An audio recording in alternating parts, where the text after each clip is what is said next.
पाकिस्तान। जहां तक क्रिप्टो की बात है, इस शख्स ने कई सालों में बहादुरी के कारनामे ऐसे दिखाए हैं कि अब इसको तारुफ की जरूरत नहीं पड़ती।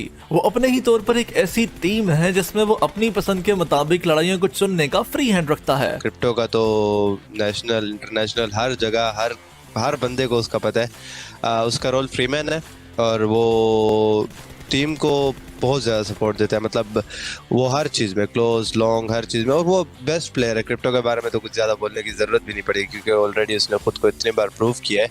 अगरचा क्रिप्टो वो पावर हाउस है जिसके ऊपर टीम आईएट को चलाया जाता है, लेकिन किसी भी टीम की जारहियत की क़यादत एक एंट्री फ्रैगर करता है। ब्लेड दर हकीकत दुश्मन के मजबूत तरीन दिफाई निज़ामों को तोड़ने का एक बेहतरीन जरिया टीम आईएट के लिए हमेशा साबित होते हैं।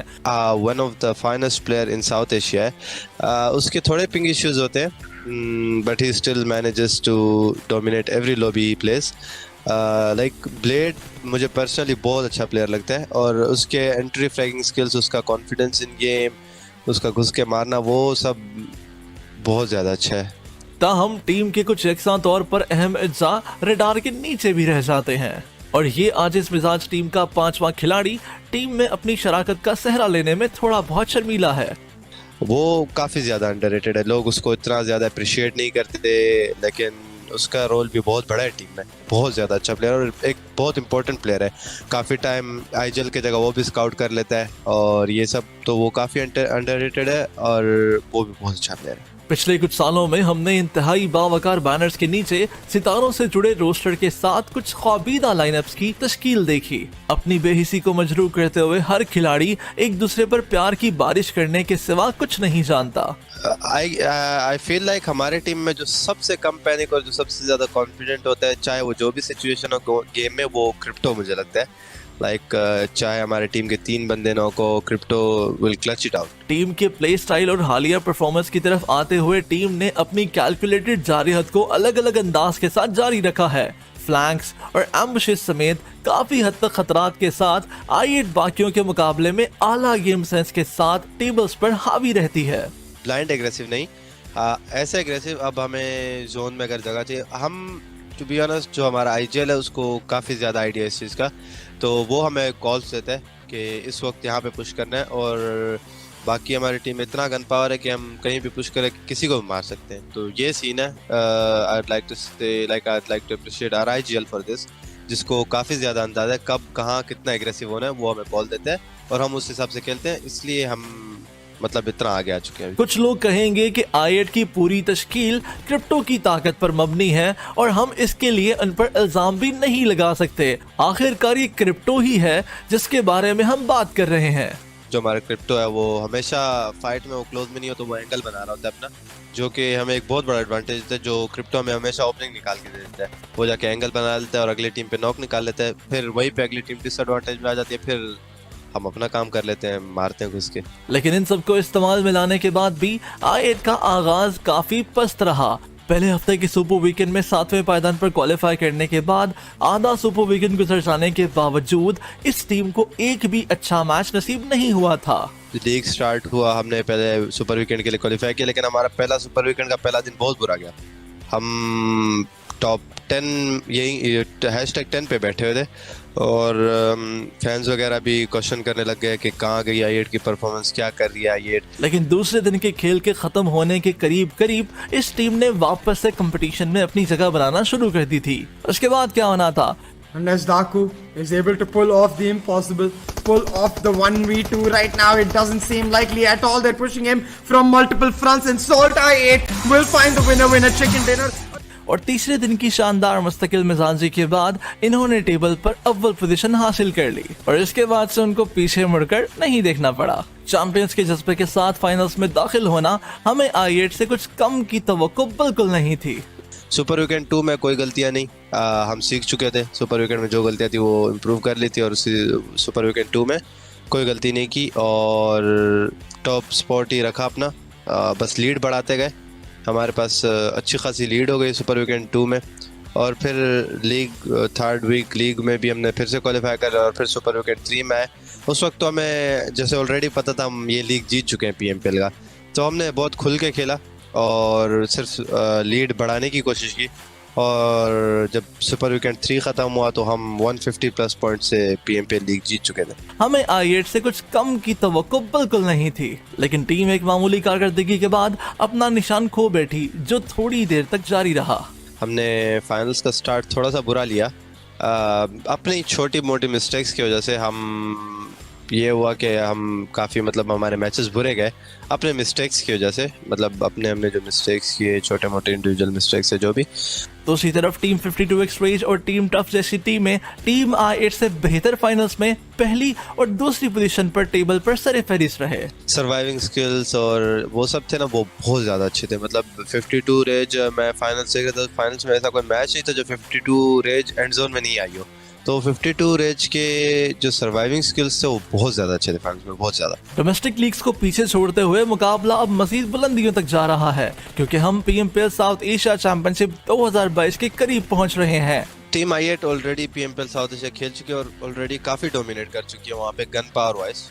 तो थोड़े जो छोटे मोटे हमारी गलतियां हम उनको इम्प्रूव करें, जो इस बार हमसे PMPL पाकिस्तान फाइनल्स में हुई थी, जिसकी वजह से हम #1 नहीं ले पाए। छोटे मोटे मिस्टेक्स जो हमें खुद इम्प्रूव करने, तो वही सिर्फ हम इम्प्रूव करेंगे और इंशाल्लाह साउथ एशिया डोमिनेट करेंगे। I8 पाकिस्तान की वो वाहिद टीम है जो इससे कबल इन हैवी वेट टीम्स के अगेंस्ट खेल चुकी है, और इनका तजुर्बा इन्हें खबरदार करता है कि किस पर निगाह रखी जाए। Stalwart Esports फ्रॉम मंगोलिया, पिछले PMPL में भी हमारे कंपटीशन रह चुके और PMGC जा चुके, PMGC एक्सपीरियंस टीम, और अभी भी इस वक्त भी PMPL साउथ एशिया में उन्होंने काफ़ी ज़्यादा अच्छा करा था, और वही एक टीम है जो हमें गन पावर वगैरह में भी कंपटीशन देगी।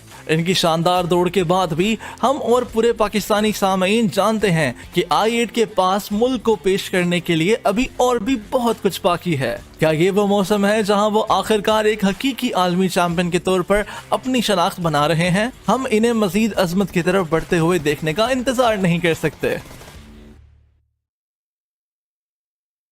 पहिलो PMC भएको थियो अनि एलिमेन्ट्री सोलहरू सबै टिमहरू खेलिरहेको थियो क्या, अनि जस्ट त्यतिखेर जो अब फ्यान्सहरू हुन्छ नि हेर्ने, म पनि एउटा just I was a fan. त्यो हेर्दाखेरि एकदम एक्साइटिङ लाग्ने क्या, ल के हुन्छ क्युरियोसिटी क्या, अब कस्तो क्या खतरा खेल्यो, अब आफ्नो नेपालको टिमले होइन बाहिर गएर अब राम्रो खेलिरहेको छ। त्यो ल्यान्ड इभेन्ट भएको थियो क्या, त्यो देख्दा अनि मलाई पनि त्यहाँसम्म पुग्छु भन्ने यसो अलि भित्रबाट अलि भयो क्या। त्यहाँदेखि चाहिँ मैले कम्पिटेटिभ छिर्ने उयो गरेको, त्यसपालि म छिरेको भनेको सिजन 3 देखि हो competitive.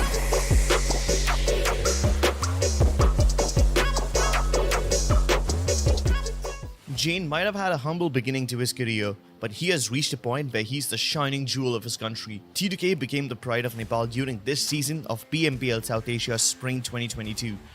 They finished third in the grand finals by defeating several opponents who are rougher and tougher than them. Well, let's see, Jyan. This is going to be a very risky move from his side, but he's pretty confident about his teammates. Now, Sanhok with the pan in his hand is going to lob it behind the rock, but that is not going to work. What is going to work, in fact, are the weapons in the hands of the other players of Train to Kill. Not even surprised. Despite having the odds stacked against him, Jyan and his boys kept at it. We wouldn't be surprised if they set the stage ablaze in the upcoming South Asia Championship. Jyan eyes यहाँ test match खेल्न eyes, PMPL को हो भन्यो। अब PMPL खेल्न हो भनेपछि त क्या खुसी, अब सबैजना रमाइलो लाग्ने क्या। अब बाहिर साथीहरूसँग थिएँ, सिधै घर गएर खेल्न बसेँ, अनि खेल्न बसेपछि जस्ट अब केटाहरूसँग त्यतिखेर कोहीसँग त्यस्तो चिन्जान थिएन, जस्ट फ्रेङ्कीसँग चिन्जान थियो, जर्जसँग चिन्जान थियो, अनि गएर डाइरेक्ट खेल्ने बित्तिकै ल आफ्नो पर्फर्मेन्स क्या। अब आई वाज दिस 16 किल्स हानेको थिएँ मैले त्यतिखेर, इन्डिभिजुअल 16 किल्स हानेको थिएँ। त्यो 16 किल्स देखेर अब ओनरले, TTK को ओनरले होइन अब त हाल्नुपर्छ, जेन त चाहिन्छ भनेर उसले मलाई TTK त्यतिखेर हाल्यो। त्यसपालि मैले त्यही टप फ्राइगर आएको लिगमा पर्फर्मेन्स राम्रो भयो, त्यसपालि केटाहरूलाई चिन्दै गयो। अनि एज पर अहिलेको करेन्ट लाइनअपमा चाहिँ हाम्रो TTKबाट 2 जना थियो रहेको, PNबाट आएको केटाहरू PNमा 2 जना रहेको थियो, 2 जना। अब एकजना उता जाँदा नपुग्ने, एकजना यता आउँदा नपुग्ने, त्यही भएर बरु TTKमा आम सबैजना खेलौँ भनेर 4 जना कोलाइड गरेको क्या। TTKमा 2 जना कि 2 जना मात्रै प्लेयर मागेको थियो। यसरी चाहिँ हाम्रो यो अहिलेको करेन्ट लाइनअप बिल्ड भएको। T2K were on a mission, and after joining his new team, Jyan and the boys set out on a path of perpetual improvement. Let's see what he has to say about his teammates. लेजेन्डले कहिले पनि हैन कुनै गेमको एउटा गेमको pressure अर्कोमा कहिले पनि हामीलाई देखाउँदैन क्या। त्यो गेम सक्यो, त्यो गेमलाई जस्ट गेम सकेपछि उसले के गर्छ भने यदि हामी स्ल्याम हान्दा मरेछ यदि रोटेसनमा मरेछ भने अर्कोचोटि त्यस्तै भयो भने के गर्ने त्यही एक्ज्याक्ट टाइममा डिसिजन लिन्छ क्या लेजेन्डको सबसे दामी बानी यो सही बानी यो लाग्छ अनि सन्देशको भन्दा ऊ एकदमै कमिटेड छ गेममा अनि उसको मेन पोइन्ट भनेको चाहिँ is the charm of our team as per Suyog and me Suyog is entry fragger his close range is beast man I love his close range as per me I play support now because support is now is my type because I have already done IGLing and everything I have done so I kind of fit in support I support my teammates I support them to win the game I support them in each and every case in the middle of the game.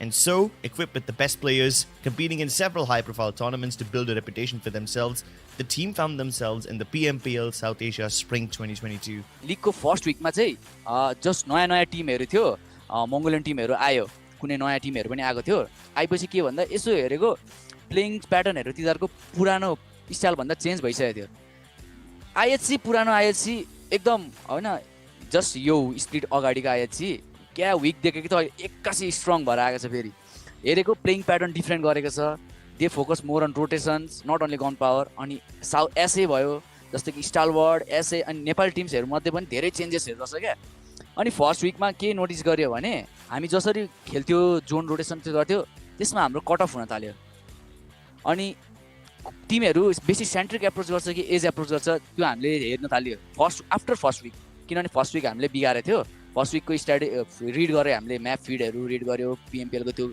स्ट्रिम्सहरूबाट हेरेर हामीले rid गर्दाखेरि अनि हामीले चाहिँ के approach गर्यो भन्दाखेरि let's play as अनि हाम्रो आफ्नो जोन सर्कल परेर सेन्टर खेल्ने त्यो हिसाबले हामी गइरहेको थियो अनि त्यही हिसाबले राम्रो भएको हामीले टिमको each and every strategy read गर्न थाल्यो कसरी खेल्छ जस हामीले पुरानो उनीहरूको गेम प्ले पनि हेऱ्यो प्लस अहिलेको नयाँ गेम प्ले पनि हेऱ्यो लिगको अनि त्यसरी चाहिँ फाइनलमा हामीले एप्लाई गरेको त्यही कारणले हो फाइनल हामी राम्रो गर्न सकेको. One must learn to be observant from T2K. In the first week, they didn't perform all that well, but in the second week, they were the highest scoring team, and this catapulted them into the top 5 of the scoreboard. Look at Sandesh, this is such a perfect flank. Oh my god, it's time for T2K to get their revenge. And oh, that's quite a close shots. And finally, Sandesh is going to find the opening. Octopus taken down. It's all down to SpikeX now. The final glimmer of hope for Daxon. He should be strike down in no time. And that's what exactly happens. T2K, the stars align and they put on a stellar performance. T2K certainly have learnt a lot and improved ever since we first saw them. But they are more ambitious than we know. See what you can expect from them in the upcoming South Asia Championship.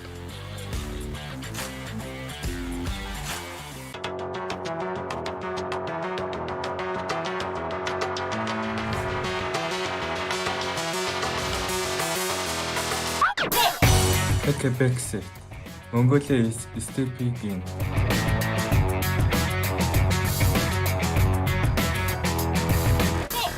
The pride of Nepal is coming to get you. Forged in tough battles, we bring the Pakistan juggernaut.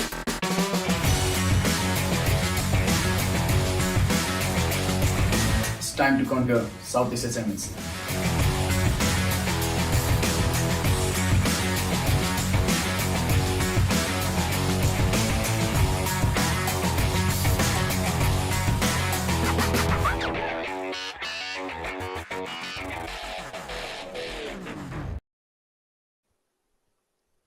Welcome, ladies and gentlemen. Today it's going to be the beginning of the end, the final day of the PUBG Mobile Pro League South Asia Championship.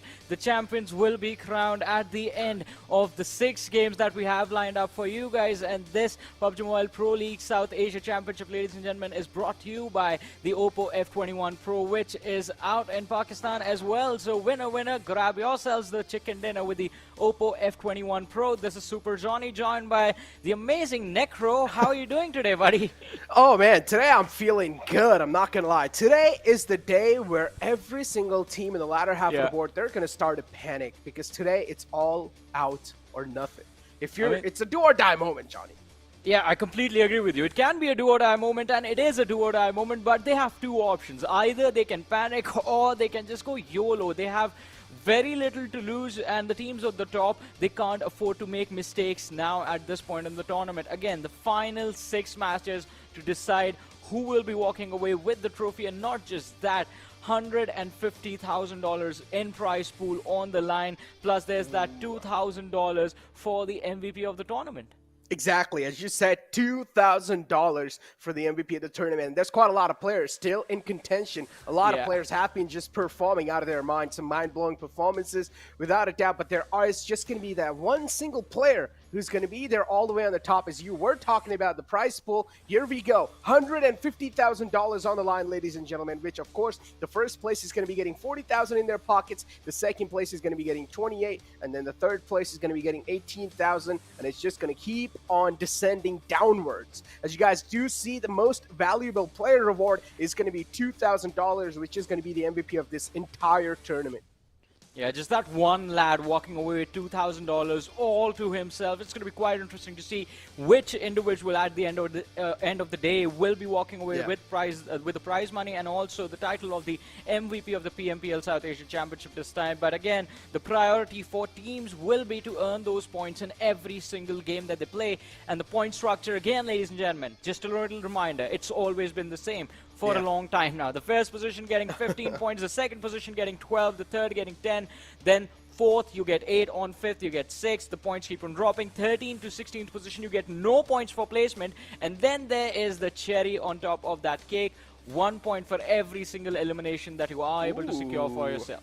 And that's something that is my eye candy personally. I'm not going to lie. That 1 point per elimination, that's what I'm really eyeing out for, because I'm not going to lie. IHC, they've taken it a bit too personal. They've just been going behind those elimination points instead of stacking up those placement points, but I'm not going to lie. Final day, ladies and gentlemen. IHC as well. Everything's on the line for that team. A huge organization without a doubt in Mongolia region, so I'm pretty sure there's going to be a lot of eyes and a lot of fan base rooting for IHC. But on the other hand, talk about another Mongolian counterpart that IHC has. It's going to be Stalwart Esports, sitting all the way on the first spot currently with 247 points. And Johnny, talk about a safety cushion. That's a dream come true for Stalwart. Exactly, 35-point advantage against the team sitting on the third position, Train to Kill right now. Sorry, on the second position, Train to Kill, and JyanMaara on the third with 187 points. JyanMaara did not really have a fun time yesterday. They were sitting on the second position, doing so well for themselves, but then the day comes to an end with them moving down, dropping down to the third position. Now, today they will be looking to climb up back to the second, and then hopefully, maybe by the end of the day, they find themselves in the position to challenge Stalwart Esports. But for that to happen, Stalwart Esports would have to make massive blunders in the matches that they play, and that really has not been the case till now, up until yesterday when there was a small little mistake in the final fight. But hey, they still walked away with the most points in that game, so we won't take anything away from them. But as we move forward to the second page of the rankings, again, surprise, surprise, Necro, did you ever imagine a team like Skylightz Gaming sitting on the 10th position? No, I never did. I'm not going to lie. Coming inside the entire PMPL South Asia, the way they've been performing, it has been an absolute blunders way they've been performing. Now, the only reason why I'm calling it a blunder is because Skylightz Gaming is one of the top teams, right, in the South Asia region, and you do not really expect something like this sort of a performance from a team like Skylightz Gaming. So I do expect volumes from this team, but so far, they're not really able to deliver, sitting in 10th spot. I don't exactly know what's going to be improving them, because as we did speak about this, final 6 games, ladies and gentlemen, in their hands to try and flip their fate. If they're not going to be able to, then hey, you might as well just count yourself out and wait for the next opportunity.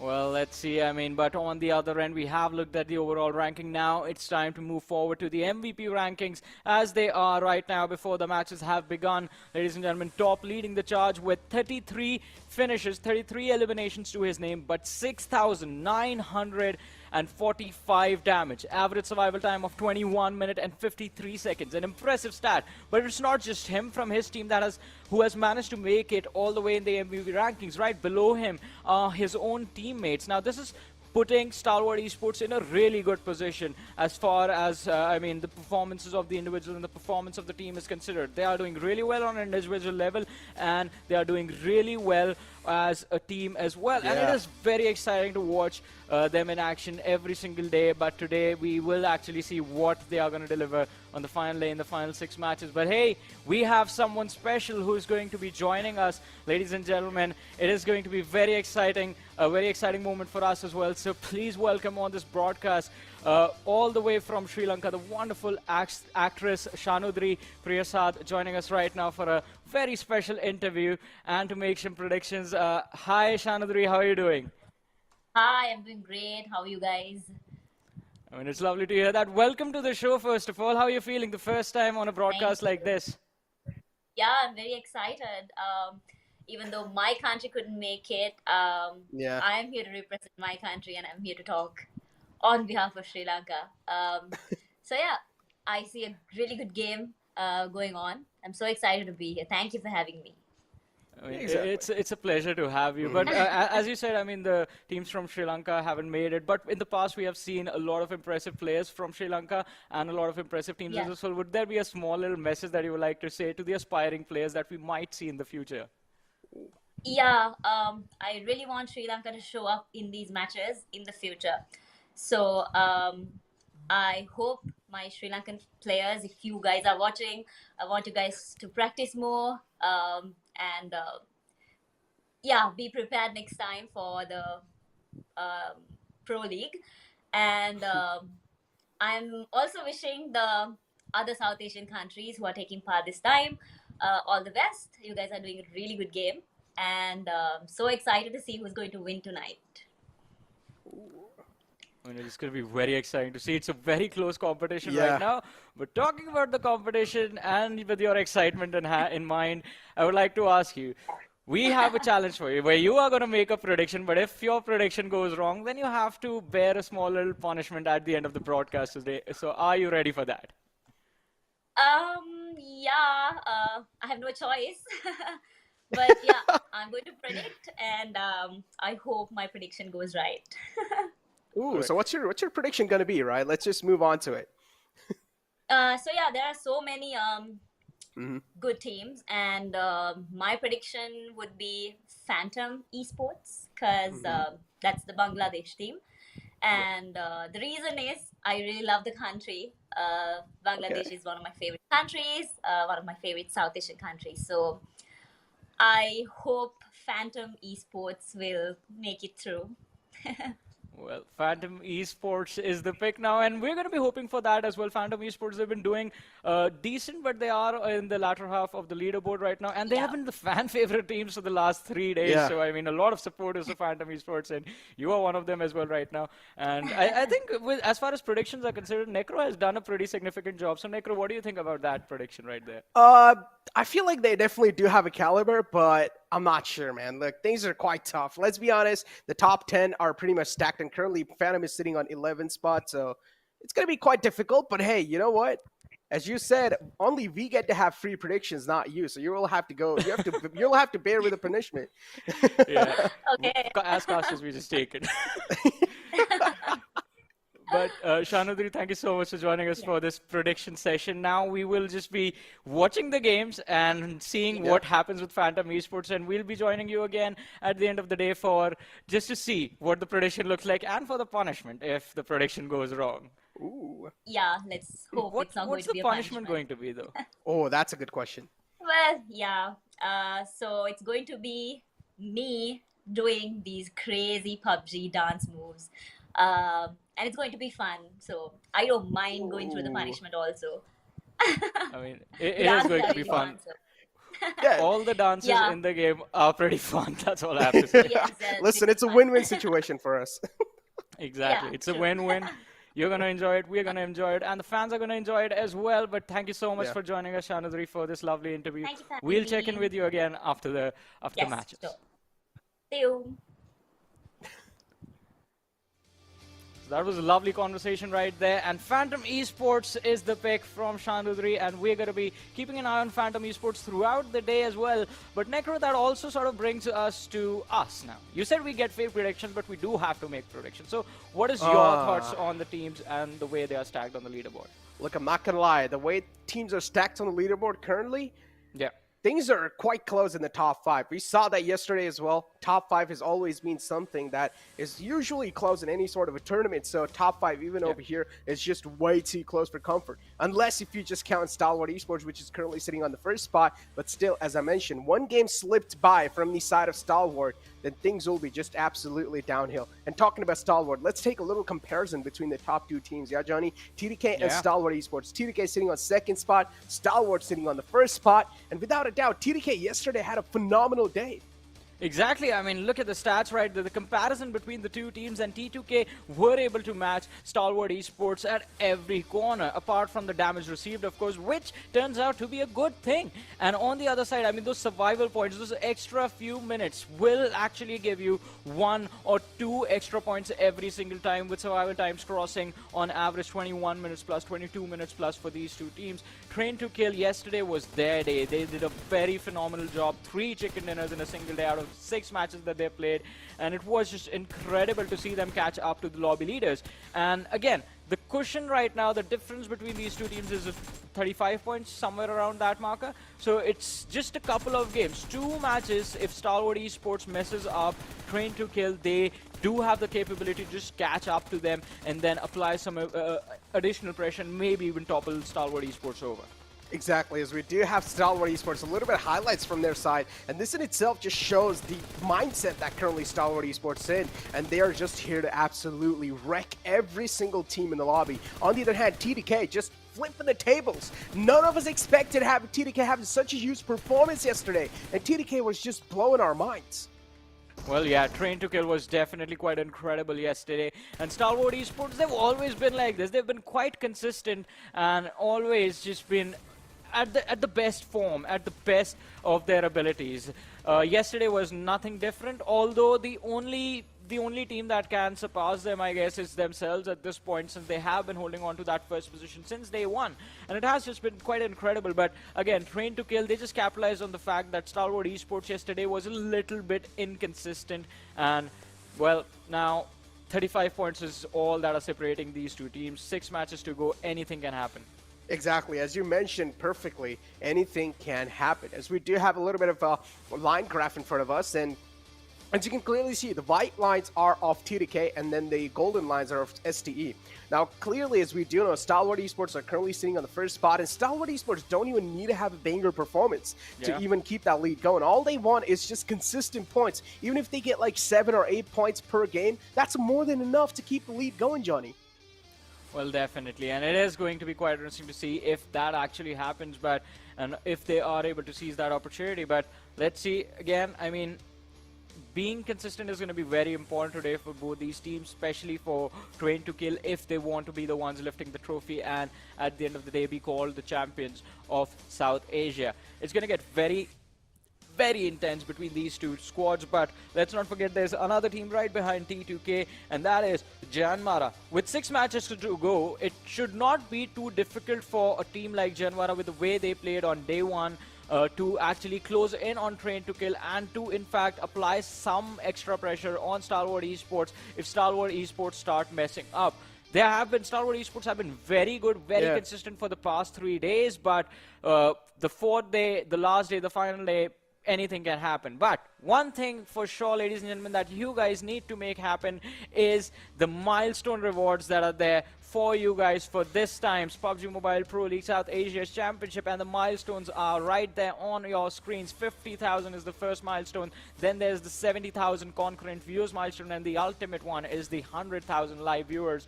If we achieve these milestones, the rewards unlock for you guys in-game, and it is going to be very exciting to see if, in fact, what milestone we do achieve in a final day of broadcast. And along with that, let's talk about the sale, Necro.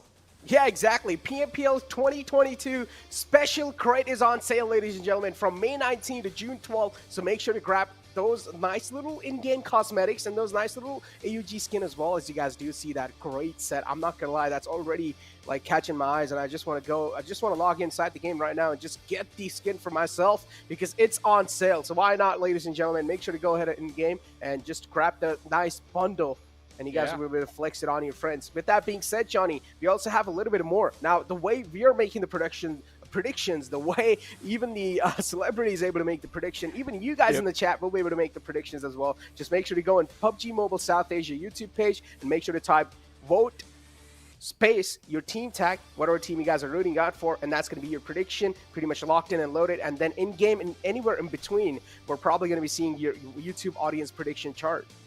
Yeah, it is going to be quite interesting to see. I mean, for the last 2 days, at least, Phantom Esports was sitting at the top. Then yesterday, it was the day for Deadeyes Guys. I mean, all the fans were tuning in and cheering for them. And today, I mean, it's up to you to predict. Let's see who gets the predictions right. But apart from that, I mean, looking at the other teams as well, it's going to be quite intense to see what the other teams will be able to bring to the table today. But one more thing, ladies and gentlemen, that you guys can help us with is just making the whole PUBG Mobile esports better. And in order to do that, there's a survey that's out there every single day. It has been pinned on the top of the chat. You guys can just open that link, fill out the survey, and the PUBG Mobile esports, well, we are listening to your feedback. It is going to be included in the future broadcasts, in the future tournaments that are going to happen. I mean, it can be about anything. The map rotations, bringing in Wakendy back if you guys are missing the map a little bit too much. Oh, that's anything. a good one. Exactly. If you guys want to see a little bit of if you want to spice things up, and if majority of the feedback is actually regarding the same issue, then we might as well just see Wakendy back in the map pool. You never know. Anything can happen. You guys have the power, so make sure to use it. Just make sure to go and make the vote in the survey as well. The link is pinned in the chat. It's not going to be that tough. It'll only take like 2 minutes of your life, so please make sure to go ahead and take the survey. But Johnny, with that being said, we're probably going to be moving on towards our predictions soon. Yeah. Now, if you do ask me, what prediction am I going to be in? But before that, you know what? I'm going to ask you, which team are you going to be rooting for? All right, I think, so just to be clear, I mean, I have been saying this is the start of the day when I showed up. I'm like, I feel like Stalwart Esports, they're going to start off on a strong foot today. Not really wanting to risk anything. So I'm going to go with Stalwart Esports for the first game. All right, you know what? The producer has already, like, threatened me. He's saying that I'm going to curse your picks no matter what you pick, and you went with Stalwart Esports, so I'm going to go with Stalwart Esports as well. So even if he does curse me, so 2 nice people will actually counter that curse, so majority wins. Yeah, you do realize I've been unlucky this whole time. I've only got 2 predictions correct.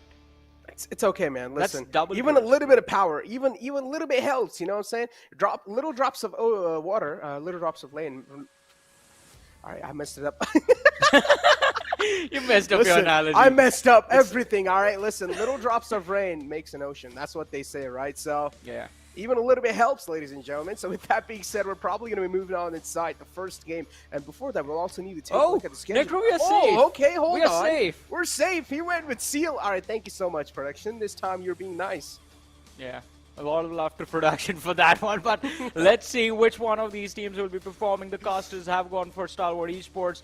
The production has gone for Seal Esports, and our celebrity, Miss Shanadri, she has gone for Phantom Esports for the entirety of the day and for the tournament. But let's see what is going to happen. And it is going to be quite interesting to see what the games are going to look like for all of these teams, and for, in fact, all the 16 teams that are involved right now. Because, again, final day, last 6 matches. Either you're gonna be feeling a lot of pressure on you if you're doing already really well on sort of sitting at the top of the standing, or you're just gonna be feeling quite unlucky if you are the latter half of that leaderboard, if you have already fallen really far behind. And it's gonna be quite interesting to see what in fact is the mentality for those teams gonna be like from the second half of the page. In fact, the teams sitting on the 14th, 15th and the 16th position, bottom 3 in particular, what are they going to try and accomplish today? Because in the past we have seen sort of these teams go for those drop clashes on the teams that are doing really well or sitting on the middle of the table to just try and see if they can improve their positions just by catching someone off guard. So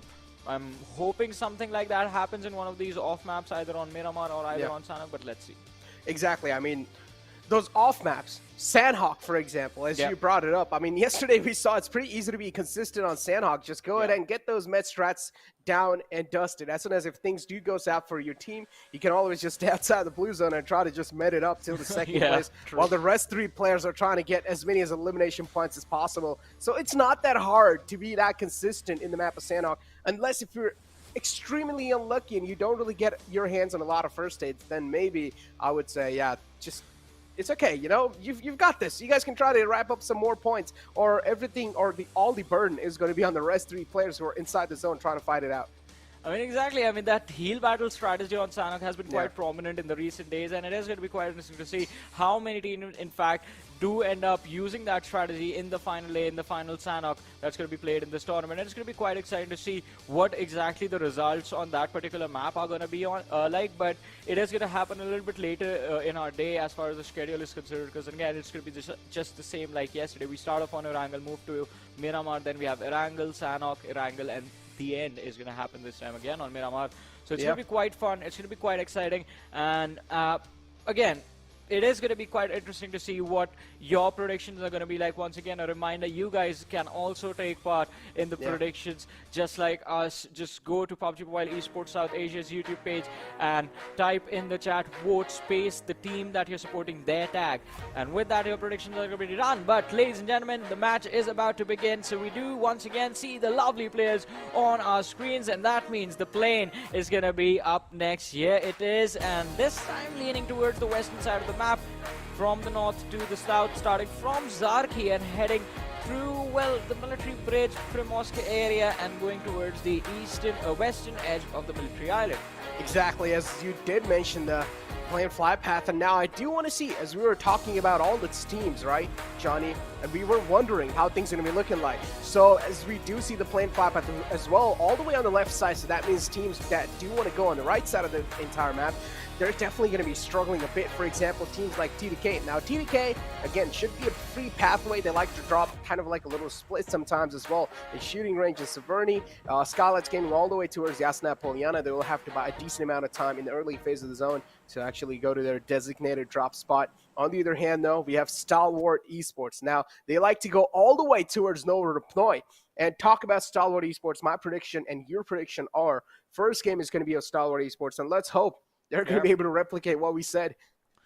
But let's see what is going to happen. I mean, it all also comes down to where the circle will be. And it's going to be quite interesting to see exactly how this game turns out in the later stages. I8, again, I mean, their strat of dropping on Pochinki and starting from Pochinki has been working out quite nicely for them. But look at this, Phantom Esports against the players of Regicide. Yesterday's last angle for Phantom Esports was just phenomenal. They were able to rack up those eliminations like it was nothing. But today, right now, in fact, Vaz is the man that Vexy has to finish, the door being open. Vexy being quite cheeky, just runs completely through, but the players from Regicide are just surrounding him from every single direction. This is just going to be quite brutal, and Vexy is going to be taken down by Vaz with the UMP and finished off with the pistol.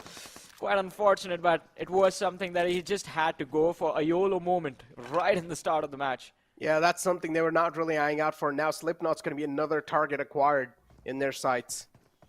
And Regicide, they're well known of what Slipknot's doing here too. Slipknot's giving away a lot of foot cues away, and that means Slipknot's position now being compromised. Nades being rained down on top of the floor, but still no nade or no damage caught just yet. Insane is just going to straight up waltz inside the building, hoping that he's probably going to keep their aggressive stance going. Slipknot, he realizes he's also being pinned down by other directions, and Slipknot misses his initial shot, and he will need to pay the price for that, Johnny. And there you go. Shot missed, and Slipknot is out from the game. Well, I mean, quite an unfortunate start for Phantom Esports. Something that they never expected was going to happen in the first game of the final day. But look at this, DRS starting quite early from Novorepnoye, well, towards the military island, but now they finally decide to cross to their standard position, which is, of course, going to be the Milta City. That is where they have been playing this entire time in this tournament.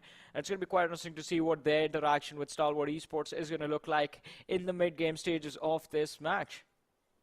Talk about the mid-game stages, I mean, DRS right here in front of our screens, and as you do see in the live rankings, currently DRS is sitting on 8th spot with 124 points in their pockets.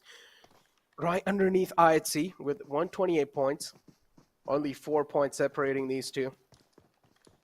Again, we can never say how things are going to be looking like in the future pages, because I'm not going to lie, there's probably going to be a lot of pressure on teams like 52X Rage, Deadeyes Guys, and even Skylightz Gaming, because there were high expectations, and including IHC as well, high expected teams. We expected a lot of things, and these teams are not able to come true on those. Well, let's see. For now, as you mentioned, 52X Rage, I think they are going to be quite upset with not even trying out for their usual drop spot, which was Stalba Kamishki Hill, since that right now is a perfect position inside a circle like this in the early stage of the match. And this time they have to just play really far away from the circle, out in the open towards the western edges of the map. It is going to be quite interesting to see. I mean, it can put them in their comfort zone because they always usually do like to play late with a later rotation in the early game stages, just rotating with the second blue zone. But this time there's a massive cluster of teams right in front of them, starting off with Regicide, there's Phantom Esports, then there's the threat of IHC from the north. So it's going to be quite difficult for them to cross over, and I want to see what path do they take to make it happen. Talk about the pathways. I mean, clearly there's a clutter of team right in the smack center of the zone. I mean, TDK as well, they're trying to center on up. And what just happened here?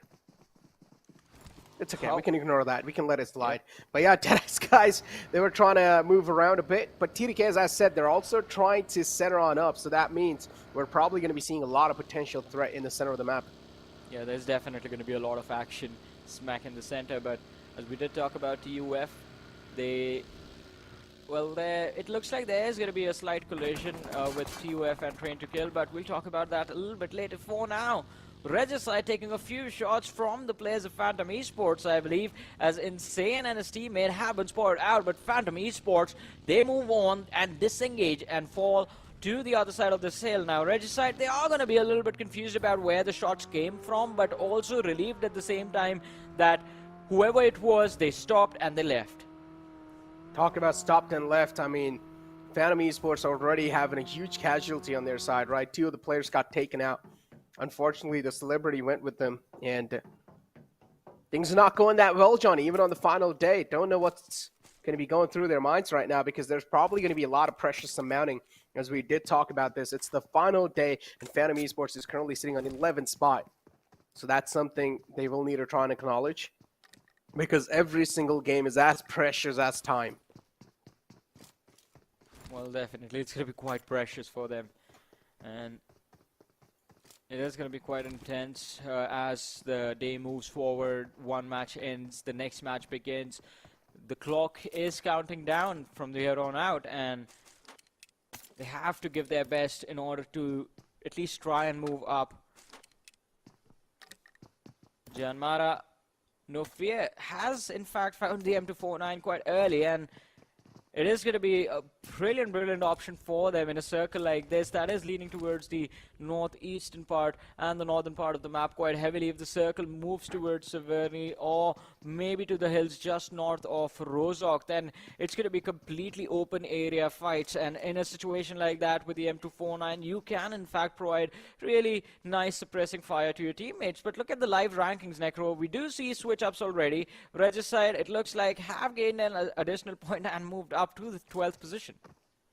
Exactly, and now we're also seeing the zone close in, Johnny. That means a lot of teams will now, that were in the outskirts, they will need to try and move on in, including High Voltage, and talk about High Voltage. At this point in time, we might as well just count them out, because no matter how they play in the final zones or in the final moments, there's going to be a lot of pressure on this team, man. They'll have to go YOLO and look at High Voltage. They're already challenging a lot of fights, sitting out in the open too. That's quite a lot of confidence. But YG is going to peek out from the same angle. Don't know if that's a good idea or not, but that's definitely quite a lot of confidence that's peeking up. High Voltage, they do want to take these elimination points. They do want to get engaged in these battles. But on the other hand, we have Freestyle just spraying down the weakling in the front. No connections found, but still Seal. They're going to be quite safe for now. Yeah, just fight happening just a little bit towards the southwest of Pochinki, and Seal Esports, Freestyle, both out in the open, but Baron with the high ground can in fact relay quite a lot of information for his teammates. But how useful is this going to be for them? We are about to find out. All 4 players from the side of Seal Esports huddled up together. Freestyle, they are a little bit further away from each other, but still in position from where it is going to be quite easy for them to provide a little bit of a cover fire. But Wally from the flank does see the back of Tyrant and does manage to connect a few shots on the opposition, but not enough to secure a knock. Tyrant is still safe for now. It's finally going to be sitting inside the vehicle, and now going to try to book it inside the zone. That's quite a risky one too. Seal, they're trying their best to spray the man down, but still no casualties yet. Tyrant is going to be safe for now. He's trying to make it towards his teammates. The next zone's closed in, and the next circle's actually going to center on up, Johnny. Well, still between Rozok, Yasnaya, and Severny, trained to kill. They are going to find quite a lot of safety from their position. They have sent Sandesh, on the high ground right there. And it's going to be quite interesting to see what sort of information will they be able to gather. But the surprise for Train to Kill, it's going to be the fact that the players from Regicide have in fact managed to take control of the northern edge of the circle and will be moving south in a few short moments. It can surprise the players of Train to Kill and put them in a position from where they might just get caught off guard. But let's see, only time will tell what the team's decision is going to be. But for now, Seal Esports, Leo and Demo, their rotation has been delayed. They are stuck in the blue zone. But again, this one is not going to put any significant damages on their health bars. And they can, in fact, stay quite safe using bandages and a little bit of boosters. Talk about the boosters. I mean, Freestyle, they currently have a good spot on top of the players of Seal. They're also inside the zone. They're trying to gatekeep the players of Seal, but doing so, Mullik was a little bit too still, caught a little bullet, and Mullik now is definitely going to be a little panicked. So he decides to drive around and drive to a better and a safer spot. On the other hand, High Voltage looking pretty okay in this spot. Another team that is all the way in the bottom of the board. And Johnny, would you count High Voltage out at this point? I mean, yeah. All the way in the bottom, man, yeah. Way too far behind in the standings, and it is going to be quite unrealistic to even expect a comeback from here on out. But even this is a surprise because High Voltage, we all know, a very, very nice lineup. We have seen them perform. We have seen them at their best. And they do have what it takes to compete for the top position. So it's quite difficult to see them struggling like this. But, I mean, you have good days, you have bad days, you have good tournaments, you have good runs in tournaments, you have bad runs in tournaments. It has to be just another one of those for the team. Hopefully they can recuperate and be back stronger in the next tournament. I mean, that's what I'm going to be hoping for. Yeah, wait for another opportunity, and there's plenty of them as well. Yeah. And thanks to Tencent, of course, a huge shout out to them. A lot of opportunities, and still, I mean, if you need more, then I don't know. Maybe just go back, wait another year, come back again, and try to play even stronger, I guess. But now we have 52x Rage. I mean, on day one, the rise was absolutely insane. They made a place in our hearts, but now after that, the downfall as well has been quite insane, Johnny. All the way just falling down in 9th spot. If I'm not wrong, they were in like top 3 in the day one, and now they're all the way in the 9th spot. That's a huge fall.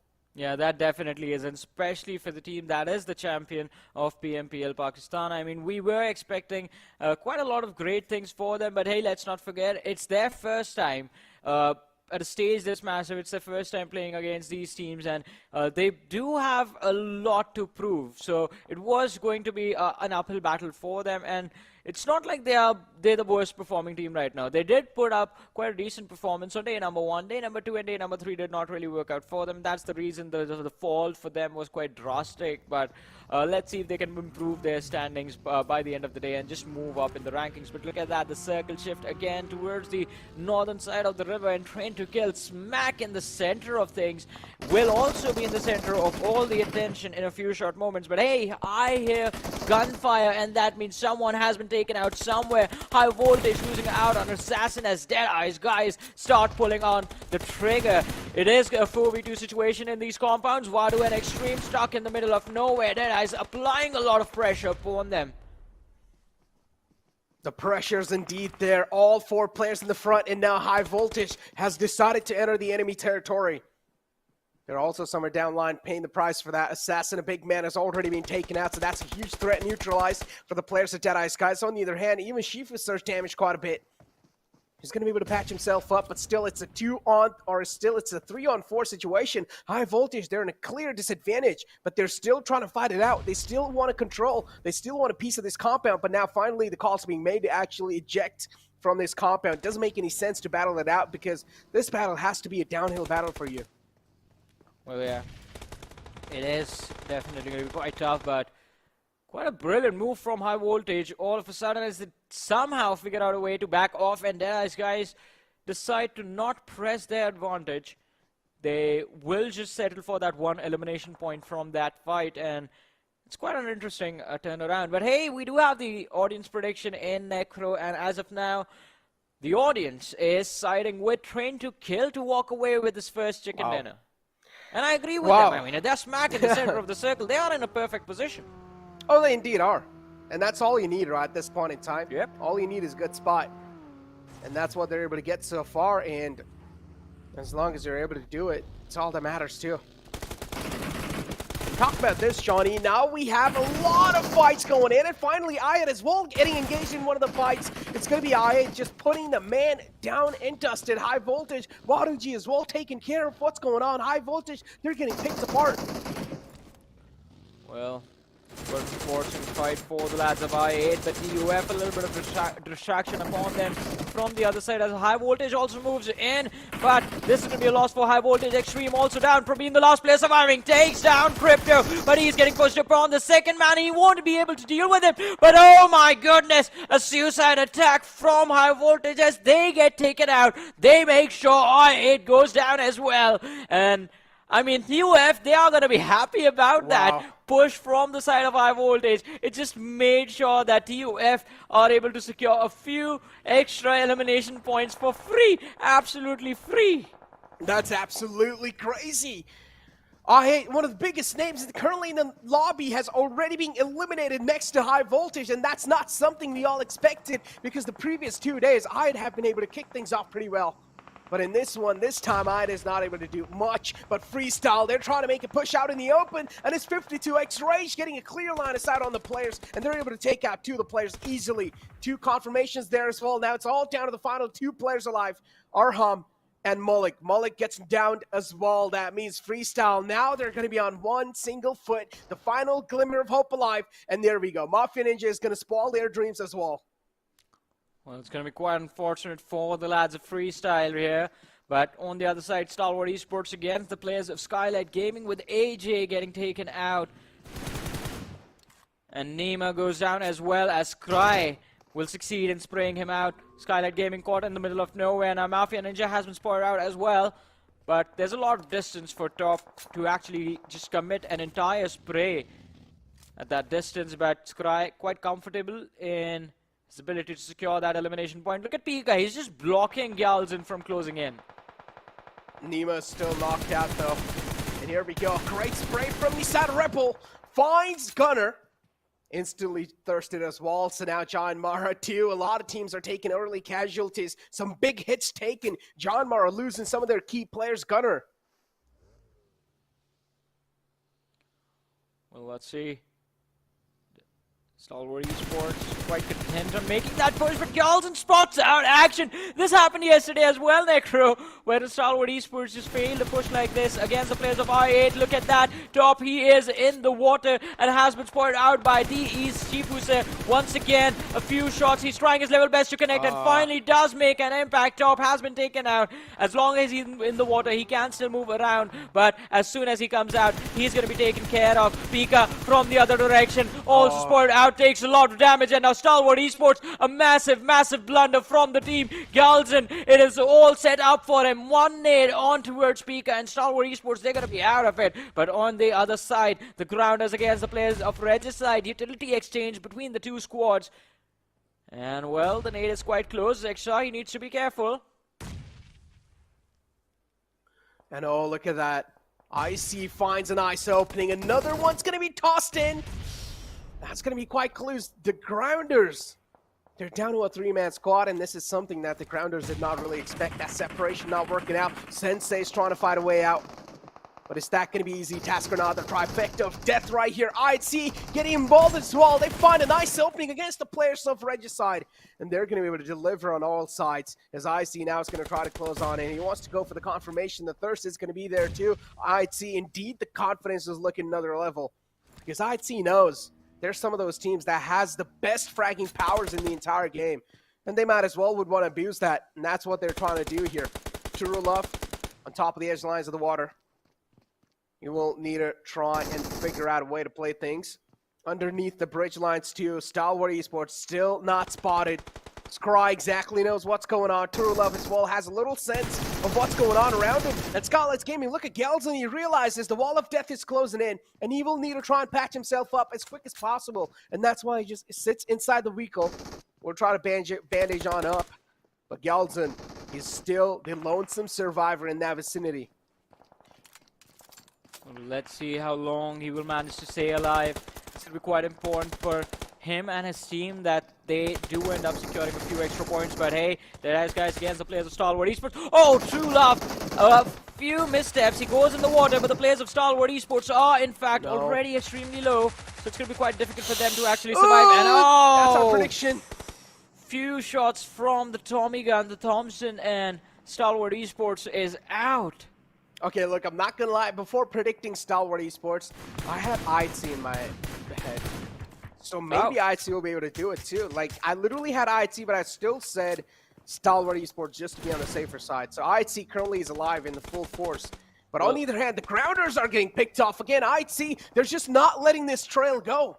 Yeah, I mean, the grounders were caught completely off guard by the players of IHC as the grounders were distracted by regicides a few moments ago. And look at that, what is going on with Deadeyes Guys? One squad after the other. They have 7 eliminations already on board, quite close to the number IHC have. In fact, IHC sitting on 6 eliminations inside of this lobby right now. But DRS, look at them, taking on the players of Seal Esports. Wally is out of it. Now it's up to Demo in the distance, out in the open. Gets in the vehicle, just tries to drive away to safety, but Rules is going to try and spray him down. Hits the shots on the vehicle, but none on Demo. And Demo is just going to try and park it behind the rock, but the vehicle, it's about to blow up. And if it does, Demo is going to be in a world of hurt.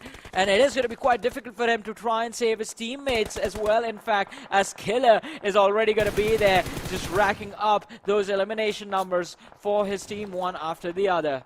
Exactly, ITC 2 on either side. Only 2 players left alive.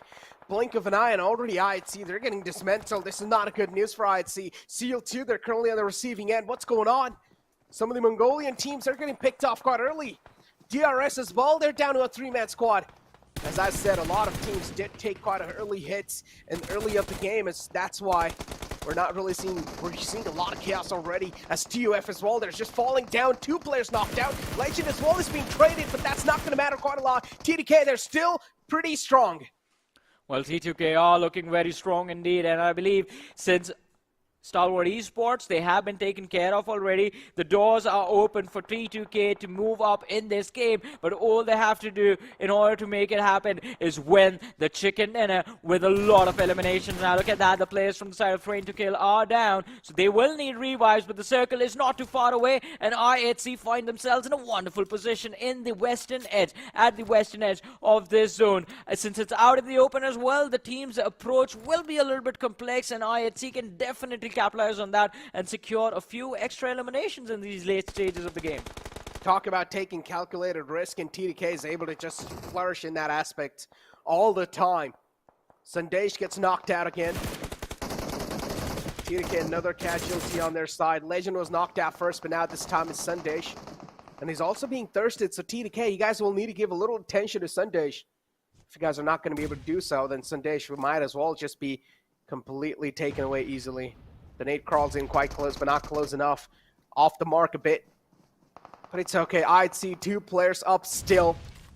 Some of the strongest teams currently in the lobby is Deadeyes Guys. They've all players up, but they still need to make their presence inside the next zone. Let's see, top 6 teams, 18 players still alive.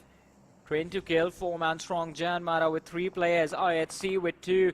Deadeyes Guys, well, one of the lads is knocked out, and JyanMaara, they are quite too close to actually just lob a few nades and rack up their points one after the other. Look at that, True Love is going to be taken care of. No fear, he's quite close, lobs a Molotov over there right behind the tree, and True Love is in fact going to burn alive, but Chibusa, he takes him a little bit to the right just to avoid the burn damage or for extended periods of time. 1 nade in the same spot, and it's a job well done, but True Love, he's back in action.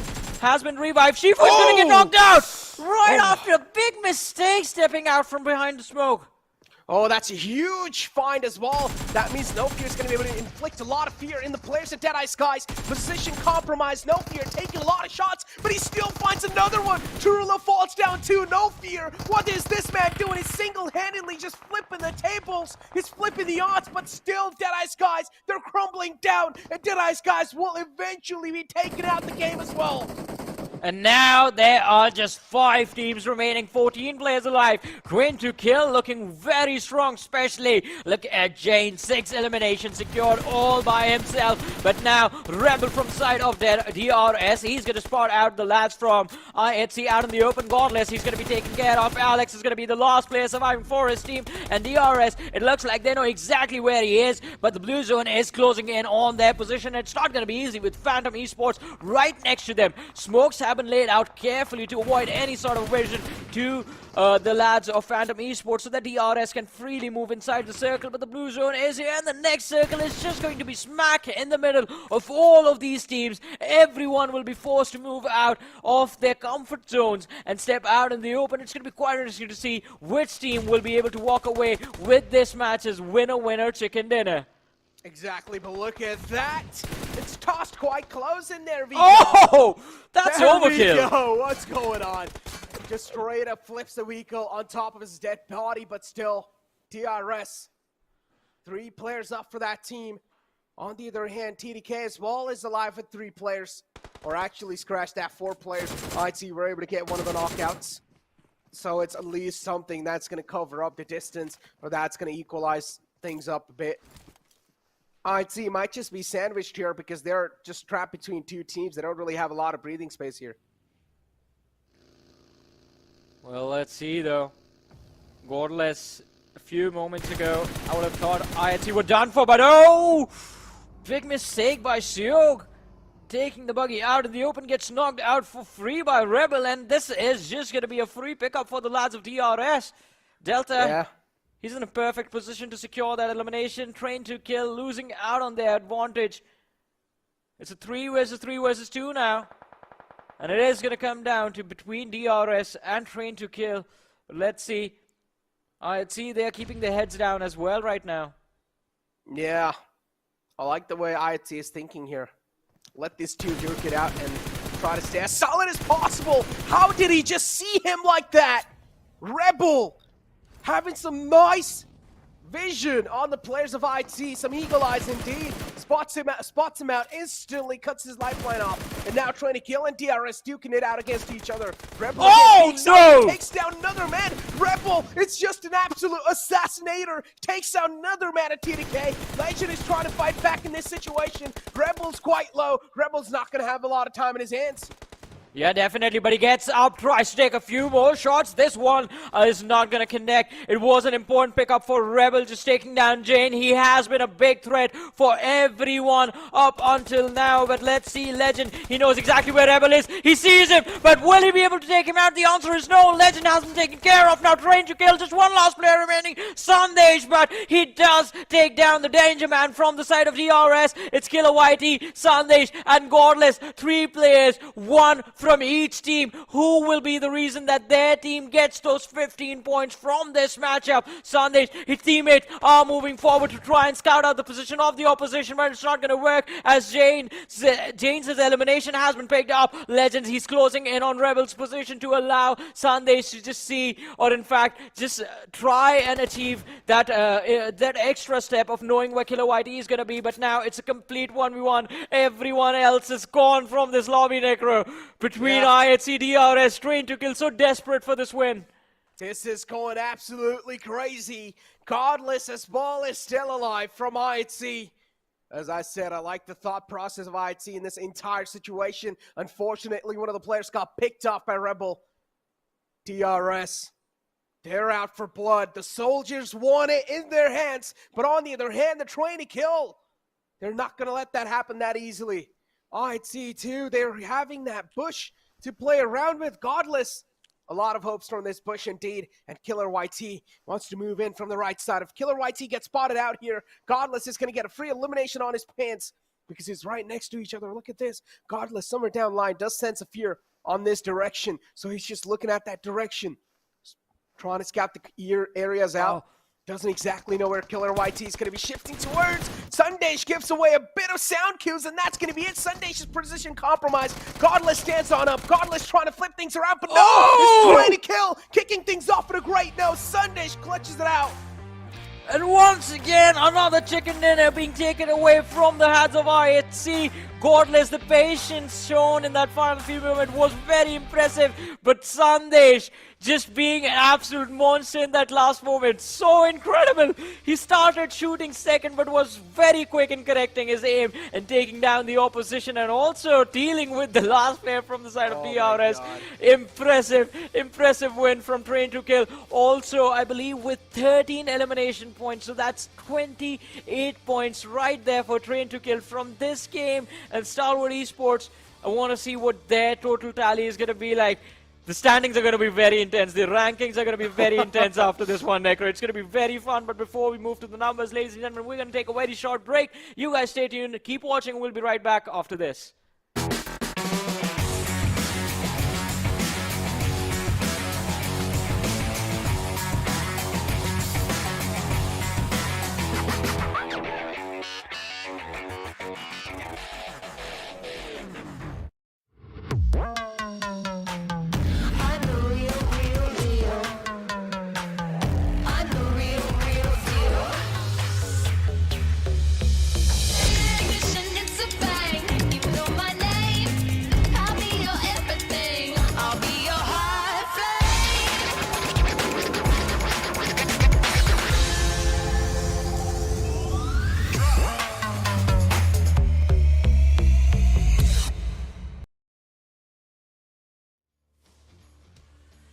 To PUBG Mobile Pro League South Asia, and with that, dude, what a phenomenal play that was, Necro. That was just incredible turn of events where indeed, I mean, the viewers spoke about it, and here it is. All the fan love is definitely in support for this team. Exactly. I mean, it makes a lot of sense too, right? TDK, the way they've been playing, at this point, it's not even that their region itself. At this point, they're probably catching some eyes of other region fan base as well, and they're like, all right, this team is actually absolutely nuts. We might as well just would want to support them, and that usually happens quite a lot of times. For example, teams like Stalwart Esports, them themselves, they don't really have a huge fan base in their own country, but then you have some other country people coming in, they support IHC, they support Stalwart Esports, and then that's how they gain their fan base. And now Train to Kill is on the same role. They definitely are, dude, and there's nothing stopping the side of this team because, again, I mean, the synergistic play or whatever you want to call it, individual performances, overall for the side of TDK, their level of gameplay has increased tenfold, especially in this PMPL, is something that is clearly evident with the way their journey has been. And again, I mean, starting things off on to this sort of a play style on the final day, it is looking like this team is eyeing out and keeping a keen eye out towards the team sitting on the top of the position and the storyboard itself. But boy oh boy, again, that is just the start of the day. We've got 5 games still remaining before we'll jump in and have a look at what team will be the one that will reign in supreme. But right now the competition is getting tougher, and that's what we love as well. I mean, when it comes to, you know, these tournaments, we want the teams to be able to compete against each other head on and have some really close gameplay, and that is exactly what the teams are delivering. Exactly, and this is what we want. As you mentioned, this is what we exactly searching for. Considering this is the final day blotter, and the game one already was just filled with absolute chaos. And this is what I talked with Johnny too. On the final day, all the teams tend to amp up their aggression. That's why we saw a lot of early hits in the lobby. A lot of teams took big hits, and that's why they weren't really able to stay inside full force in the final moments. But it's okay. TDK, they had their 4 players up till quite late, and that's why they were mostly able to come out on top. But in the end, still, TDK kind of messed a lot of things up, but it's okay. Sandesh was the man who was able to clutch things out. Exactly, and this is something that I've spoken about yesterday and day before as well. From the side of TDK, Sandesh, man, this dude has come a long, phenomenal way, and the experience, it clearly is being showcased right here.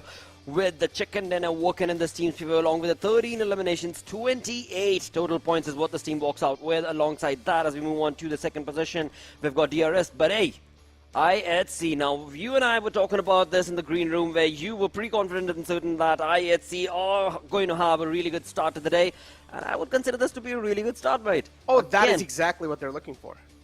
Absolutely. I mean, your prediction, your call has been on point yet again, and all of that brought down to another team that we have been looking at playing sensational plays yesterday and today. They are still trying their level best to push themselves. Their envelope fourth is going to be the side of the team sitting on the 5th spot right there with the name of Phantom Esports with 3 eliminations. But hey, 8 placement points definitely does help to the cause.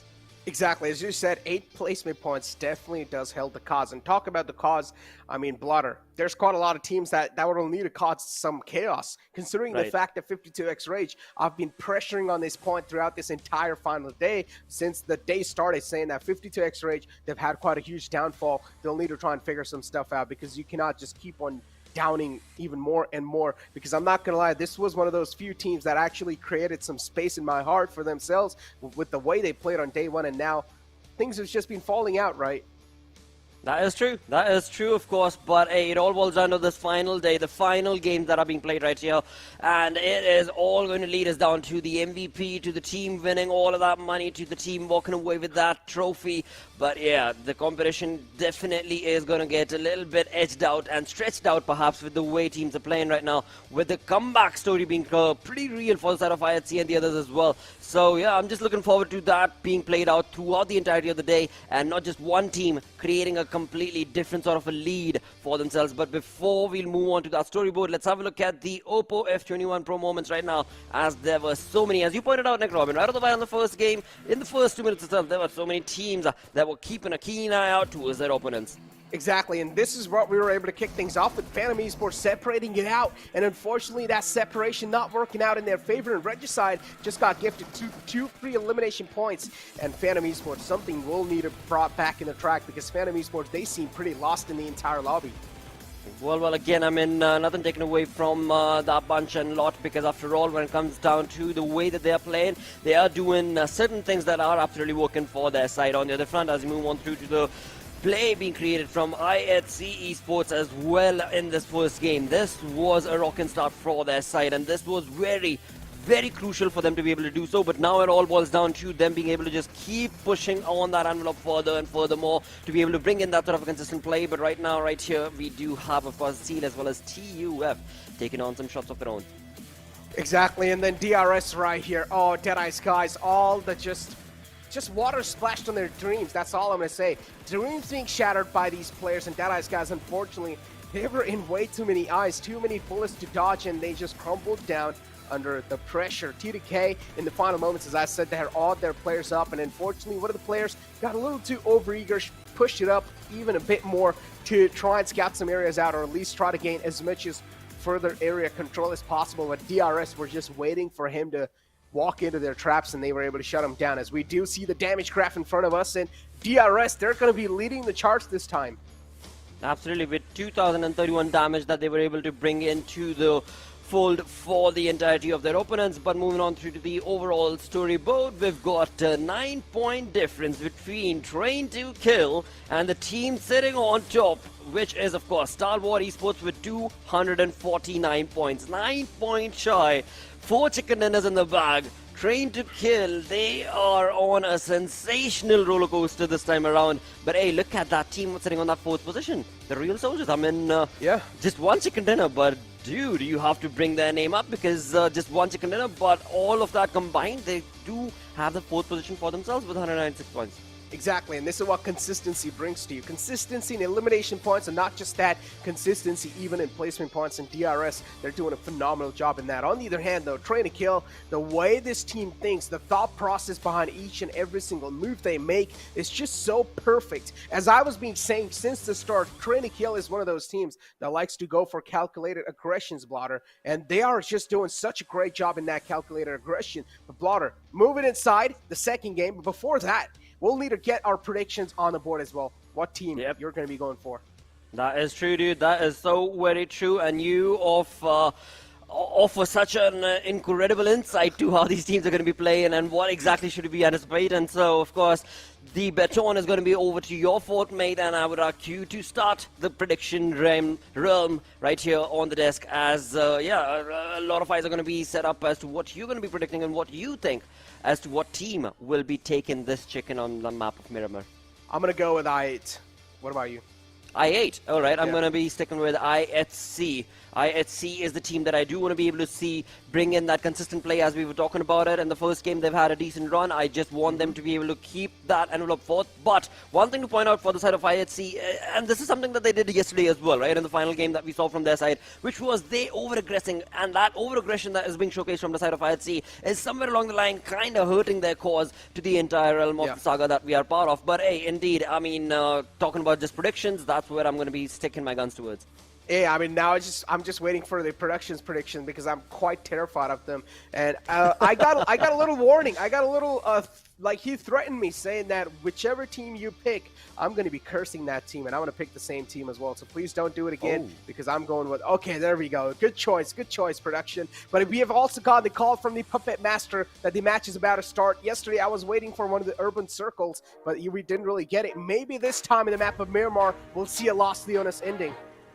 It is possible, definitely out there, but before we look on to all of those opportunities and moments, first things first, we'll have to see where the flight path is going to be leading these players towards, and nothing to bring up when it comes down to the prediction being showcased from the production side. I think that production is almost 80 to 90% certain, dude, because from Stalwart Esports, what we've seen in the past 3 days is they will allow the other teams to try and climb up to their caliber, and then as soon as another team does so, they will just graciously make their presence felt in the lobby and just completely annihilate whatever team that is going to be trying to get up close. So right now it's going to be T2K getting up close to Stalwart Esports, but the prediction coming in from production, it seems could very well be leading, not a curse, but a boom to the side of Stalwart Esports, as they, I believe, will have a good game. But hey, that's all based on the stats that we've noticed in the past 3 days. Today being the final day, a lot of hurt can be brought on from these teams, as a few of them that are going to be sitting on the second page of the leaderboard have all of these opportunities to be able to gun and run down their opponents and bring in a little bit of that YOLO strat as well. Talk about the YOLO strat and YOLO approach in the game, Blotter. I mean, you talked about Stalwart Esports, and yeah, only 9 points differentiating TDK from that first spot in Stalwart Esports. They're going to be quite jealous of that, so they're not going to let that happen. And again, Regicide in a drop clash against Skylightz Gaming. I mean, in the previous game, they were against the players of Phantom, and now this time they're against the players of Skylightz Gaming.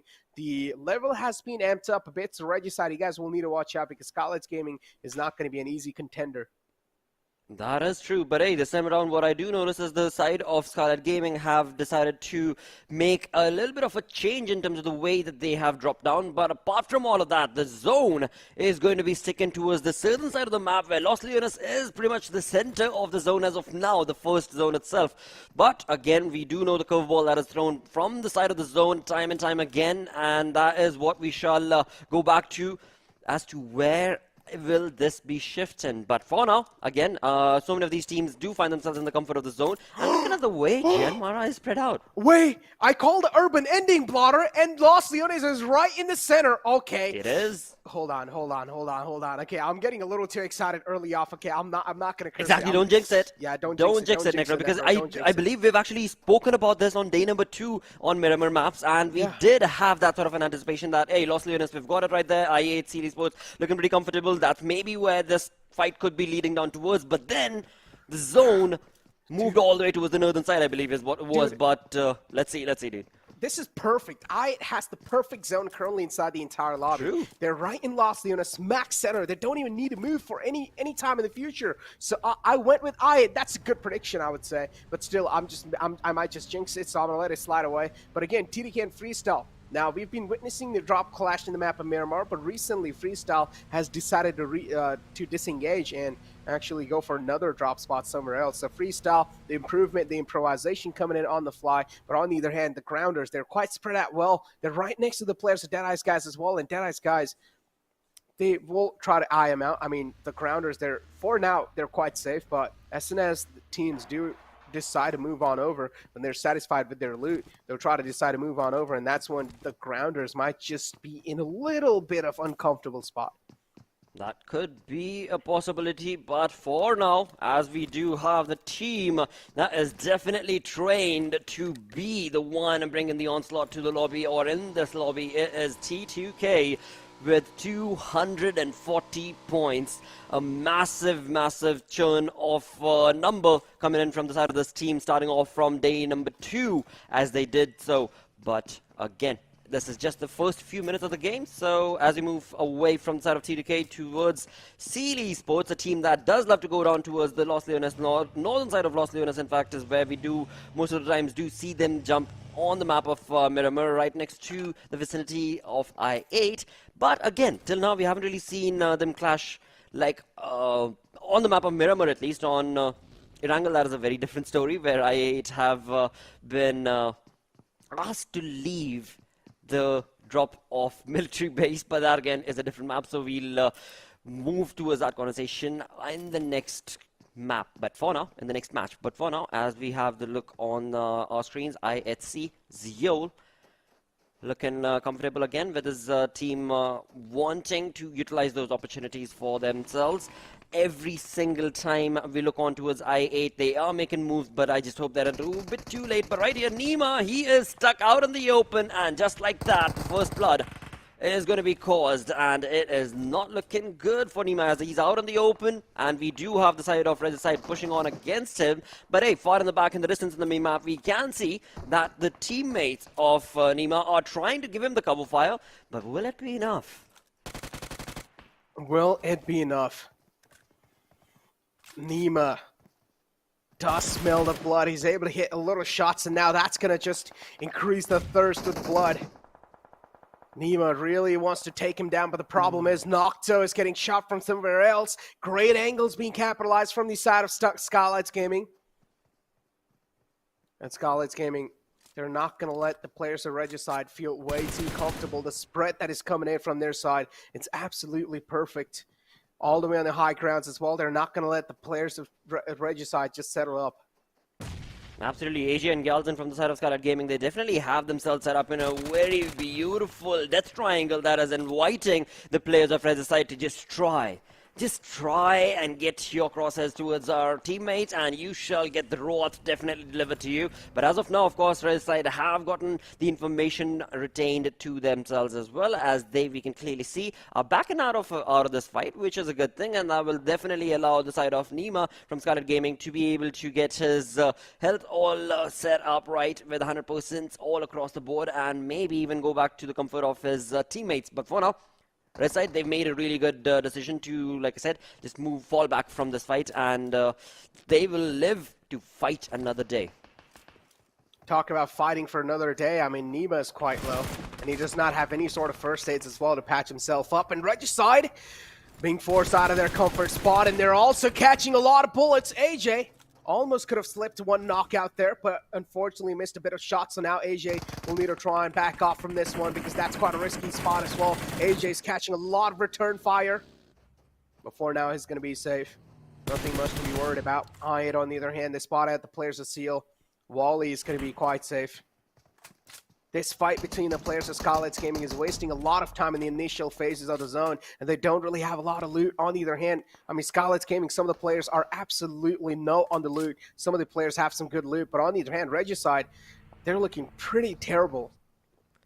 Well, they are definitely stuck in a bit of a tricky situation, as they did try and take on that early aggressive fight against the players of Stalwart Gaming, but Stalwart Gaming got the better half of that situation, working for their side, as they got that one knock. But that knock has been converted into a revival for the side of Regicide. But in all of this, as so perfectly mentioned by you, Necro, the team, both of these teams, they are 2,000 meters away from the comfort of the zone, and that distance is only going to keep on increasing if they're not careful. And there you go. And look at AJ, what he's trying to do, moving all the way from the back. He's trying to create an off angle. That means Regicide are now being engulfed. The rest of the players were able to make a free rotation out, but now these two players are just being trapped here. Nothing much can be done. Boz is trying his best to fight back, but too many players to deal with, and Boz will fall down as well. Skylightz Gaming, 2 free elimination points. And they will also get a decent amount of loot to work off of with the Skylightz Gaming. A free rotation out of this one. But they've already tanked a lot of damage for the blue zone. They definitely have. And again, I mean, Regicide were the ones who took on that early aggression against the players of Skylight, but it seems like that definitely has backfired against them, as the synergistic play being showcased from the side of Skylight Gaming has helped them get the 2 eliminations for themselves as of now. As we move on back to the city of Los Leones, we've got I-8 and Stalwart Esports very close in the proximity and vicinity of each other, but JyanMaara, we did see them down south of Los Leones have made an entry, but will they be jumping in for a third-party fight against I8? As I8, even though they do have the information against Seal Esports, I doubt they have any idea about JyanMaara, and the third party could very well be the downfall of I8 if they're not careful. But you know what? Again, we're talking about the city of Los Leones. There are so many individual angles that you want to be able to keep a keen eye out towards. So not going to be an easy task for JyanMaara to be able to spot and then start getting those knocks and elimination points against the players of I8, even if they would want to. But for now, I guess they do not really seem to be looking forward to that sort of an opportunity or fight from the side of JyanMaara, as they're sticking further out away from the Los Leones city, as we do have them sitting on top of that hill. Right next to them is also T2K. And every single team is now straight up ramming their vehicles in Los Leones. The next circle too is going to center on up even more, so that means Los Leones is going to be under contention heavily, without a doubt. There's still quite a lot of teams thinking that maybe the circle is going to be taking a hard shift away from Los Leones, and that it might just be a possibility. But for now, I feel like the mature choice has to be staying inside Los Leones. That's going to provide you ample amount of cover, and also at the same time, it's a bit of security from all the different teams that will try to eye you out. But oh, TUF Thor, in one of the positions that you would not want to be in, steps out of the cover as well. This is not a place you want to be in, Thor. Thor is being a little too over-aggressive, but Assassin being pushed back as well. Assassin, don't personally like the way Assassin is trying to play here. He's giving away the high ground. He wants to fight an uphill battle. The defensive stance from the side of High Voltage might just pan out against them.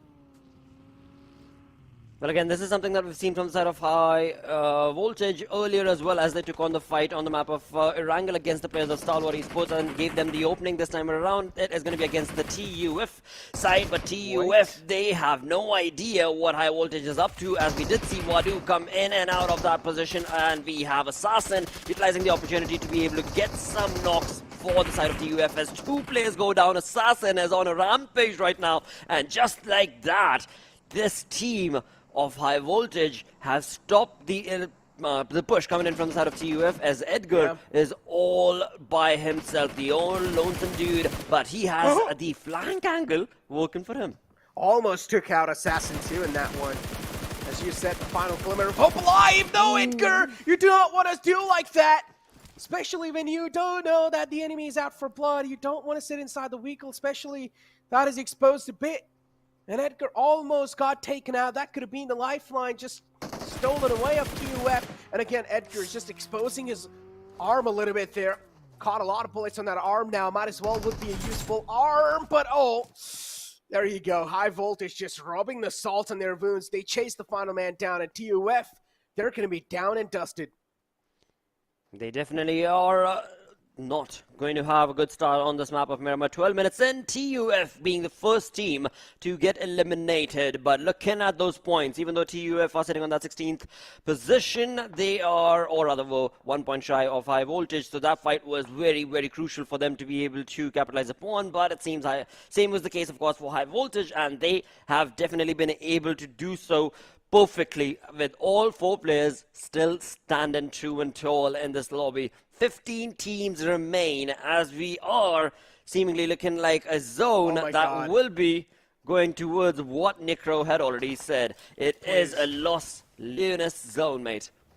Oh my god, what is going on? What is going on with me these days? How am I able to just predict stuff like it's nothing? Damn. You know, it's all the blacks that you wear, and it's just giving you that power, dude. It's giving you that ultimate, penultimate power over, well, again, information. And that information is all yours for the taking, as you are delivering some incredible predictions for us. But right now, talking about predictions, we do have Seal Esports that I was predicting would take a fight against the players of I8, but it seems like Deadeyes Guys have jumped in to take that spray of their own against the players of Seal Esports, as we did see a couple of minutes ago earlier as well, as the Deadeyes Guys did have, and I got out towards the players of Seal Esports' position in the compound and towards the window, but now that seems to have resulted in a bit of a stalemate situation between these two, but definitely not going to be the case for long, as we did see that as guys jump in towards this compound, and right next to them were the side of Grounders, if I'm not mistaken. And it's crazy that you brought up colors, you know. Before this, I just watched like a random video on YouTube about the color psychology. and I saw the first color that the man talked about was the black color. And he said black color is the color of secret, seriousness, and power. Yeah, power. And I was like, you know what? I like that. I'm going to wear black today. But I'm not going to lie, my favorite colors are black and red.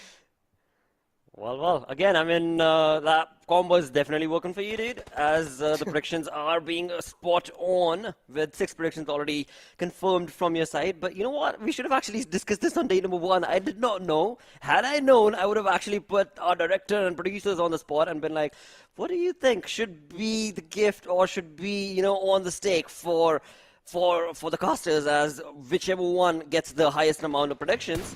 Well, I feel like there should be like some extra prize pool money, just like the MVP. I should be getting $2,000 prize pool, dude. Please do not go against the players right now. You cannot be jumping into their bucket and be like, oh, you know, I got those predictions right. Even though you were the ones playing, even though you were the ones giving us all that skill and wonderful prowess of play. I'm going to just sneak in a little bit. I'm just messing around, guys. I'm just messing around. I'm good. I'm good. I'm just messing around just to let you guys know. I'm not serious what I'm saying. But yeah, I feel like there should be like something, you know, like a fun segment. But as we do have the players of Stalwart Esports in front of our screens, and Stalwart Esports so far, there's just eyeing out the territory in the front. Seal and I8. Oh, wow. These two teams are right next to each other. And look at Ghost. He's quite separated out from the pack. I8, they're having a huge separation, but the spray from Jane is going to stop Nocto's Weekle. Regicide again. They escape from one problem, and they get into another one, as Jane is not going to spare Nocto this time. They smell a free point, and they're going to take it, Blotter. They definitely are, and again, being so very close. Look at Legend. He is coming up from on behind that position, and GG indeed, as Regicide, the second team to get eliminated on the 15th position.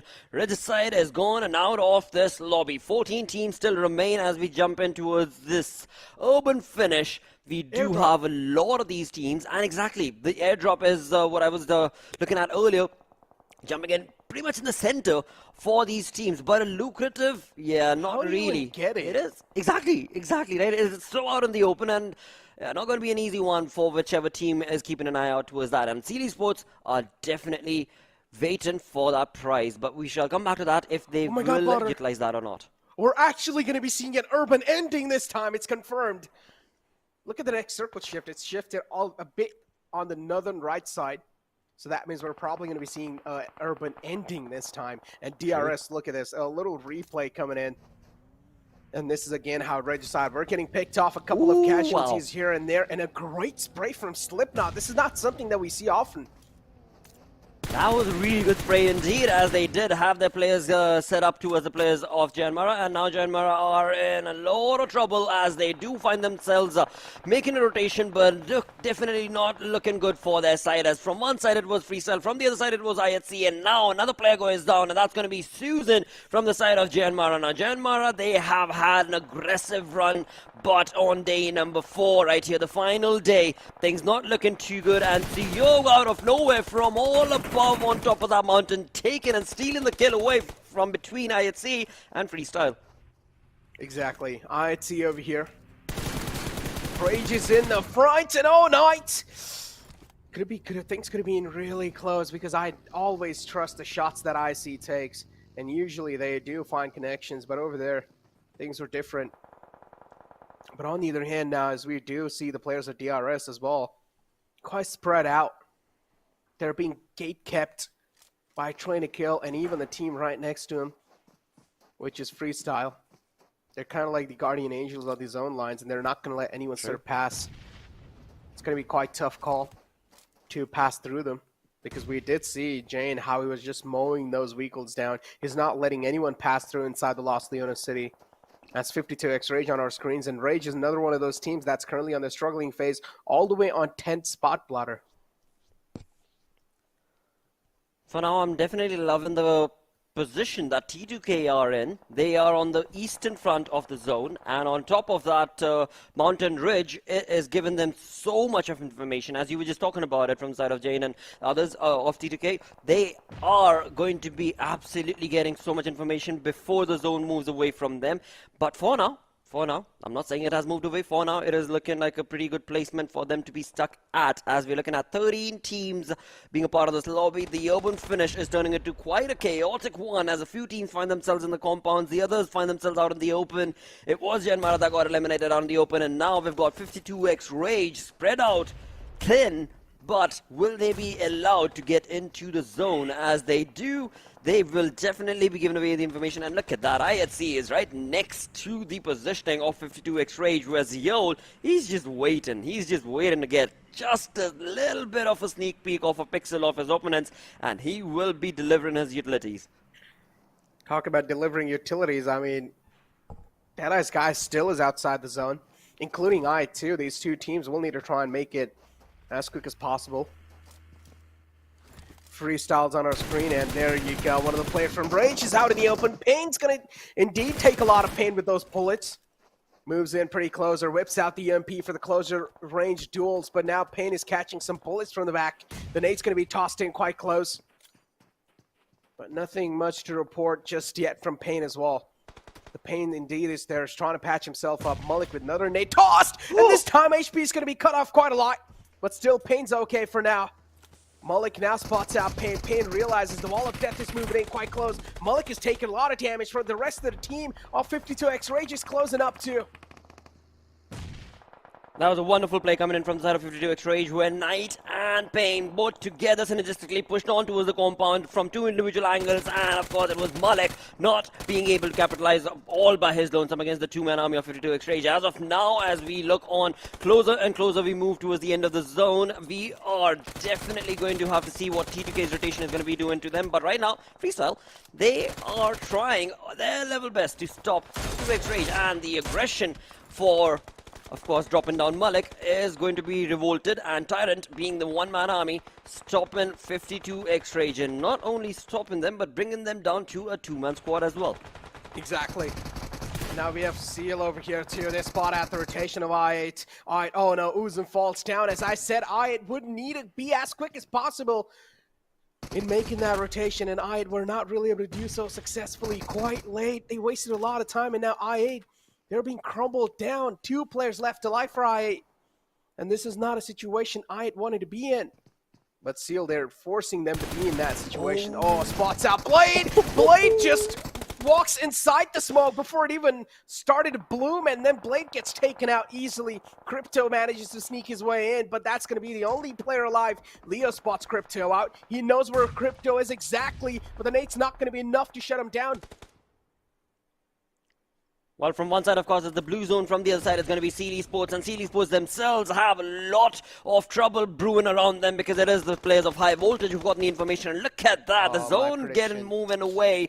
And it is the urban finish that you had anticipated. Stalwart Esports looking very comfortable. They're going to be holding down the fort against the players of T2K. As T2K, we did see Fuel go down a couple of minutes ago thanks to the zone. I believe the revival was given them in, but right now looking at that mini-map, the rotation that they're trying to make will be exactly in the laps of Stalwart Esports, but going away and back to the fight that we were a part of, where indeed it was Stalwart Esports taking on that glorious positioning for themselves. Stalwart Esports have dominated against I8, and now as they try and get away from this position, they have Phantom Esports to deal with. Hey, you know what? I'm not really disappointed that I got taken out. My prediction was wrong. It's okay. My main prediction about the circle is right, so I'm happy. I'm a happy camper. But on the other hand, though, Skylightz Gaming having a huge high ground. Look at Mafia Ninja all the way on top of the building. He's trying to shower down some bullets, but those bullets are not really connecting on those crucial targets. Seal as well, alive with all 3 players up so far. One of the players got cut off early, but it's okay. These 3 players can pull off some insane plays as well. As long as Demo's alive, that's quite a huge threat. Oh, dude, the third parties that are taking place right now, as I was just talking about, a T2K's rotation was caught thanks to Stalwart Esports, but Stalwart Esports themselves have given away the information to the players of T2K as well. As they do, it seems like Scry has been able to dominate and stop Jane, and there is no way Jane is going to be able to get that revival, because he is, even though behind that wall, he is out in the open, and just a perfectly set up nade could have been the trick, and it seems like this one might just deliver the massive blow that T2K did not anticipate. But Stalwart Esports, they're utilizing and capitalizing on that situation and advantageously using it for themselves. 10 teams remaining. IHC have been eliminated. A little bit of that was thanks to Phantom Esports, but a lot of it was thanks to the blue zone as well. With 9 teams left, this is anybody's game. This is indeed anybody's game, and look at that. 3 elimination on the side of Leo. DRS2 now chiming along inside. DRS were able to make it inside the next zone. Fortunately, they were not being H-kept by T2K anymore, so they had a freeway inside. And as long as they're inside the next zone, that's all that's going to matter. Look at Slipknot, barely alive on Sliver of Hell. Seal, they're charging him down. Slipknot, it's going to be quite tough to fight it out. And there you go. Slipknot will eventually slip down. And Slipknot taken out the game. Phantom Esports eliminated. And now we have Stalwart Esports against the players of T2K. A lot of nades parade coming in. Nades tossed in. Legend taken down quite low. But those nades are not going to be close enough. They're not going to be dropping down the players of T2K, but the information that they have been able to give away to the players of Stalwart Esports have put them in a very dicey corner as of now. From one side, we can see it's the blue zone, and from the other, it's all out open, aggressive, battleground rawness that T2K are going to have to face as soon as they leave that compound. But right now, one thing I do want to commend is the approach coming in from Phantom Esports as they walk away with 6 eliminations of their own before they were slumbered down. And that was, of course, a few minutes ago, thanks to CD Sports' positioning. And for now, again, you look on to the positioning, we've got the Grounders pretty much in the center. They have a pretty wide spread, but Skylightz Gaming coming in from the other trajectory is bringing in a very spread out approach, and that spread out approach could be capitalized from them. But if at all one of those players goes down or gives away the information, then this entire Russian push from the side of Skylightz Gaming could backfire. Talk about things backfiring. I mean, urban endings, man. I'm telling you, these are one of the most crazy circles, and there you go. Sometimes you're just not left with any more option than to just cross out in the open, and well, you just get taken out easily because there's just every single player sitting inside the building waiting for that free opportunity to strike, and as soon as they do find it, you're just going to get absolutely shredded with bullets. A lot of holes will be in your body indeed. And now Sandesh falls down from the side of T2K, and now it's all down to the final man alive. He's still knocked out, though. There is a bit of glimmer of hope that maybe he will be able to get back up on his feet. But look at Legend, the amount of damage he's taken from the Wall of Death, and that's something that cannot be taken anymore. Ooh. And there you go. Legend falls down, too. The Grounders put the final nail in the coffin for T2K. They definitely do. As this team of T2K get eliminated, we have 5 teams remaining in the lobby. The Grounders are going to have to do a lot more if they want to be able to retain that position, because from the other side, it's going to be Skylightz Gaming also chiming in along. The Grounders did have an information against the players of Stalwart Esports, but will that be enough for them to hold that fort and still be able to maintain the position? It is going to be a tough and tricky position, but for now, again, Skylightz Gaming is the only team that has numbers advantage working for their side, but being out in the open without the safety net of the compound like the Grounders do, it is not an easy cause for the side of this team of Skylightz. Yeah, they're not really looking that safe. Talk about another team that's not safe for now. It's the Grounders, but it's at least they're able to fight back against the players of Stalwart Esports. They're getting charged on, and that nade this time from Delta is going to seal the deal on a lot of players of Stalwart. Scry is still alive, though. The final glimmer of hope, and Pika is trying to crawl back to Scry. The signature M416 in the hands of Scry to clutch it out. But again, is he going to be able to do it or not? Only time will answer such question. DRS right next to the players to Stalwart Esports. Pika is back up on his feet. A lot of pressure can be felt, Plotter.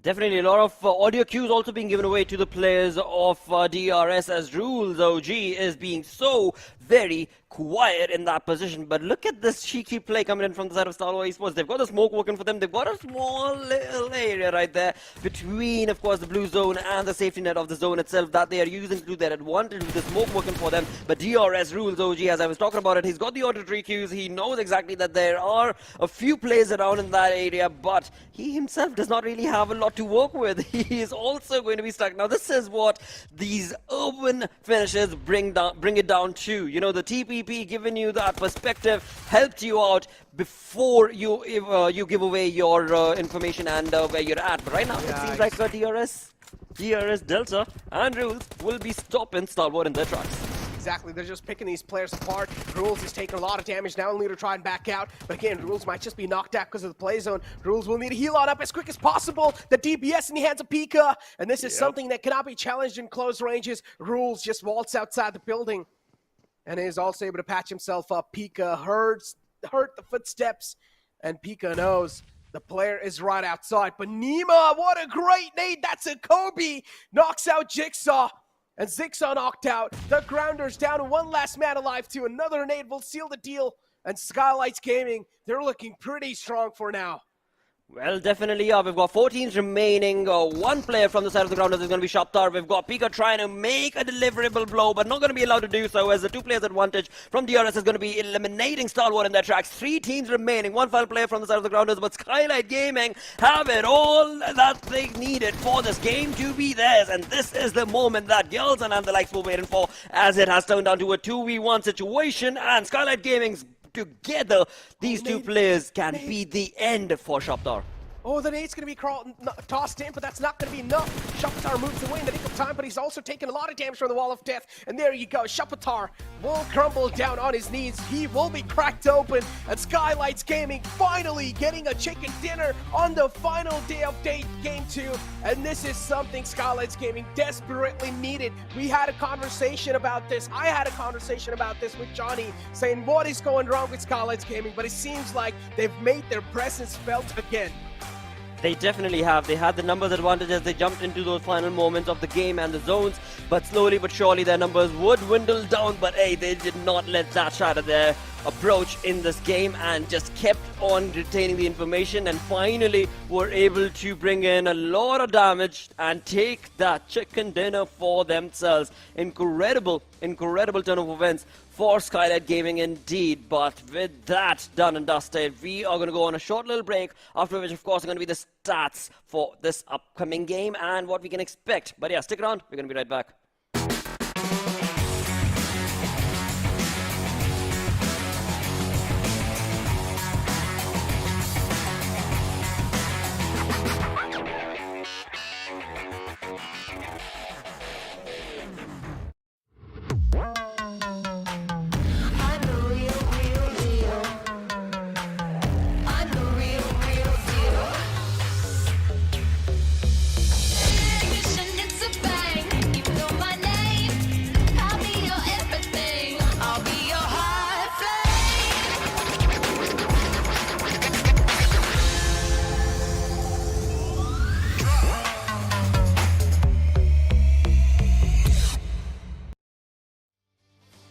Hello and welcome to the final day right here at PUBG Mobile Pro League South Asia. Day number 4, second game done and dusted, 4 games remaining. But Johnny, Skylightz Gaming definitely jumping into action this game on the map of Miramar, taking that chicken dinner with a stormy play.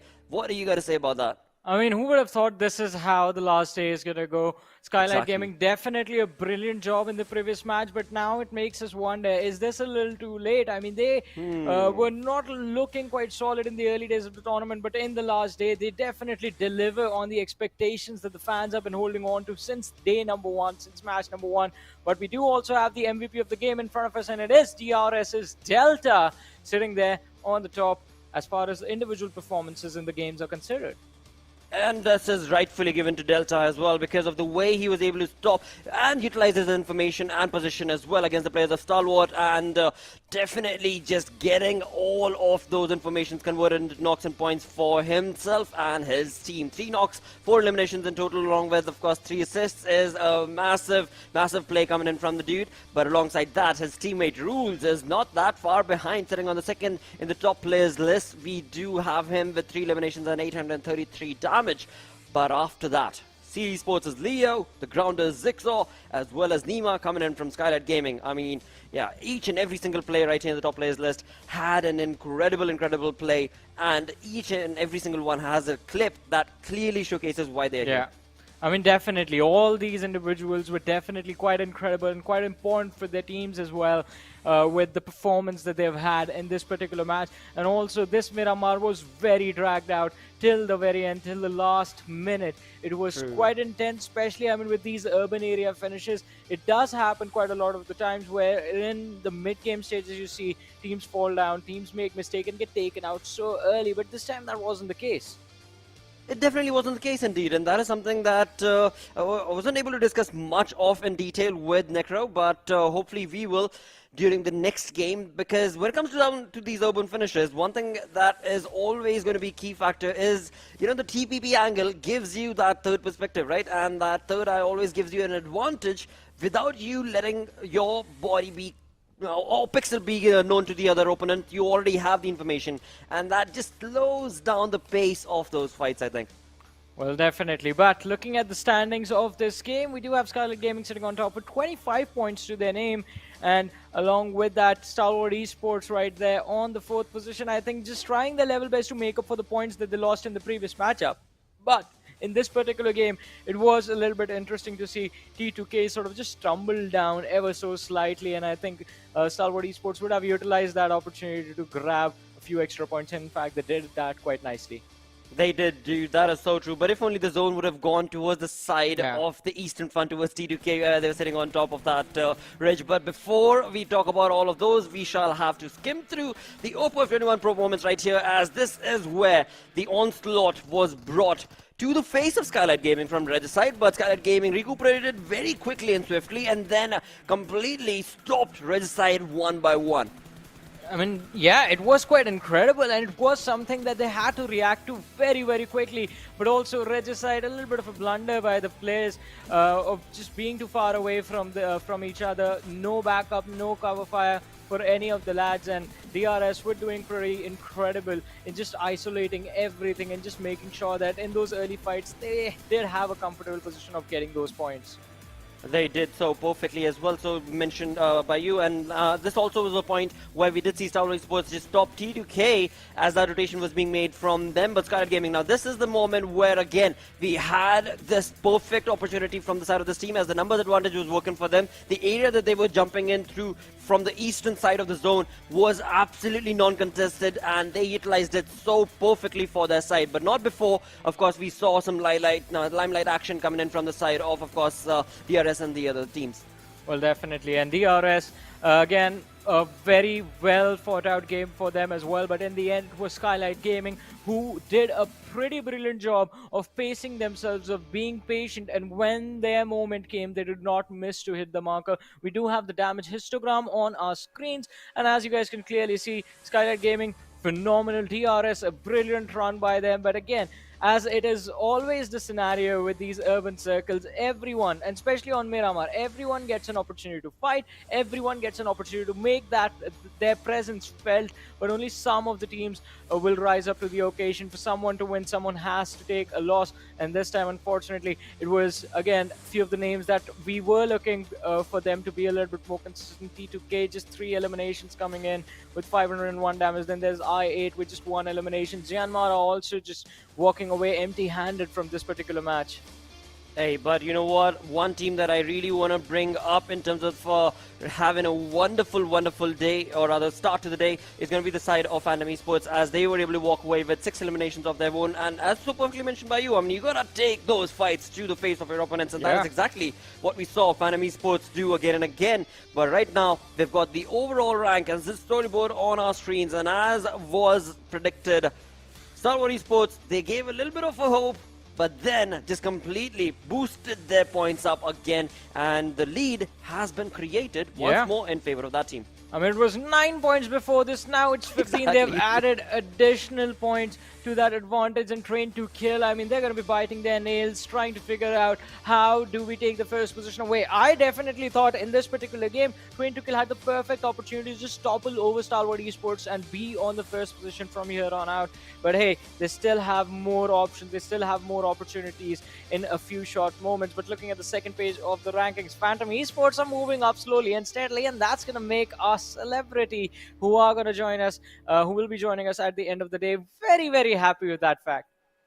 So true indeed, because after all, I mean, she did predict and wanted to see the side of JyanMaara Esports. And again, the viewers have been on top of this bandwagon since the start of the day, or rather start of not only today, but the entire league itself. And that, of course, is being done wonderfully and graciously from the side of JyanMaara Esports. And that, again, is all that I'm going to talk about, because I do not want to bring in those curses being brought on. That is what we do end up going down towards. But hey, before we get on to that, it is time for us to start predicting, dude. It is time for you to predict what team do you want to see get a chicken dinner, or believe or think could maybe stand a fighting chance to get a chicken dinner in this Erangel. So Train to Kill are definitely putting up a wonderful fight, and they are doing their level best, but at this moment I think DRS are also looking very deadly. So it's going to be quite hard to sort of... I'm split between the two teams. I mean, no matter who wins one of these two, I mean, I'll go for Train to Kill since they won the first Erangel, so I'll go for them again,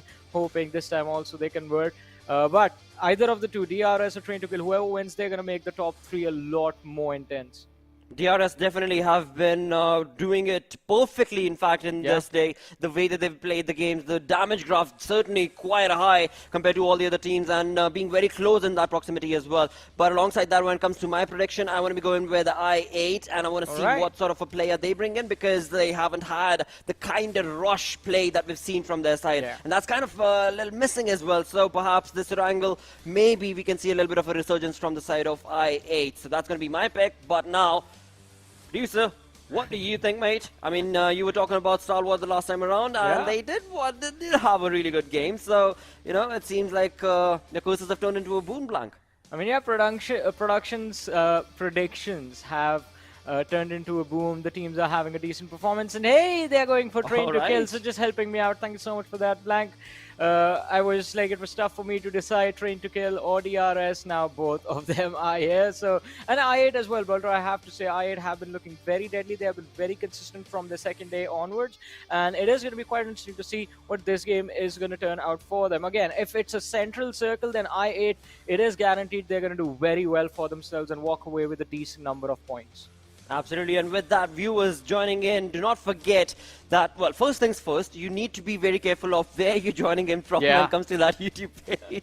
Johnny, go ahead, just explain a little bit about that. Alrighty, so you have to make sure that you're tuned into PUBG Mobile Esports South Asia's official broadcasting channel, because if you want to support your teams, if you want to be a part of all that voting thing that's happening during the live broadcast, it is happening today as well. If you want to participate in that, you have to tune into PUBG Mobile Esports South Asia's broadcasting channel, their YouTube channel, and then in the chat, go type space, vote space your favorite team's tag, and the votes are counted live during the matches.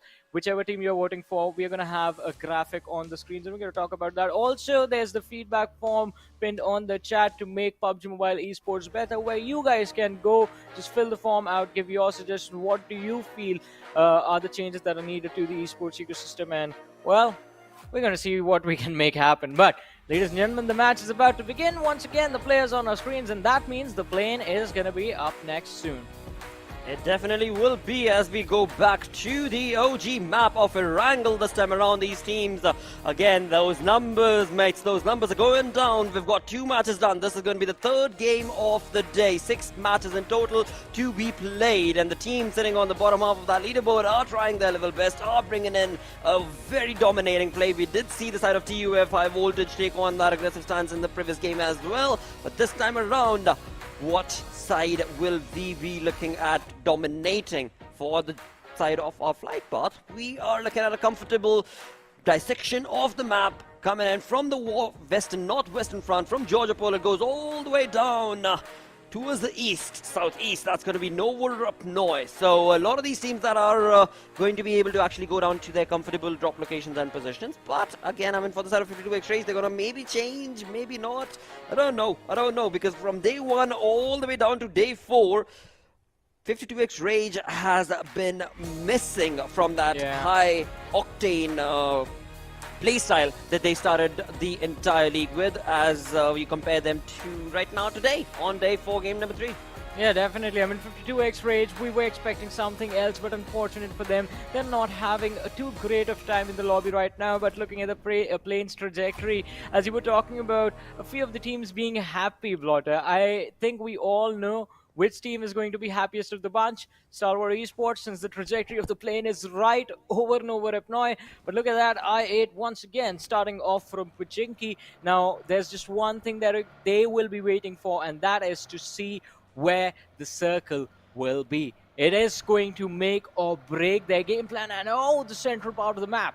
It is going to be there, but for how long, since quite a decent amount of the military island is also inside the zone right now. So it can, if the circle moves towards the south, then it can change everything for I8 and the teams that are going to prioritize the central positions inside of the game. Steel Esports is what I was looking at, but before we do, we've got Freestyles at home bringing in that aggressive play and stance, of course, against the dropping player of the Grounders. That's going to be Mr. Black. Trying his level best, of course, but sadly not being able to get even a single bullet onto the opponent. But yeah, going back to what I was looking at when it comes down to the drop locations as well, we've got Steel Esports' Demo, the only man, the only player who has gone down to the military base, whereas all the rest of the teammates have actually stuck to the main island. So we might be looking at a bridge setup coming in from the side of Steel Esports, but again, this is a bit too early to predict any of that. For now, what we know for a fact, the way the game has started off, it is going to be an aggressive play from the side of these teams. But hey, Johnny did mention, when you talk about that map, or rather the zone on the map itself is set up in such a way that it could maybe go north, it could probably go south, or just completely falter down into the center towards those fjords as well. So a lot of opportunity and possibility for the zone to make a curveball shift, but in all of those above mentioned scenarios, I8 is definitely looking confident. Yeah, it is definitely going to be quite comfortable for a long time in this matchup. They are completely isolated in Pachinki. There are massive cluster of teams towards their north, towards their west, and there's a lot of distance between the cluster towards their east. So they are going to be very comfortable. And as you were talking about Steel Esports towards that military bridge, it is going to be quite interesting to see exactly which team they will be interacting with first.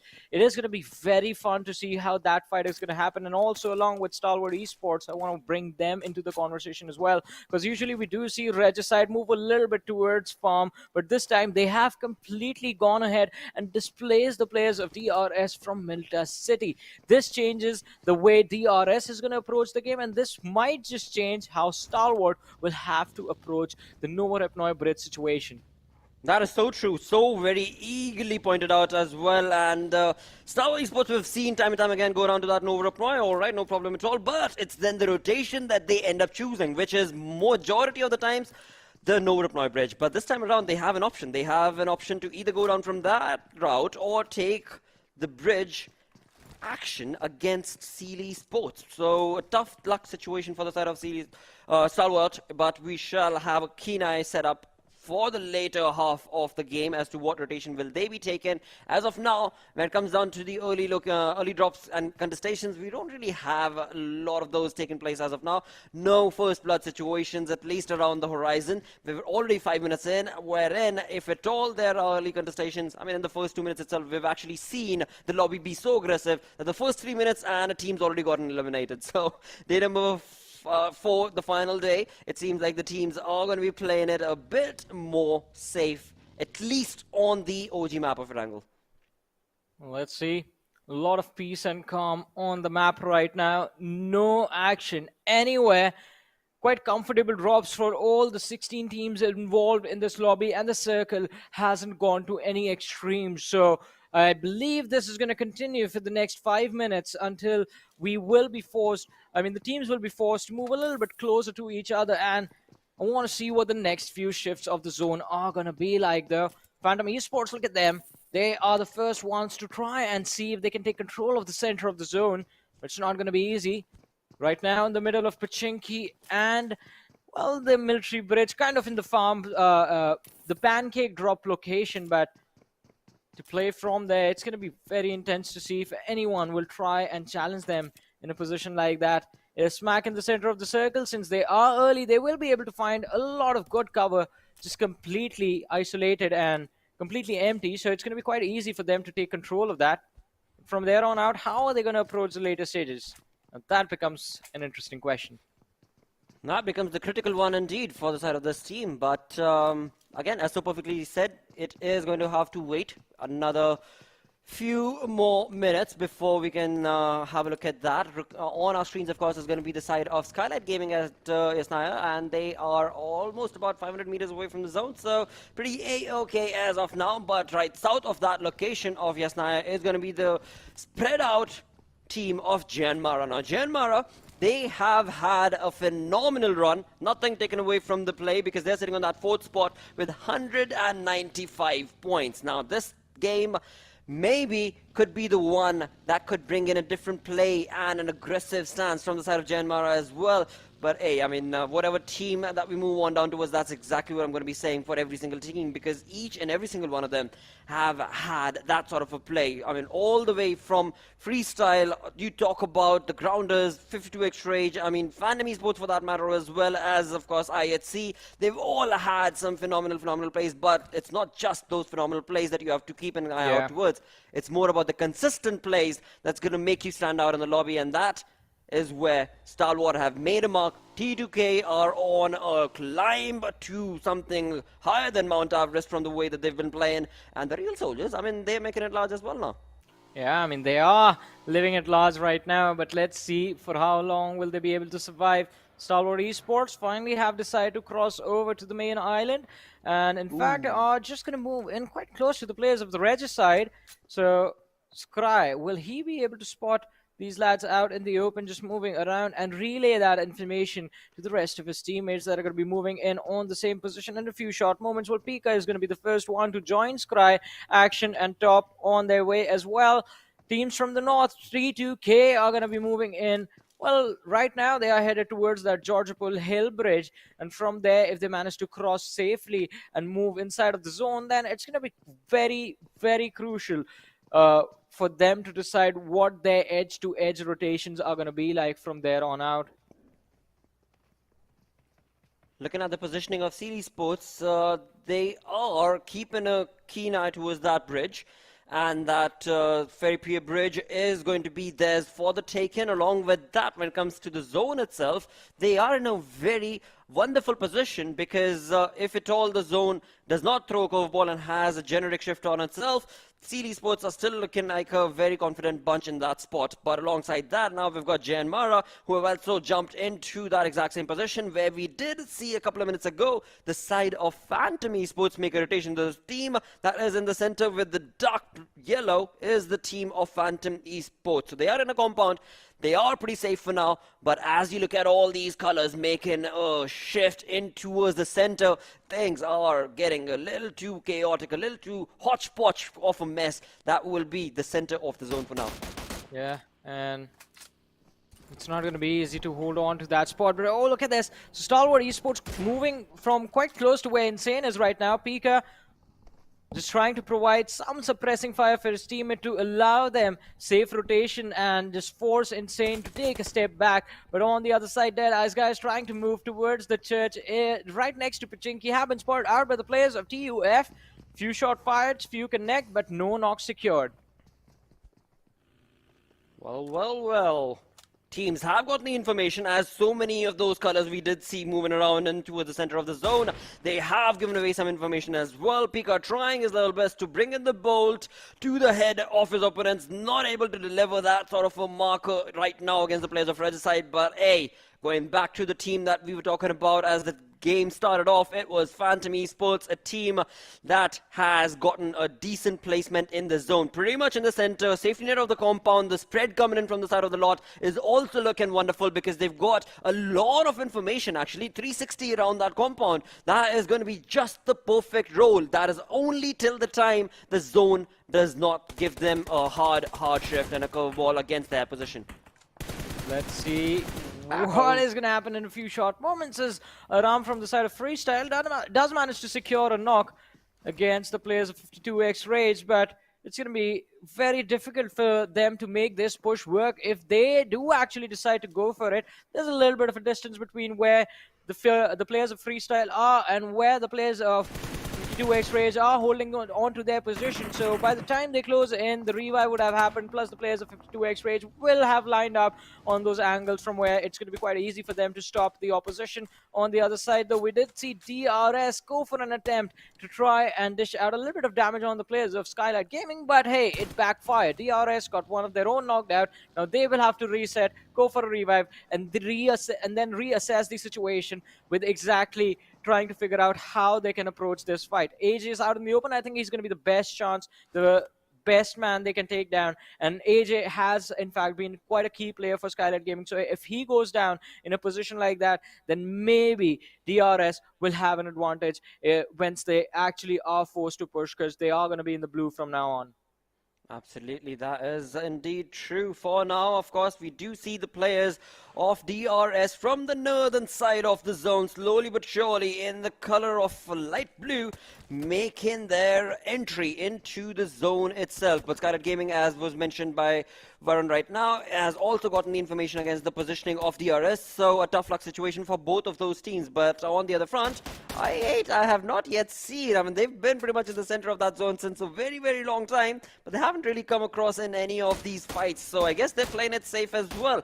But not for long, mate, because we've got the zone closing in another 5 seconds, and this is the shift that will dictate where the fights and where the teams are going to be pushing towards. For now, 52X Rage on our screen, of course, have gotten the information that there is a team right in front of them in the compound. That's going to be the Grounders, but again, for now, none of those shots connecting apart from just those vehicles and the tires getting bursted. So that also, again, can throw a little bit of an ink against the players of the Grounders, because their vehicle being damaged will mean they will not be able to have a clean sheet, clean move away and into the safety of the zone. For now, as the zone was getting shifted, the zone has moved away from the place that the Grounders find themselves. And same is the case for 52X Rage as well.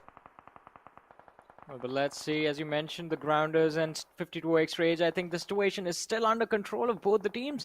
But again, transitioning to the mid-game stages from here on out, it's just going to make the situations more and more intense for all of these lads inside of the lobby. 13 minutes in, and just one of the players has been picked up. It was just TUF losing out on one of their teammates.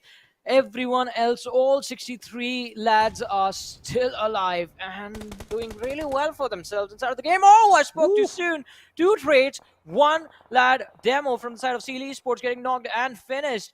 And the elimination has been picked out by the players from Freestyle. On the other side, the Grounders also lose out on Zigsaw, but they are in a position from where a revive should not be too difficult for them to pull off. Definitely not. It is not going to be any problem or any hiccups at all for the side of the Grounders to be able to get that revival. And along with that, when it comes down to the rotation that they were making, it seems to have successfully worked out for their side. But as we moved on back to this angle of Pachinki, I was thinking to myself, where is I8? I8 were there all by their lonesome, but now they're gone. They are pretty much scattered. Not entirely sure what's going on with their approach to the game. But hey, talking about other teams that know exactly what they want from this game, that is destruction, mayhem, chaos, and that's all being brought on from the side of T2K as well as the side of 52X Rage. But both these teams are in the open, and seems like the question I was asking has been answered, as both these teams' rotations are going to be going exactly towards the placement of I8. Well, but let's see. I8, they did in fact abandon this position, this city, quite a while ago, so nothing for them to fear. But on the other side, it seems like 52X Rage have turned their crosshairs towards I8 and are looking to challenge this hill that is currently under their control. Blade and Uzum, they were trying to block Daku and finally have decided to back off Daku as well, since his teammates are outside the edge of the circle and trying to line up shots on the lads of I8. He needs to pace himself, so he was also not proactively over aggressing in that situation. Dude, look at JyanMaara. JyanMaara are in the center of the zone with the compounds, with the two-man split. JyanMaara have everything working for their side. Of course, that means they are going to have to rely on where the zone is going to be shifting. But looking on to I8 and the way that they were able to hold down that hill for themselves, now it's time for conversions, mates. Now it's time for Crypto Blade to bring up that onslaught against the players of 52X Rage and take on some key points right here, right now. And it seems like Ghost coming in to help the entire cause is going to give the numbers advantage towards the players of I8, but will that be enough? On the front, we did just see Shopthar go down from the side of the grounders thanks to the blue zone as they tried to make that rotation. Now here, 52X Rage against the players of I8, the numbers advantage are definitely working in this team's favor. They just need to get those utilities on point, but behind, of course, the grounders is still around in the vicinity. Well, let's see. 52X Rays, they've closed in quite a lot of distance against I8, so it's going to be quite interesting to see how that fight goes. But what? DUF, what just happened? Deadeyes Guys just destroy them in seconds. DUF just getting blown to bits and pieces, the entire team out of the lobby in a matter of seconds. But I8 might be next as Uzun has been taken down. Daku, an easy finish in his hands. The remaining 3 players from the side of I8, they're trying their level best to back off, but 52X Rage, will they allow this to happen? Crypto has gone for a flank. Blade, along with his teammate Ghost, they are trying to hold this this mountain, this hill from the high ground, but it's not going to be easy. And 52X Rage, look at that. They use the initial fight as a distraction and have, in fact, out-rotated I8 for an advantage towards the edge of the circle.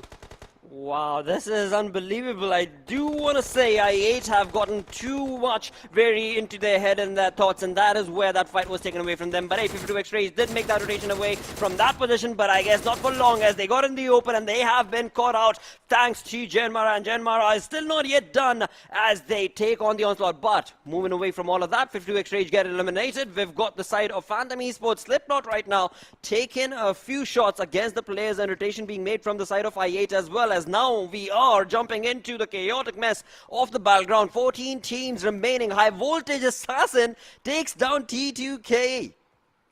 Well, Train to Kill. They're going to be quite upset about that. It's going to be quite important for them to secure a lot of points in this game and just move closer to Stalwart Esports. Not a lot of difference again. It was 15 points at the start of the game. Now it's 14 points. But look at this. High Voltage is running towards Train to Kill. Assassin is going to be quite close to see again. Oh my goodness, what just happened? Sandesh all of a sudden finds himself as his last solo survivor for his team in a very, very tough spot. Alright, there are 2 players surviving from the side of Train to Kill, but not anymore. And Sandesh, a lot of pressure on him, barely left with any HP. A massive push coming in from the side of High Voltage, and Train to Kill had to pay a price for that. High Voltage, they did not really care what was going to happen to them. And then comes in JyanMaara, just easily skimming through the entire lobby. One team after the next. They bring down Sandesh, they bring down the players of FS, and JyanMaara are definitely utilizing the position that they're in right now. We do have Phantom Esports, all 4 players, and they are definitely looking like they've got a lot of hurt in their minds against the players of I8, as I8 made that rotation known.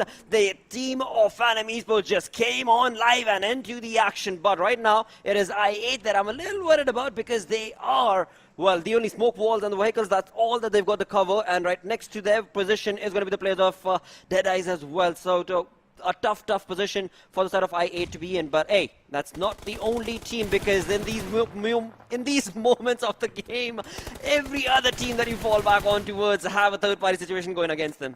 Well, let's see what the end result is going to look like. 12 teams, 44 players still surviving. IHC stuck in a dip. One nade after another from the side of Deadeyes Guys. And IC is going to be back on his knees. Now he's trying to crawl towards Alex to get a revive going. Godless has lost a little bit of HP on him as well. But he climbs that ridge without any fear in his eyes, and is looking to see if he can pull his team out of this tough situation. Phantom Esports taking a massive beating from the players of I8. Crypto was able to secure a knock and a finish, and Slipknot is going to be taken care of as well. I8 go on and eliminate the entirety of Phantom Esports, securing a few extra points for themselves from that very impressive, very quick team fight.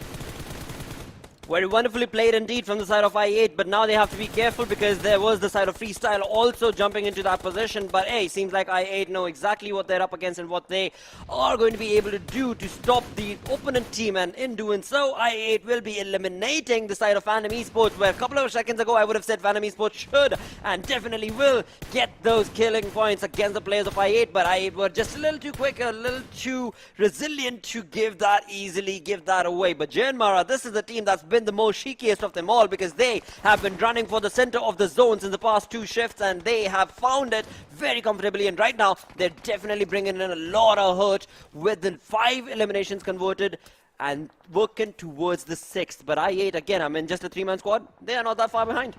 Yeah, they're not too far behind, not too shabby of a run in this particular game. Let's see what is going to happen.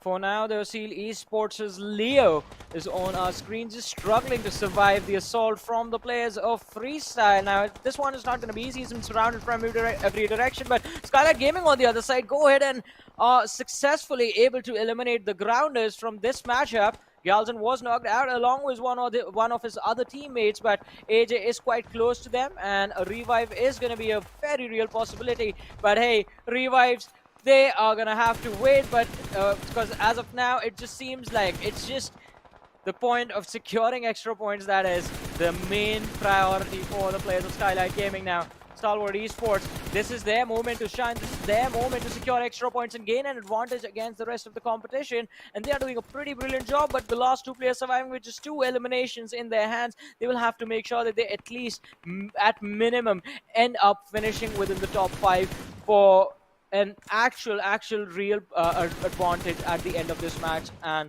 on the overall leaderboard.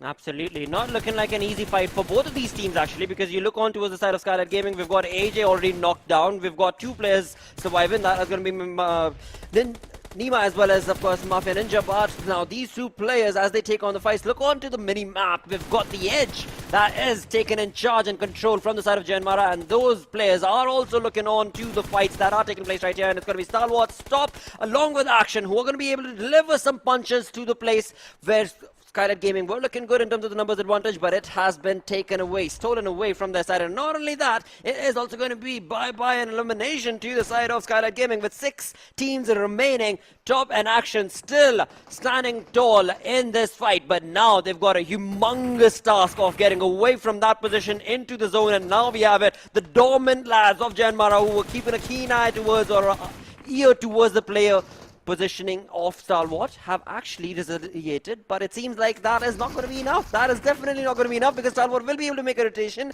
and I8 are the ones who are helping in all of this. Well, let's see. It's an absolute bloodbath in this battlefield on Erangel right now. And with that, I8 Esports are going to be eliminated from this match as well. Now it's going to be all in the hands of JyanMaara, but they lose out on Gunner. Deadeyes Guys in a perfect position to secure this win, but they are losing out on their players as well, as IC from the side of I8C is going to step in and take down one of the players from the side of the Deadeyes Guys, smack in the center in that watchtower. Quite an interesting scenario building in front of us right now. JyanMaara, they have a decent position inside the zone, but they will also have to deal with the pressure of the team in front of them. If the zone moves away from their position, and it's not going to be easy for them to pull it off. Seal Baron in the back lines can definitely prove to be an important game changer, wild card of sorts, but he has been spotted out by Susan, and Snipe Whitey, in fact, is actually going to be the man that ends up securing that finish. Well, again, this watchtower definitely being the last true cause for Deadeyes to be able to hold on for a few minutes longer, because they are a 2-man squad against the 4-man army off the side of JyanMaara. But along with all of that, as we can see, we've got 3 teams standing. That means that there is that one other team, and that is going to be none other than I8C. Just a 1-man squad from I8C. And look at that zone shift. Look at that curveball. Look at where it has been gone. Well, JyanMaara, they are going to be very, very happy with the way the zone has just landed in their laps, and now it is Deadeyes and I8C who are going to have to try and capitalize on this fight out in the open. Well, but let's see, as you mentioned, JyanMaara, they're going to be the happiest bunch in this matchup right now. Top 3 teams, 2 players remaining from the side of Deadeyes Guys, 1 from the side of I8C, and then there are the four Titans from the side of JyanMaara. I see all he's thinking about is just surviving. He's just hoping that he doesn't end up giving away his points to either of these teams, and hoping that JyanMaara, well, they deal with Deadeyes Guys a little bit soon, a little bit quicker, and he gets those additional 2 points for being inside of the top 2. Utility being lobbed towards him. I wonder how many heals does he have? Indeed, mate. I mean, he's just waiting. He's just hoping that the side of JyanMaara just pushes on along and takes on the players of Deadeyes Guys. For now, 4 is the number to the question that you raised for Icy. But again, will that number be enough? Looking at the utilities that he's got, looking pretty comfortable, dude. I mean, with level 3 kit all to himself, looking very confident, but seems like this opening is going to come in a bit too late, as the number of heals is just not enough. But JyanMaara's gunner has pushed on along with his DP, and just one player surviving from the side of Deadeyes Guys. True Love Sir is out in the Molotov, and this is actually going to allow IHC's Icy to jump on to the 2nd position. But hey, nothing taken away from the fight that JyanMaara did participate in from the middle of this entire match itself, because the numbers, the rotation, all of that working in the favor of JyanMaara, resulting in them getting a chicken dinner with 13 eliminations, 28 points in total overall on the 3rd spot. Well, it was an impressive finish from the players of JyanMaara, but they will have to keep this going if they want to regain their spot within the top 2, and well, not a whole lot of opportunities left for them to make it happen. Just 3 more matches to go after this, and after those 3 games, the final results will be on our screens. But again, as you mentioned, Blotter, this was in fact a very, very brilliant game from the players of JyanMaara. They did a phenomenal job. They definitely did. He utilized all of the perfect key moments, and of course, as soon as, I mean, I saw them on the map feed as well. As soon as the zone shifts, they're like, all right, you know what, disengage, disengage, disengage. We got to run for the center of the zone, and they do so, and then again, they start dominating. But yeah, a lot more conversation on the other side of this short little break. Stick around.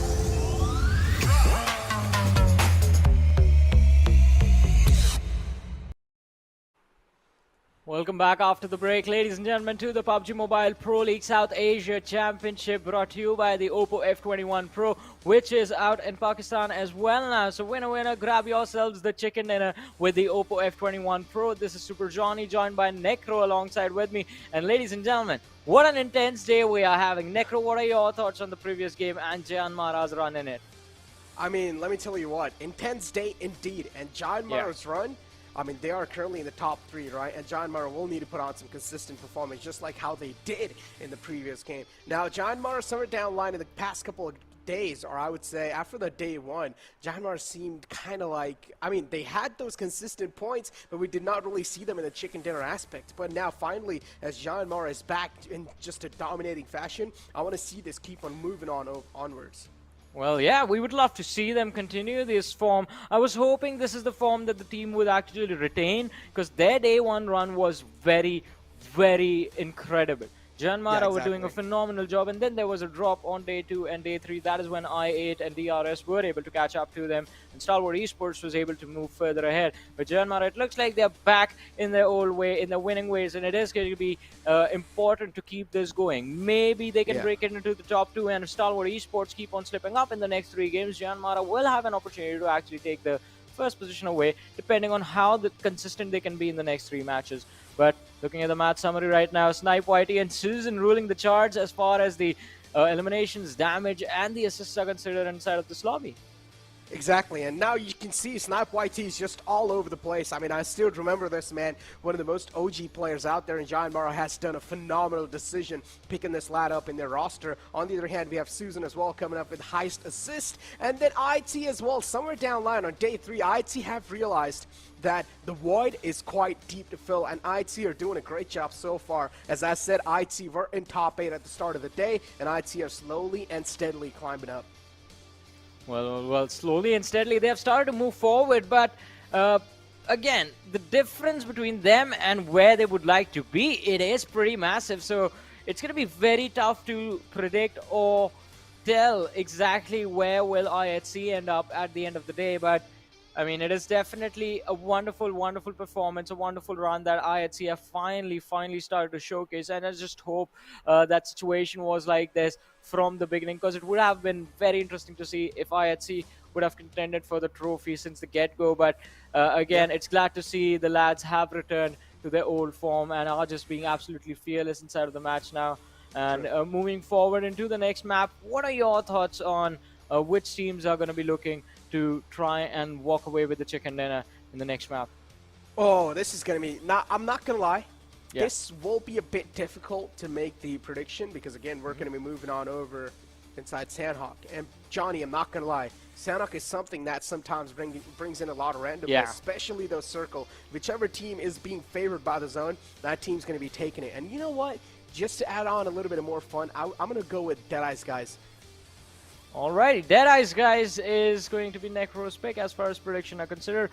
We're going to let production know about that a little bit later when the predictions are actually... A prediction is going to be put on the screen by production in a short while. But for now, it's time for us to look at team path to zone for JyanMaara. And again, they always, again, are one of those teams that do like to have their own space, their own widespread area in the early stage of the match. So we do see them dropping towards Prison Mansion and Povka. But that... mid-game rotation was quite critical, and from there on out it just became about where the zone was going to be, and JyanMaara from that third circle onwards were in fact doing a pretty phenomenal job of holding on to their strongholds inside of the zones.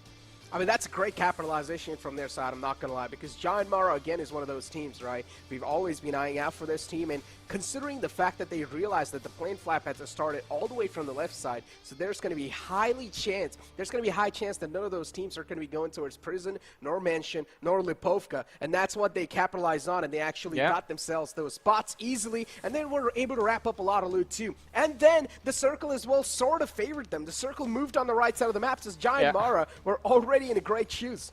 Yeah, I mean, they were already in a pretty great position, as you mentioned, and they made sure that they did not lose that for so long. And as soon as the game sort of transitioned to the final few moments, it felt like only Deadeyes Guys stood a chance of taking down the players of JyanMaara, but that additional added pressure from the players of IHC from the back sort of forced Deadeyes Guys to make a few mistakes here and there, lose out on 2 of their players, and then just completely hand the game over to the players of JyanMaara. But hey, we're going to witness all of this once again as we move forward to the Oppo F21 moments of this particular match.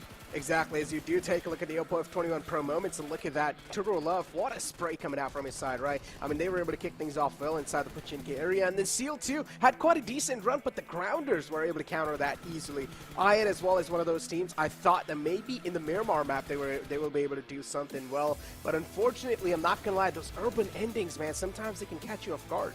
Yeah, they can sometimes, in fact, catch you off guard, and it is definitely not going to be easy to get yourself out of those positions. And yeah, TUF, again, we did not witness that during the game, but it made me very curious, like, what happened to the squad? And look at this moment as well. Assassin just being a stealthy assassin. Exactly, I mean, this is what he's known for, right? And sometimes when you do realize things are not going to be in your hands, and if you're able to hold on and trigger discipline, you might as well just go for it. On the other hand, I8 right here, a great spray, and I'm not going to lie, sometimes these spots, man, imagine you're playing on a little mobile device, right, and you're able to get such kind of an eyes, you're able to spot out even a little pixel. That just amazes me. It's just incredible to see the way these players move around inside of the game, and as you mentioned, do find those angles, do find those positions and advantages for themselves. It is quite difficult, but hey, they make it happen, and that is why they are here playing against each other, the best of the best, competing for that one prestigious crown, the trophy of being the champions of South Asia. This time, JyanMaara were able to convert a chicken dinner, an amazing winner chicken dinner for themselves. But in the next game, can they make it happen again? The damage histogram, and again, look at that. As I was saying, the priority that JyanMaara had because of the zone being right on top of them again and again, they made sure it counted, they made sure it mattered. The most damage dished out in the lobby, 2,770 damage dished out, 13 eliminations secure. Now that is a dominating performance. Exactly. And we'll talk about a dominating performance. I mean, 13 elimination points from the side of JyanMaara. And, I mean, that in itself, look at that. They have the highest tower currently. No one is even anywhere close. And they've already, they were almost about to hit 3,000 damage marker, JyanMaara. They had some of the most incredible games. And I'm not going to lie, it did seem like JyanMaara was sleeping a little bit. But that sort of performance is going to wake them up. Well, let's see. As you said, it might just wake them up, but will it actually happen? I think that is something that we're going to be waiting for. And in fact, how wide awake are they going to be? What is the final result going to look like? Because again, as we talked about it, they are they did fall a little bit further behind in the early stages. But look at that. Stalwart Esports 270 train to kill on the second with 249. And JyanMaara with this game do bring themselves up back into the top 3, 223 points secured. Exactly, 223 points secured. And then you have 20 kill, already in the second place. And I'm not going to lie, Stalwart Esports, again, gaining that little cushion they had. They just want to maintain that lead they have over the players that's trying to kill. And on the other hand, trying to kill somewhere down the line. Again, the way Stalwart Esports is able to perform in every single game is just absolutely impressive. But on the other hand, the way trying to kill sometimes does phase out in a couple of games. And this is what it is, right? Sometimes, I mean, trying to kill is a type of team that likes to take things as slow as possible in the early phase of the game. And then later on, they start taking that calculated risk. And sometimes, while taking that calculated risk, the calculations might be wrong sometimes, right? So that's when trying to kill just do kind of phase out and they don't really have a lot of points to end up with. Yeah, definitely. And I mean, it is not going to be easy in a situation like that as well, to survive in a situation like that. Yeah. Just to keep your head calm and just focus on what needs to be done. But moving on the other side, I mean, in the next map, in Sanhok, definitely a map that has been known to be the most unpredictable with the bunch. It becomes an extra sort of variable that you do have to deal with. And that in turn makes it very difficult to perform. Every single time Sanhok rolls around, it becomes very difficult to predict exactly who will be walking away with the match and with the win. So I'm going to see what Necro has to pick and then decide what I want to go with. Necro, what's your decision going to be? My decisions. Yeah. My decision. Oh boy, IHC. I'm going to lock in and load it. IHC. I want to see them dominate with that DBS. Yo, come on, man. Yeah, I think, all right, so this is going to be different because I'm going to be agreeing with Necro for once, and I think even I would like to see IHC walk away with the chicken dinner. We have seen them miss out on that for a while now, but again, we want to see that consistent run from this team that has, in fact, in the past showcased how good they are. All right, Johnny, listen, what do you mean agree for once? Listen, if you'd have agreed with me this whole time, you would have gotten 6 predictions right, all right? Oh, this is what happened. You should have agreed with me. Okay? The result of not agreeing with me is 2 predictions. How was I supposed to know that you've been working around a little bit extra just behind the scenes and just... Listen, you're like that kid in class that does his homework on time and then just shows up and be like, yeah, I didn't work much. No, that's not the truth, man. I've been praying to PUBG gods every single day. Listen, I've got 2 phones, right? The one that I gave you just a while ago. And the other phone, I keep it right next to the gods. Right, and I pray it every single day. I praise it. I've turned on PUBG on that game, and I keep it right next to the gods. And I always just, pray. I'm like, please help me. Please let me get the predictions right every single day. You gotta wake up early in the morning, ladies and gentlemen. That has to be the gamer's equivalent of a temple, like just a space in the house with mouse, keyboard, your favorite esports athletes, posters just linked up. I'm pretty sure Necro has one. I've seen it in his house. I've got team logos. So putting on every single player, all these players are just way too good, right? So I cannot just have my entire room filled with posters. So I just have team logos, and I'm like, all right, just help me, And that is a good alternative. Yeah, exactly. So it's like one team has all the players combined, so that's what it is. But yeah, ladies and gentlemen, we've got the flame fly path in front of us, starting all the way from left side of the map, and then ending all the way towards Kampong. Johnny. I mean, again, this play flat path is going to be quite perfect, just dividing the map into 2 halves, and teams are not going to have any trouble in going to their designated drop spots. But again, we yesterday saw a little drop clash between the players of 52X Rage and Train to Kill. Are we going to see that happen again? Well, let's see. I mean, was that Train to Kill or I8? I think so. That was I8, right? Last yeah, time? it was I8. Yeah, that was I8. So Yeah. Train to Kill and I8. Oh, but look at the circle! Oh, we're up for some cruel games this time. But look at this, usually it has been the case that 52X Rage towards Paradise Resort have, well, been forced to deal with JyanMaara, and again they're going to be forced to do that. Yesterday on Sanhok, they made sure that they weren't going to drop towards Paradise Resort, but a risky play coming in from 52X Rage, and it's a big risk for them. In fact, for JyanMaara as well to try and approach this fight. If they lose out on this play, if they lose out on this very first squad fight, then all the points that they've accumulated from the previous game, they are going to be nullified. Talk about things being nullified. I mean, JyanMaara quite close right there, man. I'm not going to lie. Things are going to get quite dicey as the time passes by. And JyanMaara is one of those teams that's right next to 52X Rage currently in the Paradise Resort area. And JyanMaara are quite grouped up. Same thing goes with 52X Rage. They're right next to each other. These two teams do not really want to separate on this early in the game, and makes a lot of sense too. 52X Rage currently on a downslope in the overall rankings, and you don't want that downslope hurting you anytime in the future. Again, JyanMaara, after winning such a crucial game, they're definitely going to be feeling all-time high. Well, let's see. As you mentioned, after winning a game like that, they are going to be feeling quite confident, but they also have to be extremely careful. 52X Rage, definitely a wild card of a squad that has what it takes to turn the worst of the situations around. Day 1 was pretty incredible from their side, but again, the matches after that, day 2, day number 3 not really working out. Maybe day number 4 is going to be a little bit different, especially this particular map. Sanhok has been quite a big pain point of theirs. And JyanMaara has been one of the reasons that Sanhok never seems to work out for 52X Rage. Talk about 52X Rage. I mean, oh, that nade! What just happened? It seemed like the nade just dropped down from the tree instead of dropping an apple.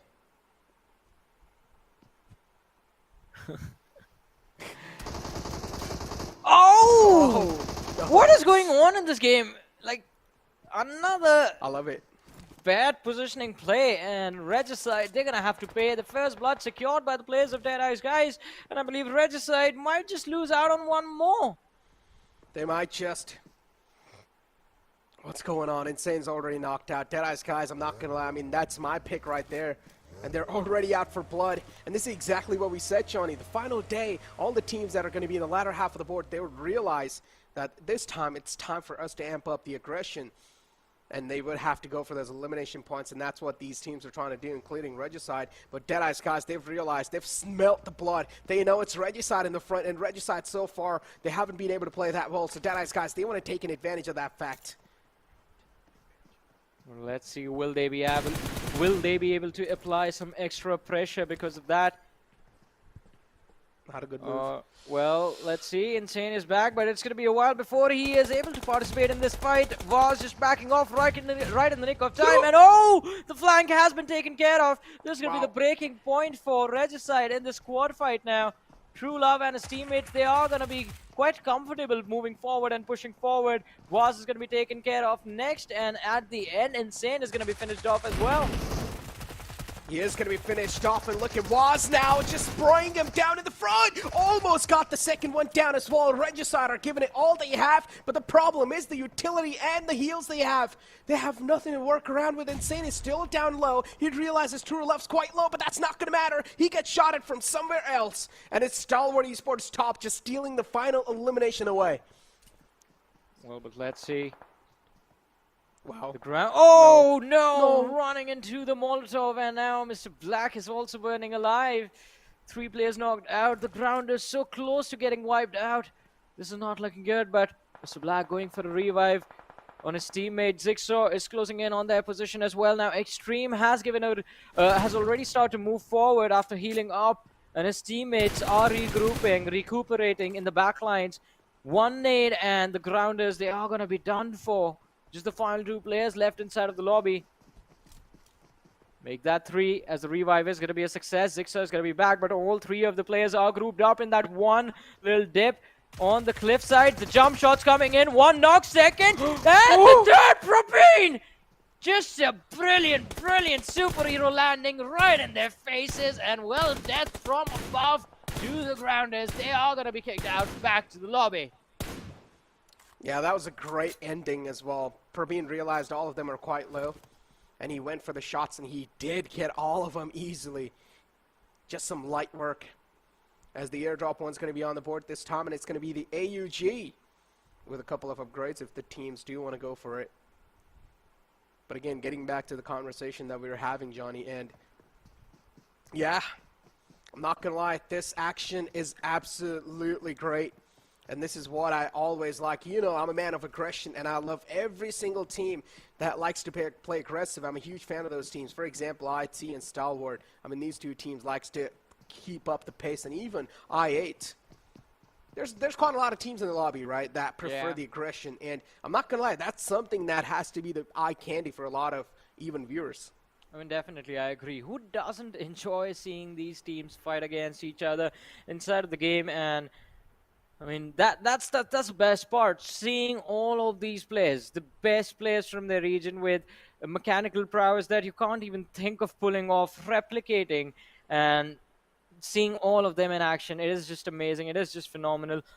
But this time, again, let's see where the circle is going to go. Which team will the zone be favoring as IHC? I mean, that's quite a decent spot for them towards Hathen. They won't have to move for quite a bit of a while, but Freestyle now, I want to see what their intentions are going to be. They are still towards Kampong, playing quite slow in the early stages of the match. They indeed are taking things quite slow. But again, as I said, the circle is something that's going to try to play some cruel games. Because again, it's just keeping that mysterious aura. Is it going to be shifting on the left side of the island, or is it going to be going on the right side? What do you think, so Johnny? Where is the circle going to end? Oh, I hope it just moves again and again towards Camp Alpha. I wanted to go towards the west, and that is just going to make this matchup a lot more fun. There is a massive cluster towards the east, so if the circle moves towards the east, and in fact in the later stages stays on that main island, then majority of the teams won't have a lot of incentive to actually get out of their comfort zone, get out of their covers, and try and take a fight against each other. Talk about taking fights against each other. I mean, I personally feel like this circle is probably going to be ending right next to the bridge. You see the mouth of the bridge on the near hot inside? Yep. It's probably going to end in near that bridge. Like right next to the water lines. That's what I think. Well, even that is going to be super fun to watch if that happens. Oh yeah, because I'm not going to lie, there's such open grounds right there. You don't even have a lot of cover to play around with. Maybe a couple of boulders and maybe a couple of rocks and stuff to play around with, but maybe a little bit of trees. But you don't have a lot of cover to rely on. So every single move has to be calculated. But on the other hand, talk about calculated moves, I8, they're quite oblivious of the fact that they're actually being eyed out by the players of Seal. Seal know exactly where the players of I8 are, and this is a great trap being set up by the players of Seal. This is a nice booby trap. Well, it was a trap, but let's see. Seal Esports, they have found the opening. I8 are losing a few of their players. Ghost, he's going to have to switch his weapons, but he will be taken down. I8 now sitting at a massive disadvantage, but nowhere left to go. Blade, he's going to take this fight. Takes down 2. He turns things around. Seal Esports, their plan has backfired, and Blade is a man doing a phenomenal job of keeping his team alive in this one, but he barely has any HP left, and now Wally is going for a hunt. He smells blood, and he wants to take this man down. Blade heals up back to 75 HP, but Wally has 100 on him. It's just going to be that slight differences, but hey, Blade, he managed to connect a few shots. Wally is going to be low now. Blade runs around the rock, and that is a wrap. Blade just going ahead and destroying Seal Esports all by himself. An incredible moment for I8 Esports. An incredible moment indeed as JyanMaara now. 52x Rager looking at just obliterate, and there you go. Well, the man's just gonna straight up walk inside a trap set up inside the house. JyanMaara playing things as safe and as cautious as possible. And I'm pretty sure Payne hears the movement on the right side of the shack, and he knows what's going on around him. Payne now realizes he's in an enemy territory. He's been invading this territory, and Gunnar and JyanMaara, they're quite jealous of that fact. So Pain is now trying to make sure that he's not giving away any type of sound cues. He's trying to be as sneaky as possible. But 52x Rage, there's no way out of this spot. You guys will need to take this compound in your hands, because if you do try to back out, it's Skylightz Gaming from the back, putting on even more pressure. Well, let's see. I mean, the pressure is being applied upon them, and Skylightz Gaming, they are getting picked off. 52x Rage managed to secure 2 finishes from that little situation, and they are going to be looking to eliminate a few more players. But oh, look at that top. Sees Yetta from Phantom Esports out in the open and has managed to secure an easy point for himself. Slipknot is going to be taken down by Action. Another point going towards Stalwart Esports. 4 eliminations secured up until now in this match. 4 eliminations out there. Pain's being knocked out as well. The pressure situation on the players of 52x Rage might just make the Mac a little bit discomfort, and also the pressure might just be there. But hopefully 52x Rage don't really crumble down or don't really crack under the pressure, because this is one of those teams that has been cracking under a lot of pressure lately. They're not really able to deal with their mentality, and Faster is all the way in the back. He wants to go for the res on the fallen man, but if he decides to cross in the open, that's not going to be a possibility anymore. At 52x Rage now, they're down to a 2-man squad. Well, let's see, down to a 2-man roster. What will this team be able to pull off in the mid-game stages now? Stalwart Esports doing a phenomenal job. Train to Kill still a part of the action in this matchup. Let's look at the replay. Seal Esports against I8. They start off the fight quite nicely, but then all of a sudden just blundered it up. And I have to say, it wasn't a blunder, but an outplay from Blade from I8. He was actually just a monster, lining up the players one after the other, just jiggling left and right perfectly, running in and out from behind the cover, and then wasting Wally's time enough for Blade to heal up, step back in the fight, and then just finish off what he started. Talk about finishing off what he started. Look at that nade. Oh, it could have been close a little bit. Another one tossed in, hoping that maybe this one's going to hit the mark, and it does. Takes down Faster quite low. Faster now is definitely quite uncomfortable. He's trying to move back, and he takes even a bit more damage. No Fear spots him out, but a little too late to react, which is going to give Faster another lifeline. He will patch himself up, and there you go. JyanMaara too, they smell the blood. And now they want a piece of it as well, as they do get one of the men knocked out. Knight's being knocked out. JyanMaara moving out in the open, took a couple of shots, but it's okay. They still have the manpower available. And TDK all the way for the far fray. They're going to shut down the final man. At 52x Rage, they're going to crumble down. Well, let's see. 52x Rage. They are going to be dealt with now. 12 teams remaining, 41 players still alive. TUF looking to see if he can at least cause some trouble for the players of Stalwart Esports hiding in that shack. TUF will need to cross the ridge if they want to stay safe for a few extra moments, as a circle is again split between Camp Alpha and the main island, and only just barely a smidge of the main island is inside the zone. Camp Alpha, a lot of surface area for the players to work with, so whoever crossed to Camp Alpha Island is definitely going to have an advantage in a few of the fights that are about to break out.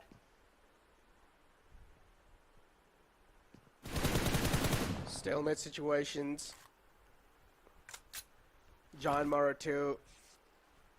They spotted out Nima, but Gunner's knocked out. No Fear indeed's going to have a bit of pressure onto his backs to get the fallen man back up, but how is that going to be a possibility? That's something No Fear will need to try and find out. Train to Kill is just pinning No Fear down, so No Fear as well. He cannot just leave the compound and go for the res, so at this point No Fear has to let go the fallen man. And that's what exactly is going to happen. And Train to Kill realizes he's all by himself. And what a spray connection coming in from the side of No Fear. No Fear is going to take out one of the men. And now it's all down to Legend in this nearby vicinity. But No Fear does not have a lot of breathing space. He's being pinned inside the house. Well, he has been pinned down for now, but let's see. No Fear, nowhere left to go. Legend, he knows where his opposition is. Train to Kill, have him surrounded from every single direction. Not a lot to do in a situation like these. Again and again, he's trying to see if he can secure that finish of the player he knocked out a few moments ago. but he's getting pushed upon at the same time. Jane and Legends jumping in tandem. Perfect sync right there as they go for a hunt on this last remaining player from the side of JyanMaara. And oh, the shots come in from the flank. Skylightz Gaming, they chime in. Jane is going to be out. Now Legend inside that shack, and No Fear is going to look to apply some additional pressure on these lads from the side of Train to Kill. But he needs to be careful with how he positions himself. Running indoors now, trying his level best to finish these two players off. It's not going to be easy. Legend has been fired out. No Fear with the drop shot finds the knock, and oh my goodness, the tables have turned on the players of Train to Kill. They lose out on two of their key players. Exactly, flipping the odds against the players of Train to Kill and just playing with his death. He's still able to stay alive for now. No Fear. Indeed, this man is inflicting a lot of fear in the players of Train to Kill. Those are the only players left alive too. Johnny and Sioga is now going to decide to back out from this. That's the most mature decision because No Fear is currently looking unstoppable, and also with the help of a bit of help of the players of Skylightz Gaming, he's able to stay alive for now. Edgar, nice 2 little taps, but that's not going to be converting into anything. Just a little bit of damage being chipped away.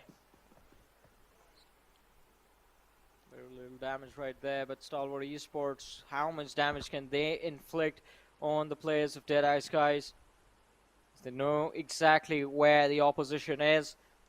Also aware of TUF's position, but not too worried about that since Stalwart Esports do have quite a comfortable spot still under their control. Those shacks, they're going to keep them protected for a while now. But as I say, that Action taking a massive hit from DE is going to be forced to run to the corner, heal up, and then try and think about how he wants to engage in that fight. Talk about engaging in the fight. I mean, TUF so far is quite alive. And I was having a little conversation, right? At this point in time, TUF are like Regicide and even High Voltage. Pretty much the bottom 4 teams. We can just count them out, right? It's going to be quite tough. But again, we don't have like a confirmed chart, like how many teams are going to be moving on forward. So, as we do have the players of IC. And IC, they're just eyeing out in the front. One of the players still prone down, and Assassin's all the way on top of the hill right there. As look at the shots taken, Action's quite low, wants to still dish out some damage, but Deadeyes Guys too, they're playing some safe games.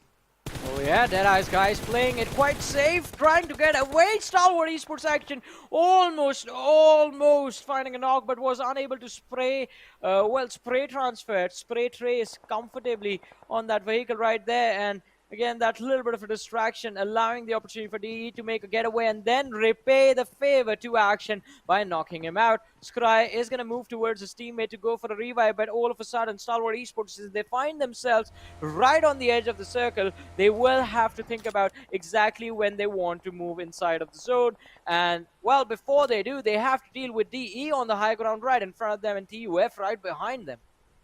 Exactly, Johnny, and the games are running away too. You're not going to have a lot of opportunities anymore. This is the 4th game of the day, and after this, you're only going to have 2 more games in your hands to try and flip things around. So there's going to be a lot of pressure. And look at this shot. Action just shut down Shifu. A great way to close things out right there on Action. But still, Action's alive. And as long as Stalwart Esports have Action up, that's all that's going to matter. Action's helmet, though, is being taken care of, so that means any of the crucial damage on the head is going to be more than enough to take that man out. On the other hand, we have Top. Spots out Edgar, a great spray, it's going to connect. That little pixel is going to be more than enough for a man like Top, and he's not going to miss those shots. Well, not going to miss. Definitely trying his level best to see if he can just make the advantage even better for his team, but TUF at this point on, they really are in a very tough position to deal with Stalwart Esports. 2 players knocked out, 2 left. ESP in the backlines is going to be taken care of as well. TUF just crumbling to pieces. Stuck outside the zone for so long. Virus, the last player surviving, is going to try his level best, make a run for the circle, but I don't think that's going to be possible. He has been spotted out. Top jump peeking behind the door, sees the target, and well goes for the shots. Done and dusted. Thank you. Bye-bye. TUF back to the lobby. 10 teams remaining. 30 players still alive. Exactly. And look at Chari. 2 taps. Was not able to find any kind of connection. So now Stalwart Esports will need to move out in the open. And this is something where Stalwart Esports now will definitely be forced out of their comfort spot. And look at this, Johnny. The circle's about to end pretty close on the right side. And as I said, Johnny, I think so the circle's probably going to end there. What's going on? Why are my circle predictions so correct today? Maybe I should be playing in these lobbies. When you have been saying you've been praying to the PUBG gods for a while now, so this was bound to happen. But again, I mean, quite an impressive matchup of Sanhok in front of us right now. Everyone is just being so cautious about how they move, but finally, Stalwart Esports, that delay in movement towards the zone is going to backfire as Deadeyes Guys do manage to secure one pickup from Stalwart Esports. Top has been spotted out as well. Shifu Sir trying to go for a spray. Well, is going to decide to reload. Stalwart Esports do end up moving a little bit of a distance, and Top finally finding the knock on Shifu. They have an extreme. Look at that. DRS rules getting taken out. Zell's going to toss a nade on in. This time it's going to be quite close. Oh, it takes out a chunk of HP too, but Wasi unfortunately steps out in the opening. The Molotov, and is also going to fall on top of the flames. Assassin gets knocked out by the fall damage as well. On the other hand, there's so many kills just flying away in the kill feed, and Zell is looking to push on up with the DBS, and this is what I exactly said. I'd see they're just so good with this DBS plays, especially Zell, the man who's wielding it currently. He's not going to be stopped anytime soon. Tyrant is going to be feeling the pressure. He does not want to let the DBS close on in, but he has no other choice. The DBS is already close a lot of distance. I see they're taking a lot of damage. Tyrant is trying to hold things off with Bay, but that's not going to be the case. Tyrant makes sure that IC is paying for what they're doing. Well, but let's see how far can they take this. Alex, last player surviving, just finishes off the job before getting taken out. Freestyle finally able to deal with the last surviving player from IHC. Finally down to 7 teams, 16 players still alive in the match. And Stalwart Esports, look at that, the domination, it continues. 3 players still left alive, 8 eliminations secured so far in this matchup. And they have managed to gain quite a decent position towards the edge of the zone. Freestyle happens for it out top, going for a spray. Does manage to find the knock. Can he convert it as well? Few more shots, and whilst he is going to be finished off, and there it is. Freestyle are down to their last 2 players. Oh, I see what just happened. The table got flipped against them. And Johnny, our boat's prediction, this is something that IHC cannot really afford. Again, the circle playing cruel games, and now the circle is going to be shifting right on top of the compound of Stalwart Esports. And still, Phantom Esports are quite in it. The man's inside, or no, he's actually outside. He's just holding that little slick angle, and he's trying to play on some slick movement as well, but Vexy's not going to get anything done. Well, let's see. Deadeyes Guys and Stalwart Esports. This fight has gone on for so long. And I feel like these 2 teams are just now going to go at it with everything that they have. 3v3 situation between them. Uzum right in the middle can actually turn out to be a game changer, but I believe his intentions are just going to be to stay hidden until someone else gets wiped out. Final 3 teams, 7 players remaining. It's a 3 versus 3 versus 1. And for now, I8, look at that. Uzum wants to make sure that he's not going to be catching any type of eyes. Uzum is only on 1 mission to get the 2nd spot locked in. That'll help him topple it up with a bit more points. And how is he going to do so? That's up to him to find out, because the next circle shifts on the top of the players of Deadeyes Guys. Deadeyes Guys in a huge advantage in this one, and Stalwart Esports are able to slip past. And Deadeyes Guys have no clue that Stalwart Esports are already underneath them, and now maybe they hear a little bit of fit kills given away. And Deadeyes Guys, they will need to be as aware as possible, because Uzum all the way in the right lines can decide to ball their game as Pika gets knocked out, but Frat Boy's quite exposed. Well, he's going to be quite exposed for a while now, but look at that. Uzum in the backlines can in fact change this game for Deadeyes Guys. They have managed to secure the advantage. It's a 2v3 with DE sitting at the top on the high ground, but how quickly can they secure this chicken dinner win as well? Top is going to be spotted out from the cliff top as well. Frag Boy is trying to find his way to this bottom area where the players of Stalwart Esports are holding on to their spot. A nade being lobbed towards Chari. Will this connect? And yes, it does. Oh my God! Two nades from Stalwart Esports connecting. Deadeyes Guys are down to the last player. Now it can come down to between Stalwart Esports and the last player from I8, and Uzum is just waiting for his opportunity right behind these two teams. He can in fact just steal the chicken dinner as well, since Cry and Top are going to be extremely low, but Trula with the Molotov lined up perfectly. Will it catch anyone? And the answer is no. It's a 2v1. Uzum steps up, takes one down, the second one, he knows where he is. Oh my God! What? Chicken dinner in the hands of I8, an incredible capitalization right in the nick of time. What Talk about finish! Talk about a 200 IQ play, Johnny, and Uzum has just made it happen. Oh, he flipped the odds. Talk about flipping the odds. This man has just brought his team back from the grave. Oh, wow, I thought they were done, but no. It's not over until the game is over, and I8, another brilliant win. 21 points secured, a chicken dinner heist right in the front of our eyes. Incredible finish to this matchup. He waited and waited and waited. All that trigger discipline, and finally Uzum showcases why he was there and what I8 are capable of. What a way to end the last Sanhok of the South Asia Championship. Wow. Talk about a 5-head play, man. 5-head play, literally. But Johnny, I'm not going to laugh for that. The way I yelled, I need a little bit of break, so we're going to be pushing to a short break. Yeah, definitely.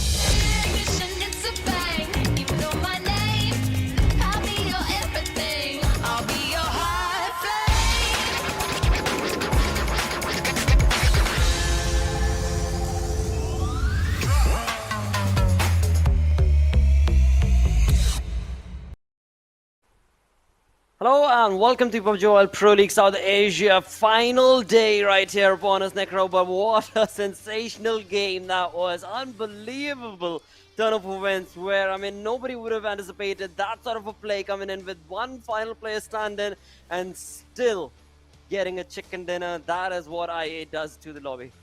Exactly. I mean, did you even expect that coming through? I mean, it was the final man, Uzum, all by himself. And I was like, all right, at this point, Uzum's main game here has to be to go for the second spot. But then he realized, he saw the opportunity and he just took it. Both the players were exposed and they were quite tagged up too.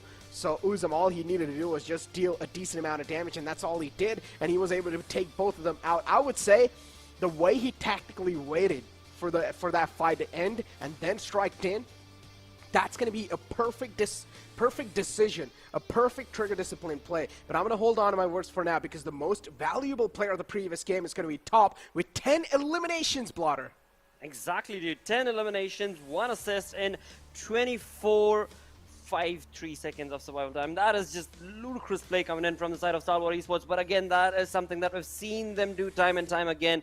But this time around, as we move through the top players list, we've got High Voltage, Prabeen jamming along with 5 eliminations of his own, along with JyanMaara's No Fear. Well, Deadeyes Guys' True Love Sir is here, and so is Stalwart Esports' Cry on the 5th spot. So, yes, definitely Stalwart have had a really good run, and of course, that means that the lead that they are creating, they are just solidifying it that much more as the day slowly but surely inches towards the end. But I8's play definitely is going to be making changes on that storyboard with some phenomenal numbers that they've been able to work towards. Exactly. I mean, phenomenal numbers indeed. And I'm not going to lie, even though I won that previous game, I'm still sure that in the match ranking, Stalwart Esports are going to be stealing the cake. But still, the way they made that comeback, I mean, all of us, not just us, probably the viewers as well, they thought that at this point, it's just donezo. There's no way are going to be able to make a comeback. But then, Uzum strikes in like a venomous snake. Indeed he does, and takes down not one, but again 2 of those teams individually. to lead his team all by his lonesome for that chicken dinner. But again, as so perfectly mentioned, when it comes down to the play that was made from Stalwart Esports, the eliminations that they were able to rack up, the numbers going to be favoring them with 27 total points. And even though the chicken dinner was I8, it is going to be, well, 6 points shy of Stalwart Esports' points, as 21 points is what I8 shall be awarded from this game as we move through the list. In fact, we've got High Voltage on that 4th spot. Talk about playing a YOLO, dude. This team, 10 eliminations with only 2 placement points. Wow.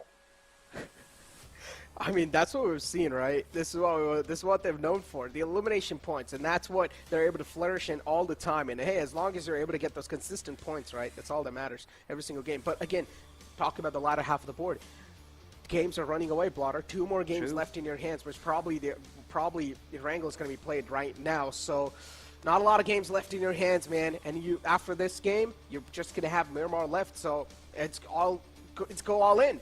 If you don't like any of the teams, make sure to target them. Why not? You know, have some fun in the lobby. But for now, let's take a look at the Oppo F21 Pro moments, and let's find out how things really kicked off. Absolutely, and talking about how things kicked off, right on the first 3 minutes itself, we had Deadeyes Guys chimed in to take on some shots of their own, and that was not long before we saw the other teams also bring up that aggressive stance. And as so perfectly mentioned by you, I mean, slowly but surely as we inch towards the end of the day, the 2 games that are remaining, this is all that this has been brought down towards, and now these teams really have to try and take the best half of these fights. Whatever they do, they cannot let go of those opportunities, because otherwise it's just going to be a bit too late.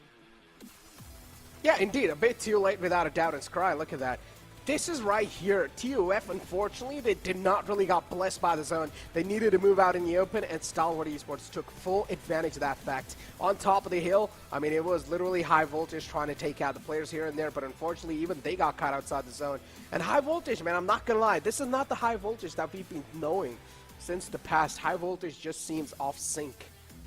That is true, but hey, I mean, you know what, this is something that we've all spoken about on the desk, where indeed you gotta have to bring in a little bit of that YOLO play at times. And again, what better day than the final one to bring in that sort of a play style, and that indeed, if it works for you, well, again, nothing stopping you from doing so, and that is something that High Voltage have done so perfectly. But look at this play. I mean, Uzun, the dude, just stood up to the occasion, and the team itself is absolutely gobsmacked in terms of the way the final lad was able to get a chicken dinner for themselves. Yeah, talk about the chicken dinner. The damage graph is in front of us, and look at that. 15 eliminations. I mean, 10 eliminations was all by Top himself, and then 5 eliminations added by the rest of the 3 players. I mean, Top is just a one-man army without a doubt, but 2,703 damage dealt. None of the teams in here are even closer. And look at I, even though they won the chicken dinner, they still had 6 elimination points only in their hands, and 723 points in total. Deadeyes Guys as well, a decent showing from that game. 1,700 damage with 5 eliminations. Absolutely, and as we move through the list, we've got the sides of course, TUF not having a good run when it comes down to the Sanhok game. DRS not looking too comfortable or confident in terms of the way that they anticipated to play. 52x Rage. They did walk away with 4 eliminations, but sadly were knocked out a bit too early, and thus the numbers definitely walking away from them as we move through to the overall rank and the storyboard. The storyboard is dictating a clear indication that Stalwart Esports, there is no catching up to them, even if they've only got 3 chicken dinners, whereas the other 3 teams behind them, underneath them, have 4 chicken dinners each. They still are a little too far out to try and stop Stalwart and their play. 300 points, Botter! In a 4-day affair, Stalwart Esports is about to hit the 300-point marker. And look at Troy and Kill. They're almost like 50 points away from them. Almost 50 points away. That just shows the caliber this team is wielding currently. That just shows how ahead of the competition Stalwart Esports is in. I mean, there's just nowhere near close. I mean, any of the teams currently in the lobby is nowhere near the close to the caliber of Stalwart Esports. They're just playing a whole nother game. They definitely are, and that, of course, is clearly being showcased in the storyboard itself. But with that, we've got 2 final games, Erangel and Miramar. These are the 2 games that do remain for these teams to just bring out that YOLO strat, bring out whatever that they possibly can think of in terms of the game to be able to convert into a chicken dinner for themselves, especially the teams that are sitting on that latter half of the leaderboard, as is being showcased on the side of High Voltage. Sadly, not the same case for the side of TUF, but hey, enough said, enough banter. It's time to bring in those perfect words, and again, you're gonna have to start things off once again, dude. Prediction time it is, as what team do you believe will be taking a chicken dinner, Necro, in this Erangel upcoming match? I mean, look, I'm not going to lie, my prediction when it comes to the teams today aren't really on point, but my circle predictions are going pretty good. But still, you know what? Just second last game considering that, so I'm going to go with IT. I just want them to have a nice chicken dinner. All right, okie dokie, and with that we will have IHC set in from the side of Necro. From me, it is going to be T2K. I'm going to stick with the play that was made from them, the wonderful domination that was being showcased from them, and let's see, maybe in this game they could perhaps get themselves a chicken dinner for their front. Along with that, of course, we do have to throw the question to the man up in the clouds, the dude who is taking care of all the production and the behind the scenes is going to be blank. What is going to be his prediction? Let's find out. But along with that, viewers, don't forget that you can also tune in. All you got to do is vote space the team name that you, of course, would want to see get that chicken dinner. Right now, it is time for us to get busy in with the flight path, in with the game, the second last game of the entire saga right here. And of course, that means it is time to have a look at the flight path. It is time to look where exactly are we going to be falling down through towards. Exactly. I mean, here we go. The plane flight path, man. I really want IHC to at least take a chicken dinner. I'm not going to lie. I want IHC to take a chicken dinner. They're doing pretty okay in the overall rankings, sitting in 7th spot, but that's not a spot I want to see IHC in. They're a team that I personally would love to have a top 5. But again, the plane fly path, oh my god, this is screwing up a lot of team spotter all the way on the right side of the map. And imagine if the circle is all the way on the opposite side of the map. Just throwing every single team off guard.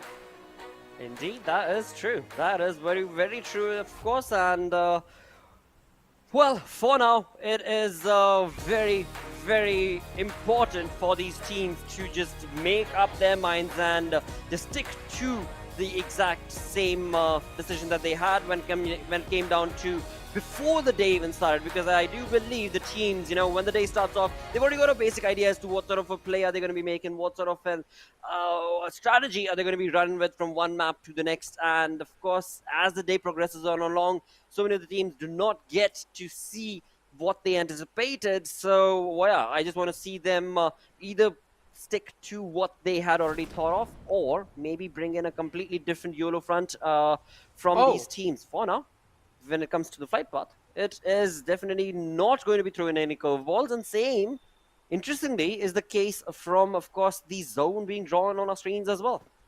Imagine if the zone actually ends on the 2 islands all the way on the right side. That'll be so interesting, like a huge curveball, and then the zone just shifts all the way on the 2 islands. I mean, that happened in the PMGC, but I want to see that happening here. That'll be one of the most greatest endings for the final Miramar of the day. But yeah, currently we do have Phantom Esports just raining down bullets, and Nocta gets punched away. No, what's going on? That's not a great news. Nocta gets punched. And look at Regicide. They're also trying to just get the confirmation through. And this was a battle that happened even last time in the map of Erangel, and now it's happening again as 52x Rage have crossed the eyes of Freestyle.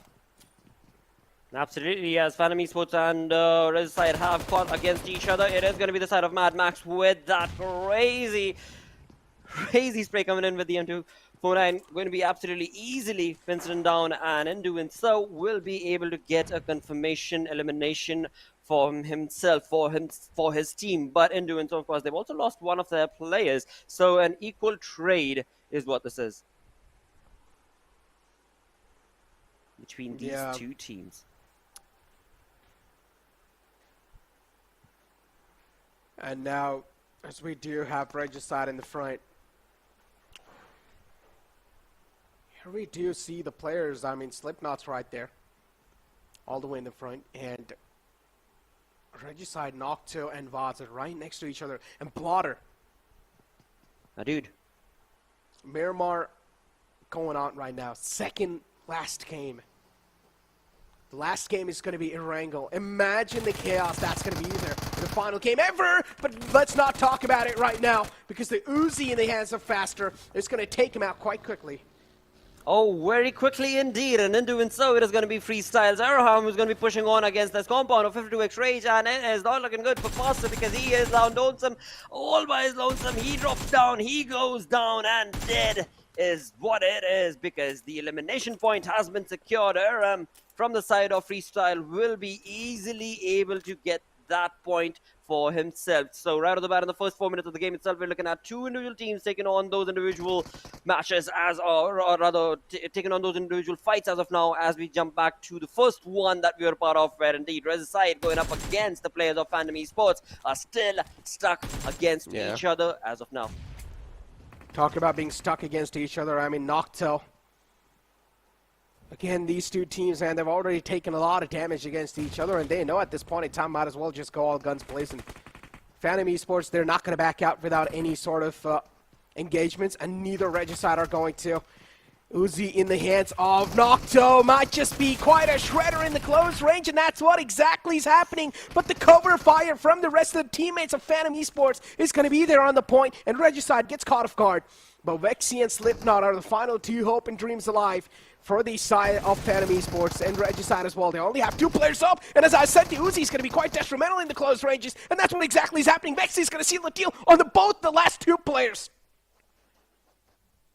What a play coming in from the side of Regicide and Teed, and in doing so, they will be able to eliminate the first team from this second last game of the day, and that's going to be none other than Phantom Esports getting eliminated. It is Regicide who still do have 3 players standing. They did lose out on 1, but that is a-okay. And far away from that fight, from those compounds, we've got the players of Freestyle right now. Tyrant on our screens with his buggy, getting some information, and then pushing back against that retained information, of course. For now, no team is looking on those early contestations, and the teams that were part of those early contestations have had a tough luck struck to them, because it is going to be Phantom Esports who have been lost to the cause, and FS were also not looking too good. But right now, looking onto the zone, looking on the match and the map itself, we've got a very comfortable zone. No team is too further out or away, and that will certainly be keeping it open for any team to be able to capitalize on these situations. But JyanMaara,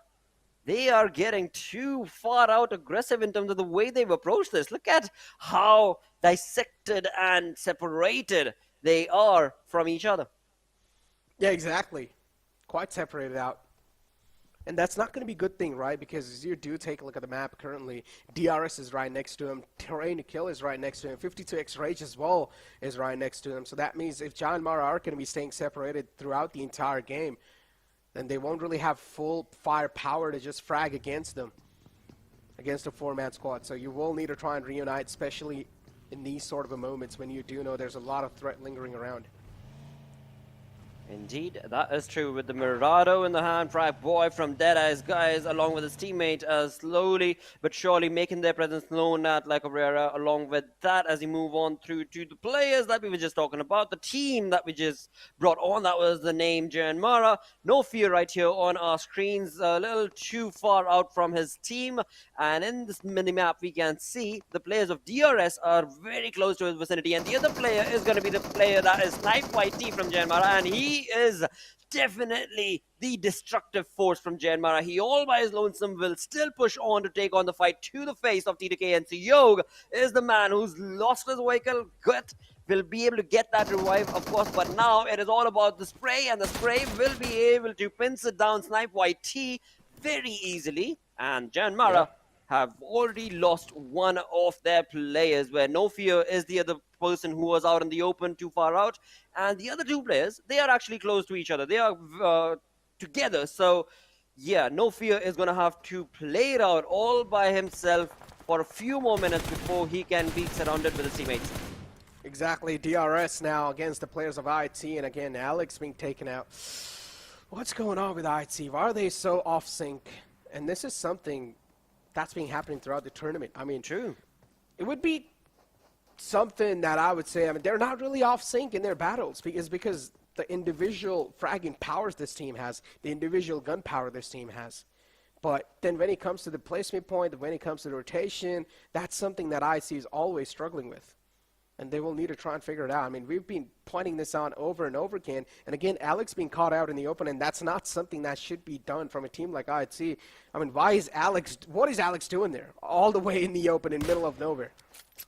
Well, again, I mean, this is perhaps the reason the curveball was thrown from the production side when it comes down to the map that is being played on right now, which is Miramar, thus implying that the final map, the OG map, Erangel, will be where all of these fights are going to be brought down towards, with that being the final game of the day as well, with all the teams very happy with their drop locations and contestations already sorted out. That is going to be an all-out war. For now, again, another thing that, of course, IHC did not anticipate is how easy, or not easy, but how comfortable the zone itself is going to be, because we've spoken about this again and again earlier as well. When it comes down to IHC, if they're caught out early in the game, in the early few moments of the game itself, then they are almost always do end up looking a little bit on the faltering side. But if they end up taking those fights, and if they're able to rather sustain themselves in the first 15 minutes of the game, then they jump into fights a little bit more comfortably. You know, they know exactly the pace they want to be controlling those fights with. But early on fights, they just do falter down. But hey, it is still a-okay, as the game is still far from over. Yeah, the game's still far from over. Still a lot of chances to capitalize. But again, the time's slipping by, and teams that are in the latter half of the board might as well just, especially the teams that are in bottom 5, we'll just count them out at this point. No matter how much or no matter how well they play, it's going to be next to impossible to make a comeback. But on our screens.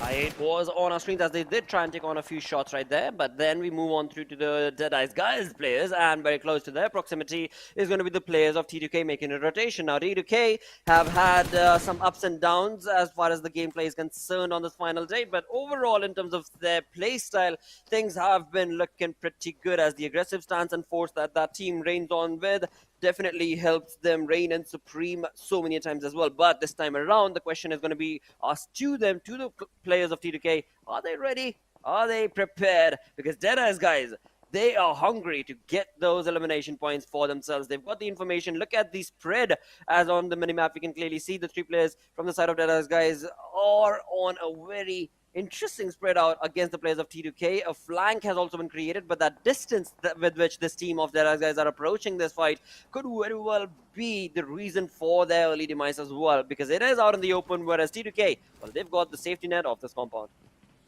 They indeed have got the safety net, but again, for the viewers that are currently in the chat, if you guys are wondering what the top 5 elimination leaders are looking like, it's pretty much being dominated by Stalwart Esports. For example, the first spot currently in the MVP list is top with 47 eliminations and 9,223 damage. The second place is taken by Pika with 43 eliminations and 6,596. The third one is by Jane, so that's quite nice. Fifth one is Snap YT from JyanMaara, and then sixth one is all the way down in the bottom lines, in the top 5th spot is Action. I mean, I'm not really used to seeing Action in the 5th spot. I'm used to seeing Action and Top right next to each other, but it's okay, you know. Sometimes you have, as everyone mentioned, you don't really need to perform if some of the players in your team are doing the job. So you might as well just sit back and relax and let the games happen. That's a really interesting way of putting it. You don't really have to perform it, even though that's not exactly the case. But hey, talking about performance, and it's going to be DRS Killer YT bringing it up as performance in terms of the elimination point that he's working towards, and gets that perfect shot upon Jigsaw, and the grounders are none the wiser, as Jigsaw is out in the open, is caught out on the blues, and for now it seems like the revival story is nowhere around in the picture for Jigsaw and his side. So the grounders, they thought they could make this rotation count for themselves, but it is not going to be allowed, as the team is going to be losing out on one of that player, and that's going to be Jigsaw. So the grounders down to a 3-man squad. Now, looking at the audience prediction, we are still looking and maintaining apparently the T2K approach. All right, T2K, you gotta make this count, you gotta make this happen. But hey, Deadeyes Guys are right there on the 2nd spot with 16.2% of the viewers predicting them. trying to kill. Yeah, the majority of the viewers, it seems like they've won every single one's heart right here. Basile, nice way to fight things back against the player of Deadeyes Guys, and they're able to at least win that initial duel at the start, and that's going to mean quite a lot. SLR in the hands. Oh, that's an interesting weapon. It's been a long time. I haven't really seen that being used, especially after the previous buff. Yeah, it makes a lot of sense that a lot of teams are usually opting out of play with those DMRs, and I personally love a little bit of variety here and there. This nade from Leo might just be a huge one too, but he's catching a bit too many bullets from the cover fire. Well, Deadeyes Guys are definitely caught out in a bit of a pinch, but same is the case very well can be said for the side of Skylightz as well, because Skylightz, they are definitely giving away their information with the smoke being created, and the perfect approach from the side of Deadeyes Guys is that they have the cover being given to them as well. So for now, they might just be able to walk out of that situation and keep that team in their tracks. But Skylightz, that is not one team that you can keep bottled up for long. That team will retaliate. They will find an opening and they will capitalize, and that is exactly what this team is going to be doing against this one-man army of Shifu Sir in this compound, where Leo is prepped and equipped with a Molotov, and just like that, oh my god, in a breath, Shifu Sir has been eliminated. What a crosshair placement. Just throws in the Molotov, knows the player's going to be flushed out, and just holds the doorway on the head level, and easily was able to connect those headshots too. Galza, nade tossed right next to the shack. Now he knows that the shack is clear. ESP is right around the shack as well. TUF is not one of those teams that has been looking so strong when it comes to the firepower. So this should be an easy taking for them. But IC, on the other hand, 3 players up, and they're still causing a lot of ruckus. Freestyle were the ones who were, of course, at the receiving end of that ISC aggressive play, and that resulted in that team getting the better half and the better point. But that is just that one elimination point towards the side of ISC as of now, as we've got on our screens TUF against the players of Skylightz, where indeed Skylightz are utilizing those utilities to their advantage, but a fight out in the open with so much space available to the players of TUF. Will they be able to capitalize? It seems like that will not be the case, as Mafia Ninja from the other side is going to be able to put his utilities down to perfection, and just like that, 2 of the players, my correction, 3 of the players, the 3 players from the side of TUF, just like that, have been eliminated, and it is going to be looking like a tough luck situation on the final day for TUF. Indeed, a tough luck situation, as the Regicide in front of us, still 3 players up for that team. And look at the next circle. Yep, I knew this. Minas Generalis ending. IHC are still in a decent spot. I feel like they should not move, because the way things have been looking like for IHC, whatever rotation they try to make, they always take a lot of damage doing so. So might as well just keep your foot grounded in a spot, as DRS Gaming in the front lines of JyanMaara. JyanMaara as well, a decent spot they have to play with. Nice high ground to work around with. Same thing goes with DRS as well. But DRS, they're quite spread out. Even if one of the players gets knocked out, it's going to be a next to impossible task, or a mission impossible, to get the fallen man back up. Call Tom Cruise then. Well, that also seems like a very tough luck situation, because right behind when the corner was T2K jumping into the fray as well. So JyanMaara are maybe going to have to be a bit more careful as to what fight do they choose to prioritize. As of now, we did have High Voltage taking on the players of Regicide, and in doing so, look at Extreme. That dude is on the run, on with a gun to take on Vaz, the second player from the side of Regicide, and in doing so, Regicide is down to just one-man army, just the one final player remaining. High Voltage, they have picked up quite a play from the previous game, as well as they push on in this one. They are also trying to capitalize whatever fight that they are part of. Regicide, with that one final player, Nocto, have already been able to accumulate 5 elimination points for their side, but now Nocto, well, he's in a lot of trouble. From one side was High Voltage, as we did see Extreme making that rotation to try and catch on to that final player, Nocto. And from the other side, it was IHC, who also have the information as to where Nocto exactly is at. So Nocto's game is pretty much done and dusted in that small little... Oh my word. That is it. That is the end for the side of Regicide in this game. Dude, this is turning into an aggressive lobby, minute by minute, right here, Necro, in the second last game of the league, because every single moment from one fight to the next that we look at, teams are getting eliminated, and we're only 18 minutes in, wherein in the same league we've seen 15 minutes into the map of Miramar and no fights at all. I'm telling you right now, we're set up for greatness. Yes, we are. This is going to be an absolute chaotic ending Like a type of chaos that you've never seen before at Stalwart Esports. Look at this. Oh, that was a huge nade. Some nice amount of damage inflicted onto Top, and Top is just taking a lot of damage on top of his again. The Grounders, another nade tossed in. This might just seal the deal, but no, Top now. He's getting shot at from somewhere else. The Top realizes repositioning has to be the main priority. He repositions himself, but is that going to be a good position or not? Because Top, again, is quite in a state of discomfort. On the other hand, the Grounders in the front, inside this little dip. Just, if you guys have Molotov, just throw in a Molotov. Just make it an entire tub of lava. Exactly, but in the minimap we can see the team in the green is going to be T2K, and I believe it was T2K who were taking on some shots against the players of Stalwart right there, but hey, we'll come back to that fight, as right now, right in the open, we've got I8 caught out, where indeed it is Knight from the side of 52 exchange with the UMP, bringing in a lot of trouble to the rotation being made from the side of I8, and I8 have already lost one of their players. The synergistic play being showcased from the side of 52 exchange with a two-man army of Pain and Knight is dictating the fight, but again, a 3v2 situation. What exactly is I8 going to be able to do? Creating some flanks, turning this into a fight that they could maybe capitalize upon with the use of those smoke walls. Will that be enough? Will that be enough? And look at Ghost!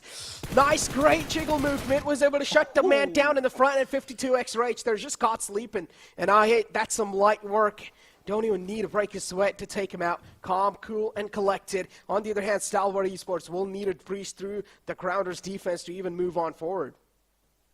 Well, you have called for this. The Molotov being utilized from side of Stalwart is just a little too short. And of course, now it is Train to Kill Sandesh, who was just waiting on that final player as to what team is it going to be that will try and approach that track. And as soon as he got that opportunity, he completely pushed on. But right now on the other front, we do have Stalwart finally chiming in along to take on the fight to the face of the Grounders. But Shoptar with the UMP will definitely be able to stop that push, and Scry is the only man remaining with this nade that he is cooking. Shoptar, you better be prepared, mate, but it seems like it is a bit too long and will still allow Shoptar to reign in supreme. It's just these three players from the side of the Grounders, but they are holding this fight for quite an extended period of time against the players of Stalwart, and Stalwart being that one final player, Scry will not be able to get away, and that will be the team of Stalwart Esports getting eliminated on the 9th spot. 8 teams remaining, 21 minutes into this map of Miramar. And here we go. I'd see again steps out of the comfort zone, and they get casualty on their side. Oh, I'd see they should just keep their heads down because things are not really working out, as I said, when it comes to the rotation standpoint. So they'll need to try and play things as safe as possible because Seal was walking up from the back, but DRS here, they're in a prime and a controlling spot without a doubt. If they just keep on playing from this spot, stars will be aligned for them to actually win this game and take it home as well. Skylightz Gaming, a decent showing from their side, but they're getting charged down by Mr. Black. But Mr. Black is getting shot at from all the way in the back.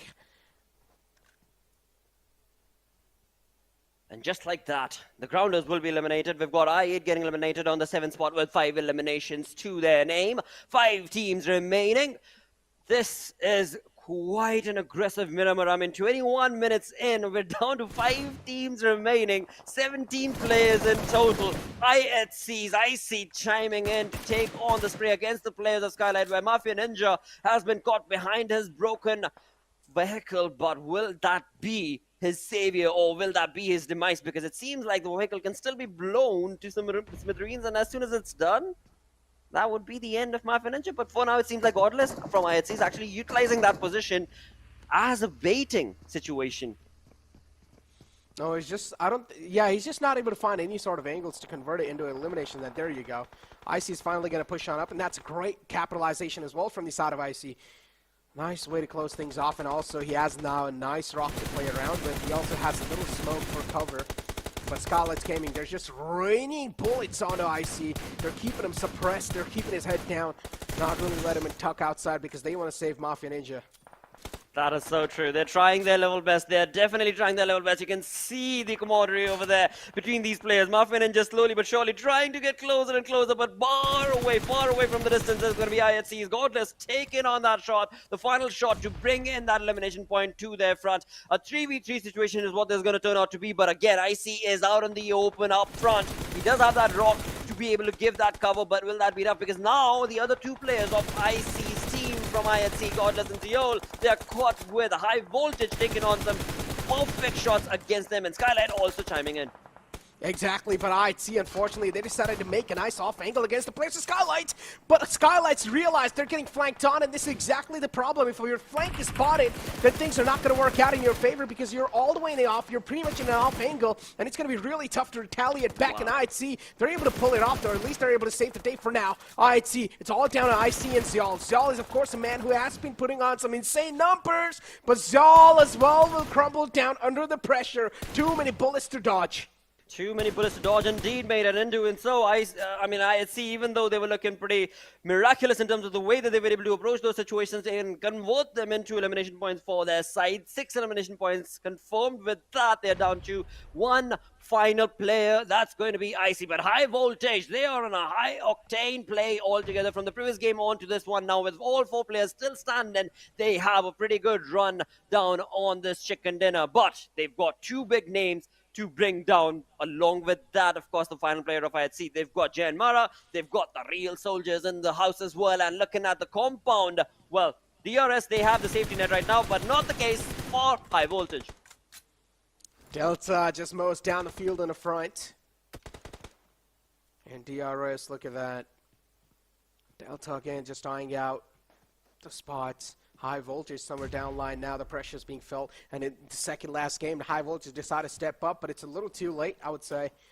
Not really a good idea to step it up in the second last game, but hey, whatever. I mean, at this point, they're just trying to fight for the pride, trying to keep the High Voltage flag up in the sky.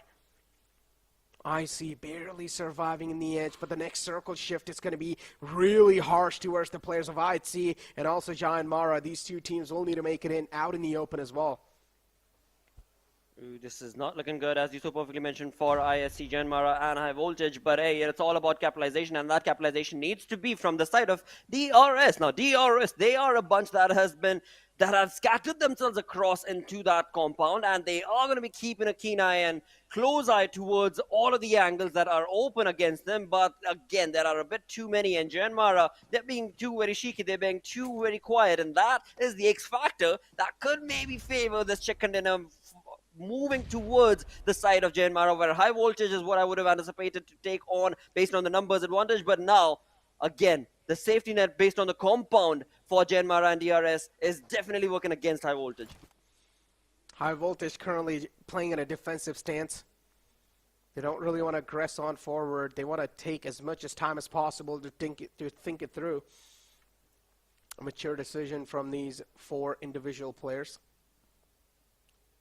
Again, for now, it's like a little standstill situation. Nice nades! And this man gets caught out. Assassin did not really expect those nades to just straight up blast on his face. A 3v3v3 is what we have moved in with. Where, of course, we do have IC from IHC still standing true and tall. But what a conversion of this game this has turned out to be. I mean, at the 23-minute marker, we've reached a little bit of a stalemate. Till then, Necro, this game was all across the board. And this just shows how these teams are really fighting for this game. They really need this game in their hand. IC will finally fall down, but a great ending, I would say, for the side of IC. Not really bad. These kind of consistency is going to help them nail down that 7th spot in the overall rankings. JyanMaara now slowly and steadily deciding to move on up, and this is what they really will need to do. As I said, the circle is playing cruel games on these 2 teams. The nade's right next to him! Extreme! He sees his death flashing in front of his eyes, but he cannot really do much.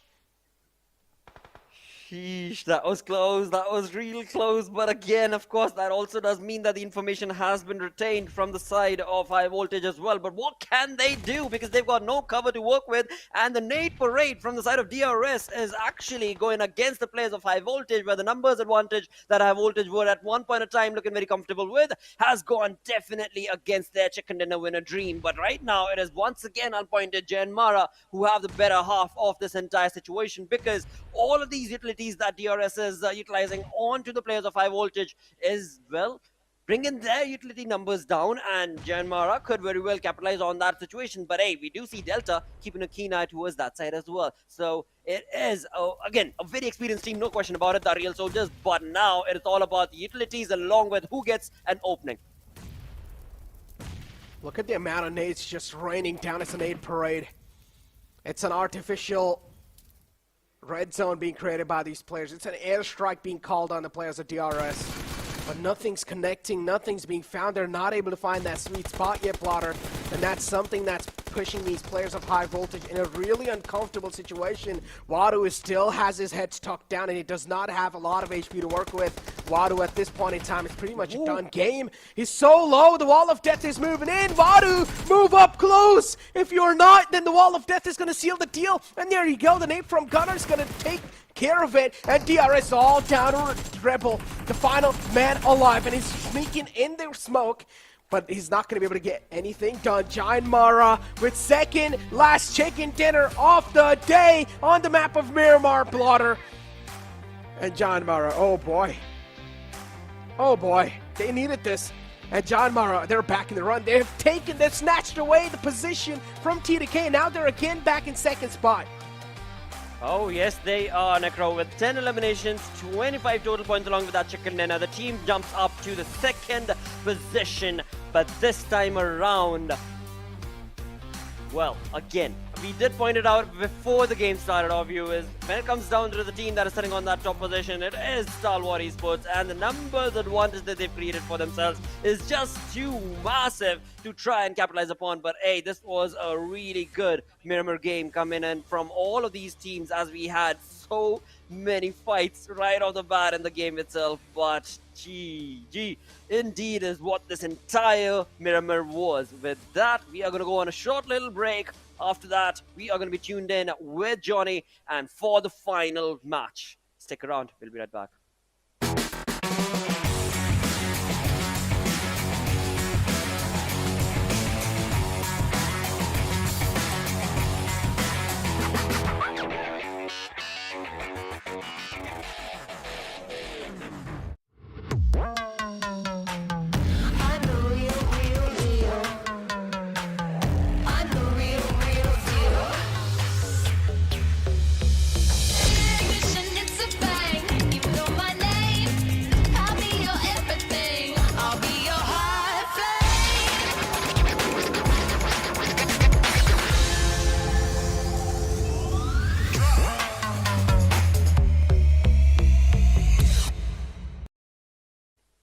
Hello and welcome to PUBG Mobile Pro League South Asia match. Well, 5 is done. Final game remains, and for that, we are joined in with Super Johnny, as I said earlier. Welcome once again, dude. But what a game! I mean, this was the craziest bloodbath that I've ever seen on the map of Miramar. I mean, definitely a hype match before we jump into the last game of the day. This was incredible. And you definitely don't usually see Miramar's ending this way, but this was an incredible finish. And kudos to JyanMaara for being able to convert that win. An incredible game by them. Absolutely was. They definitely capitalized on that situation where we did have the MVP going down to Mafia Ninja from Skylightz Gaming, where he was able to accumulate 4 eliminations with the 3 assists and 670 damage in total. So again, I mean, that stat clearly showcases, and in fact, not only that, but the damage graph will also showcase that so many of these teams were part of so many individual fights. Yeah, I mean, definitely. And those individual fights are the things that ended up changing everything. And it is going to be quite interesting to see that how this match is going to impact the next one, the last game of the day. I mean, it is going to be quite interesting to see the overall rankings after the next game. I mean, what is the end result going to look like? We know Stalwart Esports are really far up ahead, but JyanMaara with this match have in fact toppled over the second place holders, Train to Kill, and have taken the second place back. So again, quite a lot of things to consider, but still anything can happen. Anyone can move up, improve their standings. Anyone can take a fall in going into the last game. But we do have the top players. No Fear is going to make the list from JyanMaara, along with Gunner sitting there on the 5th spot. Then we have IC on the 3rd, Rebel on the 4th, and of course our MVP will be on the 1st position. Absolutely, and of course, as we move through to the match summary, we do have Ziol right there on the 2nd position, but of course, above him, we do have the 4 highest eliminations coming in to favor of Gunner. As we move through the list, we've got Mafia Ninja in the highest assist as well as the highest damage. Now, look at that. 670 is the highest damage. That again clearly indicates that there were just so many fights all across the board from one side to the other that these teams were part of on the map of Miramar. I cannot even predict or anticipate what exactly is going to go down in the final game of Erangel. Well, definitely. It's going to be very unpredictable, this final matchup, but it is going to be intense nonetheless. But we do have the match rankings from this particular game on our screens right now. And as we can see, JyanMaara, a brilliant job done, 10 eliminations secured, 25 points secured from this match moving forward. High Voltage as well. In the last few games, they are doing a phenomenal job of just making sure that they are showcasing their true colors in the last few matches. But again, the question now becomes, why so late? But hopefully, as we had said this yesterday as well, hopefully in the next tournament when High Voltage return, we're going to see them back in the old form that we used to see during the PMPLs. That we are seeing currently as well, actually. I mean, yeah, the way they start, you know, the way they've closed off yesterday, it was almost like, all right, High Voltage is back, just be careful, right? But as we move on into the final day itself, of course, there's a different level of pressure that the teams are having to face with, and if at all you did not see that, viewers, well, this match clearly was indicative of exactly that fact. But of course, talking about this map, let's have a look at the Oppo F21 Pro moments, where there were just some chaotic plays from one fight to the other. I mean, this was a difficult start for Phantom Esports as they were eliminated quite early, though. Yeah, quite early out of the game, and it wasn't really something they were hoping was going to happen to them, especially in the early stages of the match. It was quite unpredictable, but also Stalwart Esports being tossed out back into the lobby so early in the match. Again, one more thing that no one thought was going to happen. True, and that is something that you guys have spoken about a lot. I mean, you and Necro. When it comes down to Stalwart, the way they end up getting eliminated, that in the end actually does end up dictating how the other teams are going to be able to reign in supreme in the battleground, and that does clearly happen because, well, the big giants, the Goliaths, are nowhere to be seen. Yeah, well, definitely, but moving forward, I mean, headed towards the last game of the day, slowly and steadily. I8, I mean, this team is just in another form right now, and it's quite difficult to stop them. But High Voltage catching two players off guard definitely did seem to do the trick in this particular match. Absolutely. And as we move through to the final moments of the game, 5 teams remain right here, where IHC, again, I mean, they tried to hold on for as long as they possibly could, but then the zone moved away so far away from their side. IHC was the only player who was able to survive in the final moments from that team. But again, I mean, DRS, the way they tried to take on the players of High Voltage, they were just calculated towards just that one approach, that they wanted to bring a High Voltage down, but did not really put the same amount of effort towards JyanMaara, and that is where JyanMaara were able to capitalize so easily, I would say. Yeah, I mean, they did a pretty phenomenal job in the way they closed out this match. But as we have a look at the damage graph on our screens, Skylightz Gaming, look at those numbers, 1658, highest damage in the lobby, 9 eliminations secured as well. Quite a decent run, quite a decent form from Skylightz Gaming, and not just decent, I mean, it is very good the way they are performing in the matches today, but again, a little too late to the party. Usually we would expect Skylightz Gaming to be one of the teams in the top, just like IHC, but this time, I mean, they are slowly and steadily getting there, but how far in will they be able to get with just one more match to go? On the other end, though, we did talk about Stalwart Esports. Not a lot of points secured from this match. Well, Varun, I just thought of this another point that I do not believe has been discussed on the desk. Now, most of the time, in fact, majority of the times when it comes to the finals of PMPL, we do end up looking at a pretty extended, fanned-out approach rather than just being a 4-day affair, right? So that could also be a reason for a few of these big names to not be able to capitalize on the number of points that we expected them to be able to do. So what do you think? I mean, so to be honest, that can be a possibility that the teams are they tend to feel quite comfortable in longer formats, but this time coming forward, knowing that is not the case, you just have 4 games and just 6 matches a day to prove yourself.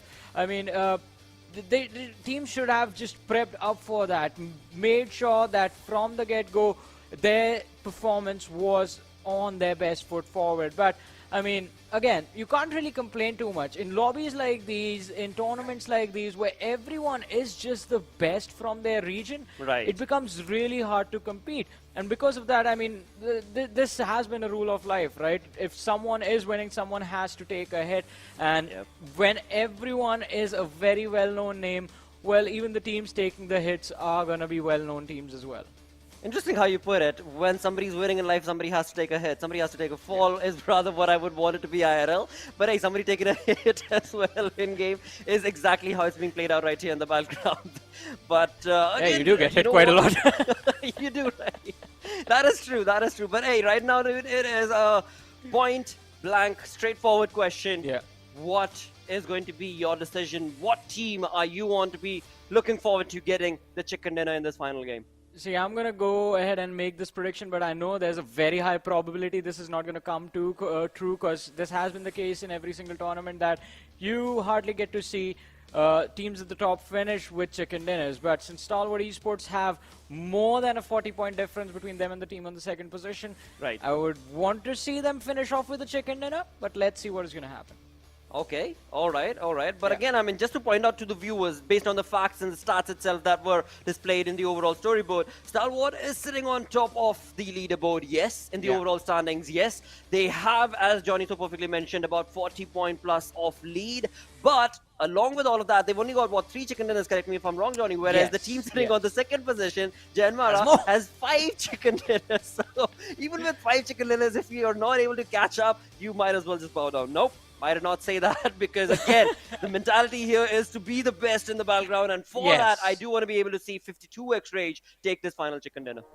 Alright, let's see. 52x Rage is going to be your prediction. Mine is going to be Stalwart Esports. But no matter who we pick, all these 64 players in the game are all ready to begin this last Erangel that they're going to play. This path, the plane path, starting from the southwestern side of the map and going all the way towards Stalbakamishki Hill, is just dissecting the map diagonally and will allow all of these teams to drop on their preferred drop spots quite nicely.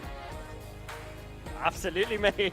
And right now, as we look on through to the flight path, as you so perfectly said, we've got the side of Stalwart sticking to their known drop. And again, this change of play that has been created from our director, of course, and the producers in the back have really brought a perfect, X factor, because Erangel being the final game allows these teams to kind of, feel a little bit safe, feel a little bit confident that, all right, the ins and outs, each and every single angle, no matter where the zone is going to be. But after all of that taken care of, after all of that dusted, it all boils down to where the zone is going to be at and where is your team sitting at. And when that rotation does not factor in or work out, then yeah, it's going to be tough luck. And it seems like this time around, Phantom Esports once again are going to be part of that early contestation. And this is the third time that we're looking at Phantom Esports going up against the side of another team. And this time, it is going to be none other than Regicide. Well, in fact, that conversation can be for the Regicide side as well, because that team has also been looking at some early contestations since the past few games. Well, definitely, and this time around, I mean, Phantom Esports up against them. Regicide have already lost one of their players. Insane was picked off as soon as the game began and as soon as both these teams landed. But look at that, Voltrix with nothing but a nade in his hand is going to try and see if he can find an opening. But Mad Max, repositioning right in the nick of time, will be able to avoid any damage that was headed towards him. That was so close. I mean, Vaz and Mad Max, they were so next to each other, but again, they decided not to stick around towards that side from the side of Mad Max. And what an approach that was coming in from the side of Yedayuta. And this has been an opening that, of course, I did not anticipate will be given away so easily from the side of Phantom Esports. Even though they have the numbers advantage, they're going to be able to push on and rush on against the players. But Voltrix coming in from far away with the distance with an AKM in his hand is going to try and deliver a lot of massive blows in plays. But will that be enough? A 1-1 situation where only a 10%, 15% HP working on Voltrix is probably not going to be enough. But Mad Max coming to the rescue with 100% health, with a perfectly looking, well, no vest actually, but a perfectly looking helmet. But hey, all in all, now is the moment for them to be able to get that revival going on. And Voltrix, if at all he has any utility, this could be the end that Phantom Esports could not have anticipated or predicted. But hey, there we have it. A perfectly set up stray, and that will be it. But Mad Max is still not yet done. Mad Max still has one more player to bring down, and that's going to be Nocto coming in with his Micro Uzi, and he will be able to deliver easily. In doing so, Phantom Esports get eliminated. A tough luck run coming in from Phantom Esports, but that'll be the end. But it is not really the end, because Freestyle come in and try and capitalize on the situation where if Red side is not careful and fast enough for those... Okay. Well, they weren't. No, they weren't. I mean, I was just waiting for the moment to say, like, what a nice recovery from Regicide it was to be able to save that fight and just survive with those extra points, but those are all they will be able to secure, because as soon as Freestyle shows up, it's not just one but two teams that have taken an exit in the early stages of the match, and that was good capitalization from Freestyle right in the nick of time. I think hearing all that commotion and all of a sudden just pin drop silence gave them the hint that, all right, a fight is done, the lads are definitely going to be quite low, if not knocked out, and this is going to be the perfect moment to secure all of these points. I believe they only got one, though. Right, that is true. Freestyle I'm talking about, yeah. That is true, that is true. They were able to only get that one elimination point secured for their side before they themselves got eliminated. But again, nothing to feel too happy about for the side of Red side, as well as they did get more elimination points, but themselves were not allowed to survive for long. And now, looking at the map itself, we do have Stalwart Esports looking back onto the exact same strategy that they had in the previous one, where indeed they seem to be wanting to keep a charge on that ferry pier bridge. Now, this zone is working and looking phenomenal if the zone just sticks around towards that bridge a little bit more longer, because Stalwart Esports, I mean, they can stand to get a lot of points from that placement. Well, let's see. I mean, Necro, right before he left, did in fact say that he felt Stalwart Esports would be the top contenders in this match, in this map, and they would walk away with a win. But let's see. I mean, his prediction rate has been pretty solid, so hopefully, You know what? I mean, I heard you and Necro, the other game that you were casting, I believe it was the Sanhok one, where he was talking about his strategy, which has been, keep the other phone of the gods right next to him, and he's just playing and praying. So, yeah, that clearly is almost like, setting it up that, I'm going to be able to get that prediction done, right? Had I knew that strategy, or had you known, maybe it would have been a fair playing game. But this time, after having outed his strategy, I think Necro sealed the deal against his approach and prediction. But hey, again, I'm not going to be going up against the gods, so let's see. Let's see, maybe. It's like how they say, if you're making a wish, just don't tell anyone. Exactly. No one should know, otherwise it's not going to come true. I believe it's a similar situation. At least that's how I perceive it to be. But hey, again, like I said, I mean, nobody wants to be taking up that sort of stat. I mean, the dude's been able to get almost 70% of the prediction right. So yeah, that's working for the man. How about we leave it at that? I mean, whatever works, right? As long as it's working, it's fine, and you don't really need to do anything about it. But I wonder what is going to work for Stalwart Esports now, since they seem to be close to 1,000 meters away from the zone, and we all know, like, there are teams that always will look to block their way as soon as they try and cross the Novorepnoy bridge. This time, I wonder who will challenge them in that position. But on our screens now, the Grounders sitting on the 13th position in the overall rankings, and I think they do have a possibility of actually toppling over High Voltage in this matchup, but let's see how that is going to go. Absolutely, and as we go back to the known drop location, which has changed actually for the side of I8, is going to be Pachinki, and of course, as we move on to the map, we are clearly showcased that I8, there is no team around in the vicinity to be able to contest them, but there are so many colors that are actually getting into their vehicles to get into the comfort of the zone, as the Blues have caught up to quite a lot, many of them. We are, of course, talking about 52X Raid, Skylightz Gaming, we've got JyanMaara, all of them jumping into the zone from the northeastern front. So on the run itself, there could be a run and gun situation that could be maybe anticipated against the players of 52X Rage, where indeed you look to the Nepal region, you've got the two players, a two-man split coming in from the side of Skylightz Gaming. Let's see, is this going to work out? Skylightz Gaming, it looks like it is going to be quite an interesting play being made by them, but we'll only know when a squad fight occurs. But for now, I8 on our screens completely out in the open, looking for some solid cover for themselves. They do have Deadeyes Guys, I believe, towards their left, but there is a little bit of a distance between where the players of I8 are and where the players of Deadeyes Guys have positioned themselves, so it's going to be quite tricky for them to engage on this team and just get some action started, but Freestyle now closing in on the Grounders' position in a bit. Exactly, a little bit of a stalemate situation right here for the Grounders side. The Grounders are sticking their guns and sticking around to the ferry pier, where we have seen them drop again and again, and they have a safety net of the compound that they are actually choosing to stick around to as well. And looking at I-8, they've left the Pachinki and are going to be out in the open, going to be going down to pretty much the center of the zone. Now, all of this, we do have other teams around in the vicinity, so the team, wow. Okay, the zone shift, this is a big, massive curveball, and look at what Stalwart are doing. A complete U-turn, a 180 coming in from the side of that two-man split, Stalwart Esports. Well, I mean, Stalwart Esports, we have been waiting to see how they're going to move, but this time 2-2 rotation, just like the previous Erangel, in fact, and that worked out quite nicely for them. But this time, on the Grounders, talking about the Grounders, Tyrant was able to spot out the lads and did in fact connect a few shots on Jigsaw as well, but since his teammates were quite close, Tyrant did not in fact push quite heavily, try to force that fight quite heavily. But on the other side, Gunner from the side of JyanMaara, it looks like trouble in paradise, as High Voltage Assassin did try to take a few shots, but the distance not allowing him to connect with a good amount of precision. But on the other end, JyanMaara running into Skylightz Gaming, and Mafia Ninja is going to get a few pickups for himself as well, with no fear getting taken out. And well, JyanMaara, now all the lads are separated from each other.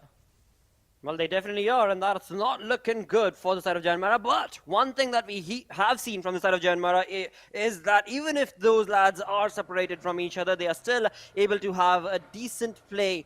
But again, with all four players spread out across the board, it is a very dicey situation, and especially this being the final game of the day, things are going to get that much more difficult for their side if they're not able to recuperate pretty quickly. As of now, we're looking at all the teams making those rotations. We've got the Grounders side getting that revival again, and it is going to be none other than Mr. Black trying his level best. FS Wasi will be able to capitalize on that, and of course Erham, who had pushed on to stop Mr. Black, given that revival to Sensei, is going to stop the Grounders as well. We've got one final player, I believe, from the side of the Grounders. That's going to be Shaptar, all by his lonesome. So the side of Grounders, they were looking pretty comfortable as long as they stuck to that warehouse. As soon as they lost that, they are brought down to a two-man army, my correction. It's going to be Shaptar and Jigsaw.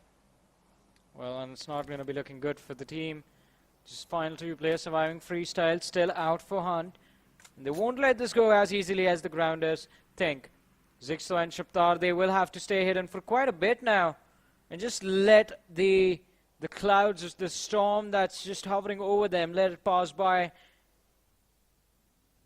It is headed towards them right now, but going for the shot. Jigsaw will be able to find one, but has lost quite a bit of HP in doing so. Now Aram is completely out in the open, and the US is taking a few hits on itself. Just hoping it's not going to blow to smithereens. Jigsaw with a nade.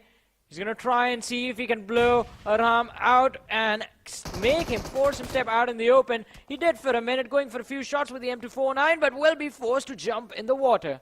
That's a really good shot coming in from the route, because of course when it comes down to the position, it has already been given away, and just a few more Molotovs or nades could have been the end had he stuck around, had Jigsaw stuck around to that same angle. So that will work out, but for how long will be the question that we shall be answering in a few more minutes, as right now we've got Deadeyes Guys, Chari taking on some shots from far, far away, and along with his teammates, of course, sticking around close, as well as I-8, not too far away. This is a pretty dicey position that actually these two teams are in, because the way the zone is favoring a lot more off the side of the military base, maybe that's where it might be shifting towards. Maybe. I mean, it is going to be a very high possibility that might just happen, but let's see. DRS in the water, Deadeyes Guys taking a few shots upon them. No! And well, Rebel is just going to take the US with him. But Chari just completely misses the opportunity of getting a few pickups. Now he will have to wait for the players of DRS to just come up for a breath of fresh air. But on the other side, I had seen a world of hurt, as Foster is going to be able to take down Zeol out of nowhere. And Freestyler falling back to be a part of this action. Wow. Well, Freestyle, they seemed like they were out at the edge, and that is something that they, of course, do not want to be sticking their nose in towards, and thus a good decision to get away from that position. But right now, we do have the curveball thrown from the side of the zone, because all these teams, they don't really have a lot of land to work with. A lot of them we are looking at in the water, and easy picking is what this has turned out to be. The Grounders team is out in the water. We've got Freestyle out in the water and getting or trying to make a rotation, but as soon as they do so, we've got 52X Rage, who are also going to be waiting for exactly that same charge. As we do see out in the open, is going to be FS, but before 52X Rage moves on towards the side of FS, we've got one final player of IHC. That's going to be Alex, who's utilizing all of these utilities that he possibly can, all by his lonesome in this compound. As we do see his teammate Godless is back in a different compound, but will that be enough? Well, we will find out in a few short moments. No matter what the result is, this is, well, definitely surprising the way this match is unfolding right in front of our eyes. 52X Rage trying to make a push on towards Alex. They will lose out on one of their players. Daku is going to be knocked out. Faster might be next, but Alex is just barely there with a sliver of HP. It's going to be quite difficult putting on the first aid. Not enough time, and finally getting taken out. Will be finished off. So IHC, well, they're going to be down to their last player. Absolutely, and as soon as Freestyle see an opening, they're going to be pushing on along with all four players jumping into the compound. Harm, being the man who's in charge of that lead, is not going to be able to do much, because from the far away in the distance, it's going to be T2K just absolutely fencing down the position at that door, and just that precise spot, along with Godless also chiming in. This has gone absurdly wrong for the side of Freestyle, where they thought this was the opening they were waiting for, but it seems like T2K have utilized the advantage for themselves, and look at all of this spray coming in from the side of Godless. It is all in all a blessing in disguise from 52X Rage, or is it? Because Freestyle are definitely making their presence felt in that compound, but have also taken a few knocks. Well, definitely, and it is not going to be easy for anyone to finish off this fight. Train to kill. Everyone is just getting taken out in these barn houses. Freestyle, they've arrived here as well. 52X Rage, 3 players still surviving. Train to kill in the distance, but they have to worry about the blue zone as well, because the circle is not upon them anymore. And that is just additional trouble that you have to worry about. DRS, well, Stalwart Esports just picking them off one by one. Delta, Rebel, Killer, all of them just slowly and steadily getting picked apart. Absolutely, and now going back to the main island, we've got the zone pushing away from the main island actually, and helping out the position of Stalwart Esports. But as of now on the main island itself, or rather at the edge of that ferry bridge, we do have the players of 52X Rage still holding on this compound for as long as they possibly can. They've already taken one of the players, they've already lost one of their players, but Freestyle, they're all down to one-man army. That's going to be Wasi, and Wasi will not be able to stand true and tall for long, because Faster is going to be a little too quick and swift to be able to capitalize on that position, and in doing so, 52X Rage have been able to eliminate FS from in front of them. But look at that zone and high voltage. What a rotation, what a cheeky rotation they've made from the south, from the north of my bridge. Well, definitely it was quite cheeky, but will this be able to help them out? On the other side, TUF getting destroyed by the players of Skylightz Gaming. Gyalzen and Mafia Ninja still remaining, and Edgar is going to step out in front of them. Gyalzen is going to be taken out. Mafia Ninja right behind him, and Edgar, oh my goodness, takes both of them down. An incredible 1v2 clutch coming in from Edgar from the side of TUF. Now, they do step into the crosses of 52X Rage, and well, Pain will be looking to inflict a lot of pain upon them. In fact, he just ends and puts them out of their misery in just a matter of seconds. Indeed, in doing so, we've got 52X Rage, Knight, as well as the teammate trying to make a rotation, but again, they're at the bridge, and right behind them is going to be Godless from IHC. I do believe 52X Rage should be ready to stop that team in their tracks on the other front. It is going to be Stalwart Esports also being able to make a rotation into the zone, and seems like 52X Rage's Pain was able to get that information from Godless's rotation through the water, but of course we don't see any sprays coming in from that front. We've got 19 remaining. Talking about the zone itself, we've got Stalwart Esports looking very comfortable. The side of I8 have made a water rotation, and it is almost done and dusted, but they still have to reach the shores, and the shoreline is where the entire contestation is going to be felt from the side of I8. But right now, 52X Rage, the two-man army, are slowly but surely easily going to be able to make a pretty easy Brooklyn Bridge sprint from the main island to the military base. But let's see how successful is this going to be in the very end. Stalwart Esports still 4-man strong. 7 eliminations to their name. 9 teams remaining in this matchup. 22 players still alive. Stalwart Esports have in fact managed to gain a high ground advantage against the players of I8 and Deadeyes Guys is Shifuse, who's the last player surviving for his team. Look at that, Scry, another point secured for his team as he goes on to pick off Uzim. Uzim is going to be picked off by 52x Rich Pain before he gets eliminated. Wow, and Pika shutting down Knight, securing an extra point, but we did see Assassin from the side of High Voltage just jumping around, trying to see if he can get an angle on the opposition, the player from the side of the ground is, and see if he can just completely eliminate the team in an instant. But talking about eliminations, I8, they are going to be forced to take an exit from this game as well. Oh, yes, they will. They were just not allowed to reach the shorelines as we had so many teams waiting for them to be able to convert that water rotation successfully. But, of course, not allowed to do that. For now, again, we do have Blade sticking around, Uzum sticking around from that team. But, what exactly can be said for T2K, though? Because T2K is down to just this one-man army, that's Jane, who is at the mercy of what the other teams are going to be choosing to do. Esports was right in front, but they've decided to actually get out and away from that position. And this might be the opening that T2K's Jane was waiting for. But, ooh. As Esports make that rotation, they have also spotted High Voltage, and High Voltage are in a lot of trouble as Assassin has been pincered down. Well, no, Jane, this cannot be that easy. Oh my goodness, wow! He just stood there in one spot. I just finished him off. No reaction, no retaliation. Well, hey, it worked, right? It did. Why not? That was the swiftest water rotation, or the luckiest one, or whatever you would, the boldest one, perhaps, would be the best way to describe that. And T2K Jane definitely utilizing that opportunity to his advantage. But hey, we've got 5 teams remaining. He's the one-man army. What about the other 4 teams? We've got High Voltage with the 2-man squad of Rabin and Extreme, but upon them is a lot of trouble, and that is going to be Esports as they have gotten the information against them. But on top of this hill, Stalwart Esports have troubles of their own. Yeah, they do. In fact, have a lot to deal with, but I think again the only team that can contend and in fact take their chicken in a way is Esports, because Stalwart Esports and Esports are the only teams right now with 4 men alive.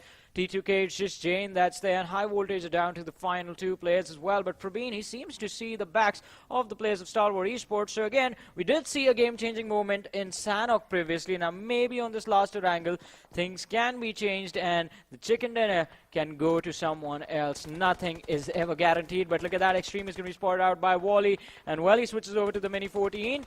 No vision available, so just hesitating to take the shots. Finally starts to shoot, but misses the mark. But Praveen on the other side will be taken out by Pika. One less man to worry about.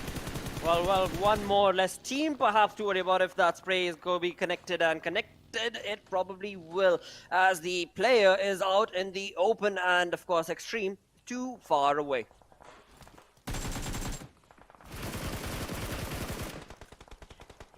Well, but let's see. Esports, Demo is going to be taken out. Praveen is already down, but hasn't been revived yet.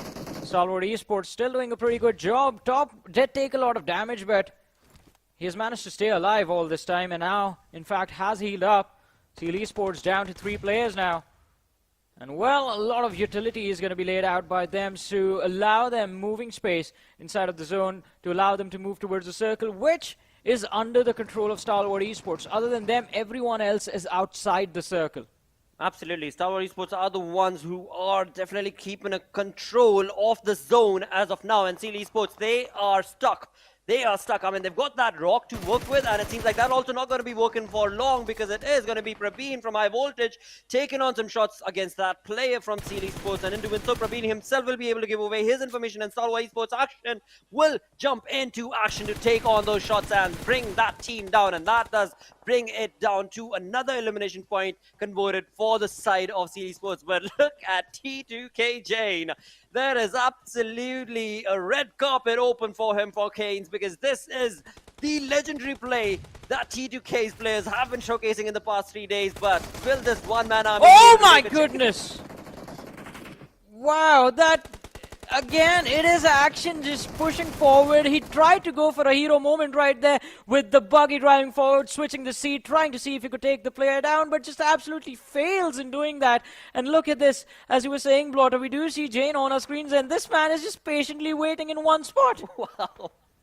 This is unreal. This is so surreal, dude, from the side of TTK Jane, because it is just, like I said, an opening that's been set up for him, as all the other teams are busy taking on fight against each other, and nobody is aware that that dude, that one final player, is still standing true and tall. But it seems like Baron is going to be going down right now, because CL Esports, the one final player, and his information has definitely been caught. It is going to be Pika from one side who's going to be able to try and get that advantage, but no, it is Baron who will definitely get that spray on, and doing so will bring down the players off.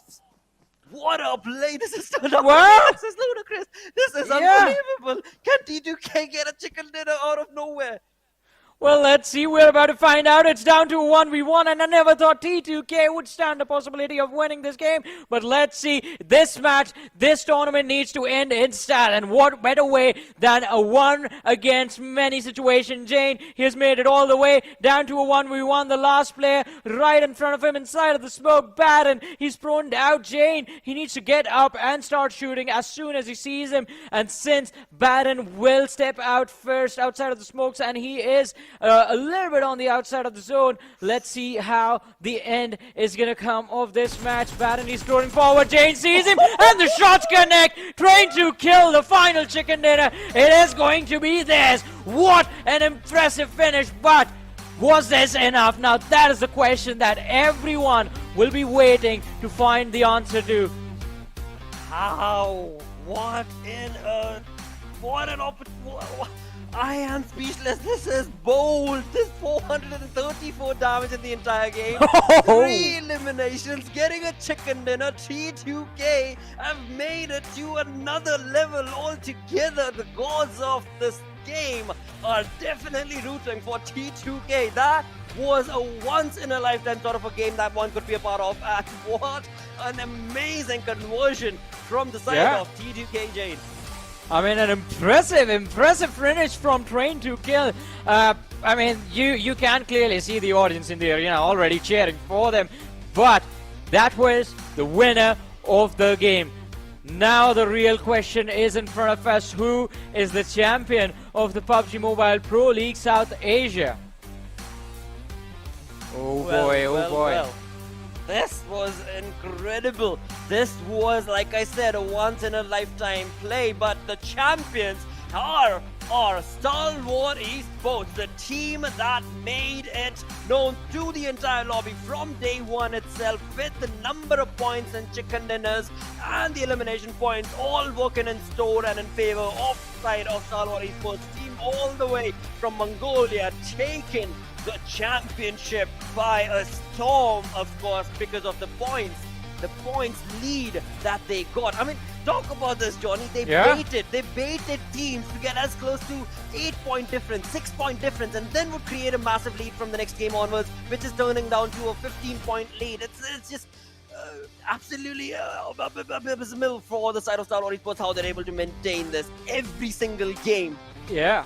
I mean, ever since they showed up in the South Asian region, ever since they were Astra Academy, these players have just been on a domination streak. The level of consistency, I mean, we usually talk about it just being specific to one tournament. Well, they've been consistent for ages, for years at this point, and it is just incredible. Stalwart Esports lads, take a bow. What an impressive run. Once again, ladies and gentlemen, the champions of the PUBG Mobile Pro League South Asia, Stalwart Esports. Oh, yes, they are. They definitely are. But T2K, what a way to go, what a way to play. Because the way this team, day 2 onwards, slowly but surely pushed on against the envelope that was being stretched so thin from the side of Stalwart Esports. T2K were like, not that easy. We're around the corner, we're around the bend, we're gonna catch you. And they were almost about to do so, but yeah. Stalwart Esports, they are the champions all the way from Mongolia, taking a bow to the entire lobby, of course, because of the play style that clearly is indicative of domination from the side of this team. I mean, I knew this last game, I wanted this last game to end in a memorable way, and it did. I It mean, did. my prediction did not come right. I said Stalwart Esports was going to win. I wish I had gone for T2K because now that was a memorable finish. It's a finish that you're going to remember for ages. But look at that. Same can be said for Stalwart Esports as far as their finish is considered inside of this tournament. A 50-point advantage against Train to Kill sitting on the second position.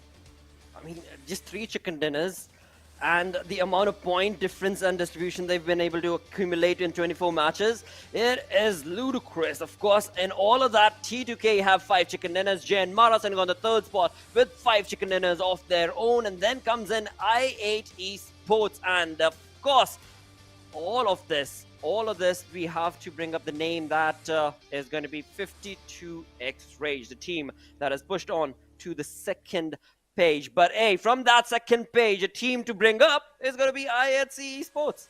Yeah, I mean, they have definitely just made a very, very nice push towards that 7th position compared to where they started. I mean, the first few days were a struggle, but I8C, I'm just glad we were able to see in this final day, I8C just regained their old form. And again, I mean, one thing was always certain, that they might have slipped up here and there, but they did, in fact, just hold on to that aggression even when they were struggling. They always had a lot of eliminations in every single game.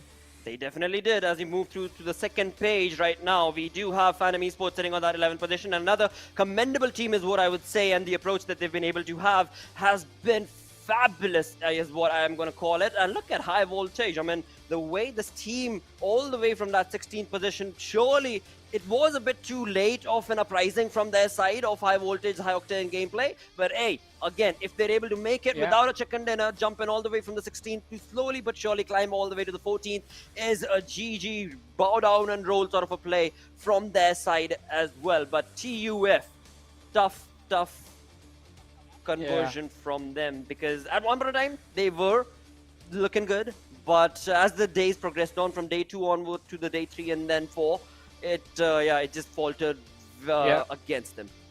I mean, definitely. TUF, the kind of start that they have, I thought, all right, we're going to see a neat UF in front of us, but no, the slip-up was then what was quite stagnant, like falling all the way down to the 16th position. But hey, maybe they're going to turn up the next time as well, and we're going to see a stronger team. But we did see Phantom Esports right there, sitting on the 11th position now. In the morning, earlier on in the day, when we start off our day, we did have a conversation with a lovely actress from all the way from Sri Lanka, Shanaduri Priyasad, who's going to be joining us once again, by the way. She was cheering for Phantom Esports this time. So, Shanaduri, once again, welcome to the show. Phantom Esports, 11th place finish, but I have to say the matches from the performance in the matches was actually quite decent. True. Yeah, but are you sure I predicted Phantom? I remember like Stalwart. We have proof. We have proof. Dude, we've got mind games. We've got mind games being played over here. Are we sure? Because I wasn't a part of this, so I have no idea. No, it was Phantom Anyways, I'm Esports. not I sad. remember it. Yeah. Too bad then. No, I'm Well, actually I happy. mean, Yeah, they did sure. have an incredible run, and hopefully, since you're going to be cheering, you were cheering them on. I mean, you're going to be cheering them on in the future as well. Maybe in the next tournament, they're going to be doing a little bit better. But you're hoping the teams from Sri Lanka show up. So next time they are here, you're going to be cheering for them again. If Sri Lanka doesn't show up, but I'll make sure Sri Lanka shows up next time. Yeah, I mean, that is going to be incredible. I mean, I do remember a few of the players that used to play, and they were very fun to watch. But now, the important question: are you ready with your punishment? I'm not. Do we move forward? But Is anybody ever ready for a punishment? Yes, we have Perhaps. to move forward with it. So, I one think, more question. I think, yeah, tell me. Yeah, I was just asking, did you practice? I was about to say that it was quite tough, okay? Tough than I think the entire PUBG Pro League practicing the dance. But I had fun. But it was a little tough because I'm always used to, all the Sri Lankan traditional dancing and Indian dancing. But this was tough, but I had to practice, and it took about 3 hours for me to record the whole thing. But yeah. Let's see what I've done. Well, let's move forward, have a look. Ladies and gentlemen, here's the punishment that was there for, well, not getting the prediction right. Well, again, you got to say one thing, Sean, for you, because this play itself, you know, what has been done over here from all of these players who are so incredibly talented. Yeah, it's all about that skill, but you know what? To be able to showcase that skill, you got to be able to get those moves right, and that is what it takes. To have those moves done right, you got to be able to practice, and you did it so gracefully. I mean, it's clearly evident you've got that style set in. Yeah, I just love when also the emote also shows up on the screen. It's just very nice. But yeah, definitely a lovely performance. And yeah, I can't do those moves. I can't dance at all. I'm just physically incapable of dancing. I don't know why. But this is in fact very amazing. And yeah, you did a lot of practice, but you do also have a lot of talent. Like, this is very nice. You make it look easy.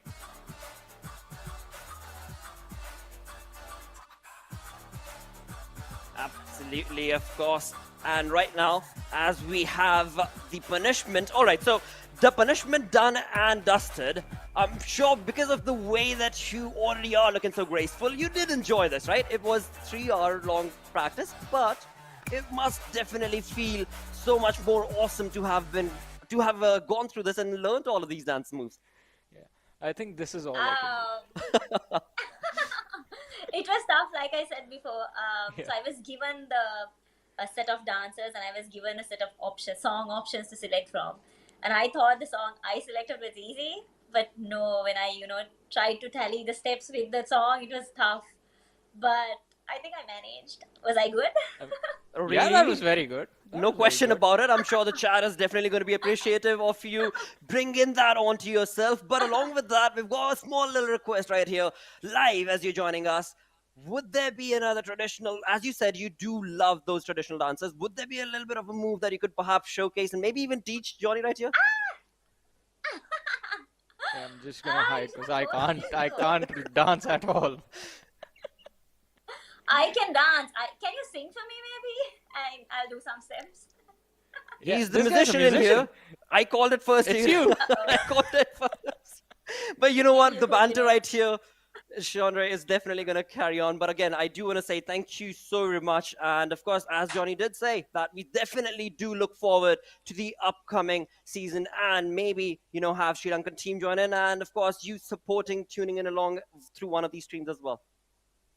Also, thank you so much for having me. I had so much fun predicting and also watching the entire series. Also wishing the One team, the Stalwart. Yeah, congratulations. And once again, thank you so much for having me. I had fun. Well, it was an absolute pleasure to have you with us, Shanadri. Thank you so much for joining us for this lovely interview and being with us throughout the day. And I'm going to wish you bye with the last step that I just did. Thank you so much. Bye-bye.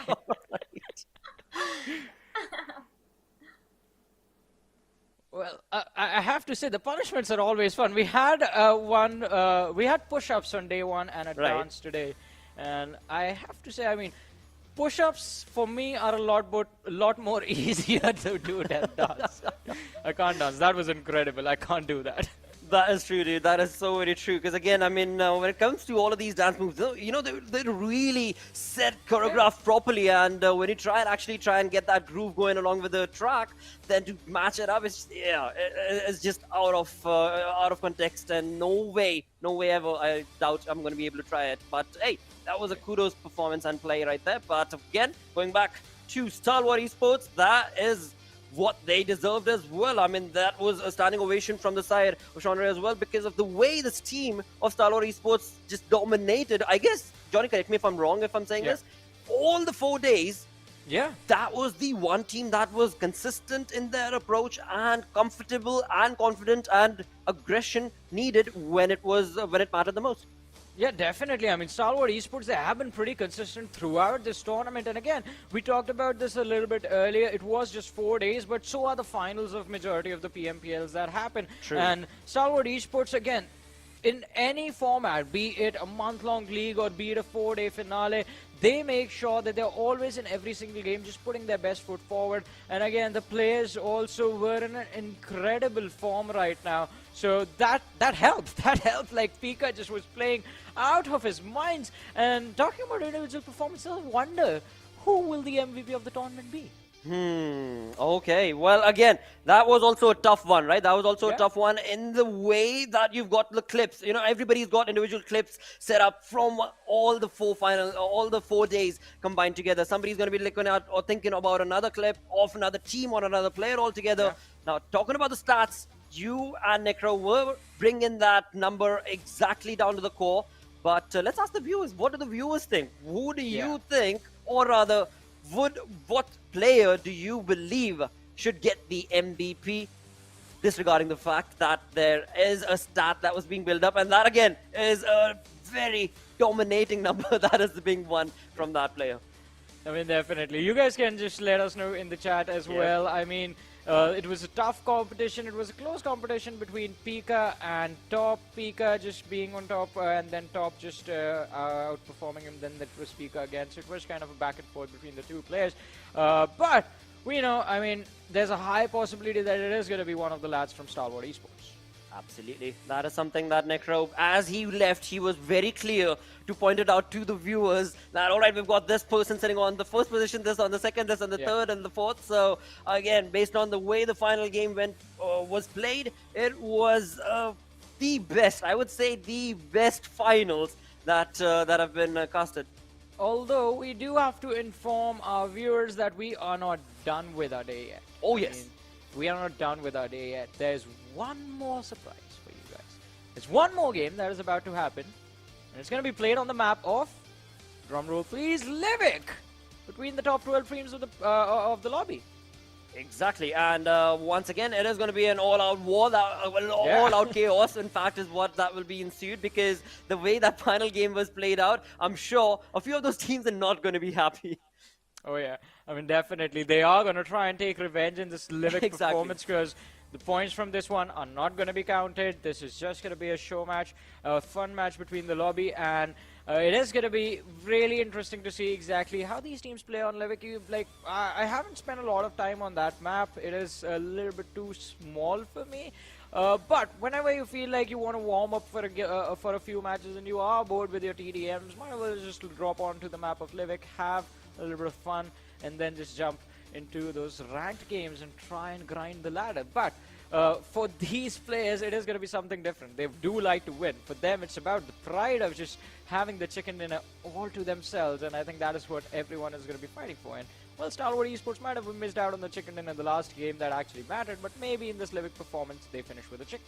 Maybe they do. Maybe another team takes on a steamrolling start on the map of Livik altogether, because again, as you so perfectly mentioned, right, Livik is one of those maps that not a lot of players actually like or prefer. It's more of just calming yourself down, you know, and that is something that I love about the map. It is so different from all the other maps in terms of the way the appeal of the map has been set up itself, right? It is so soothing as you jump in, but again, you are jumping into the battlegrounds, so the soothing is only time.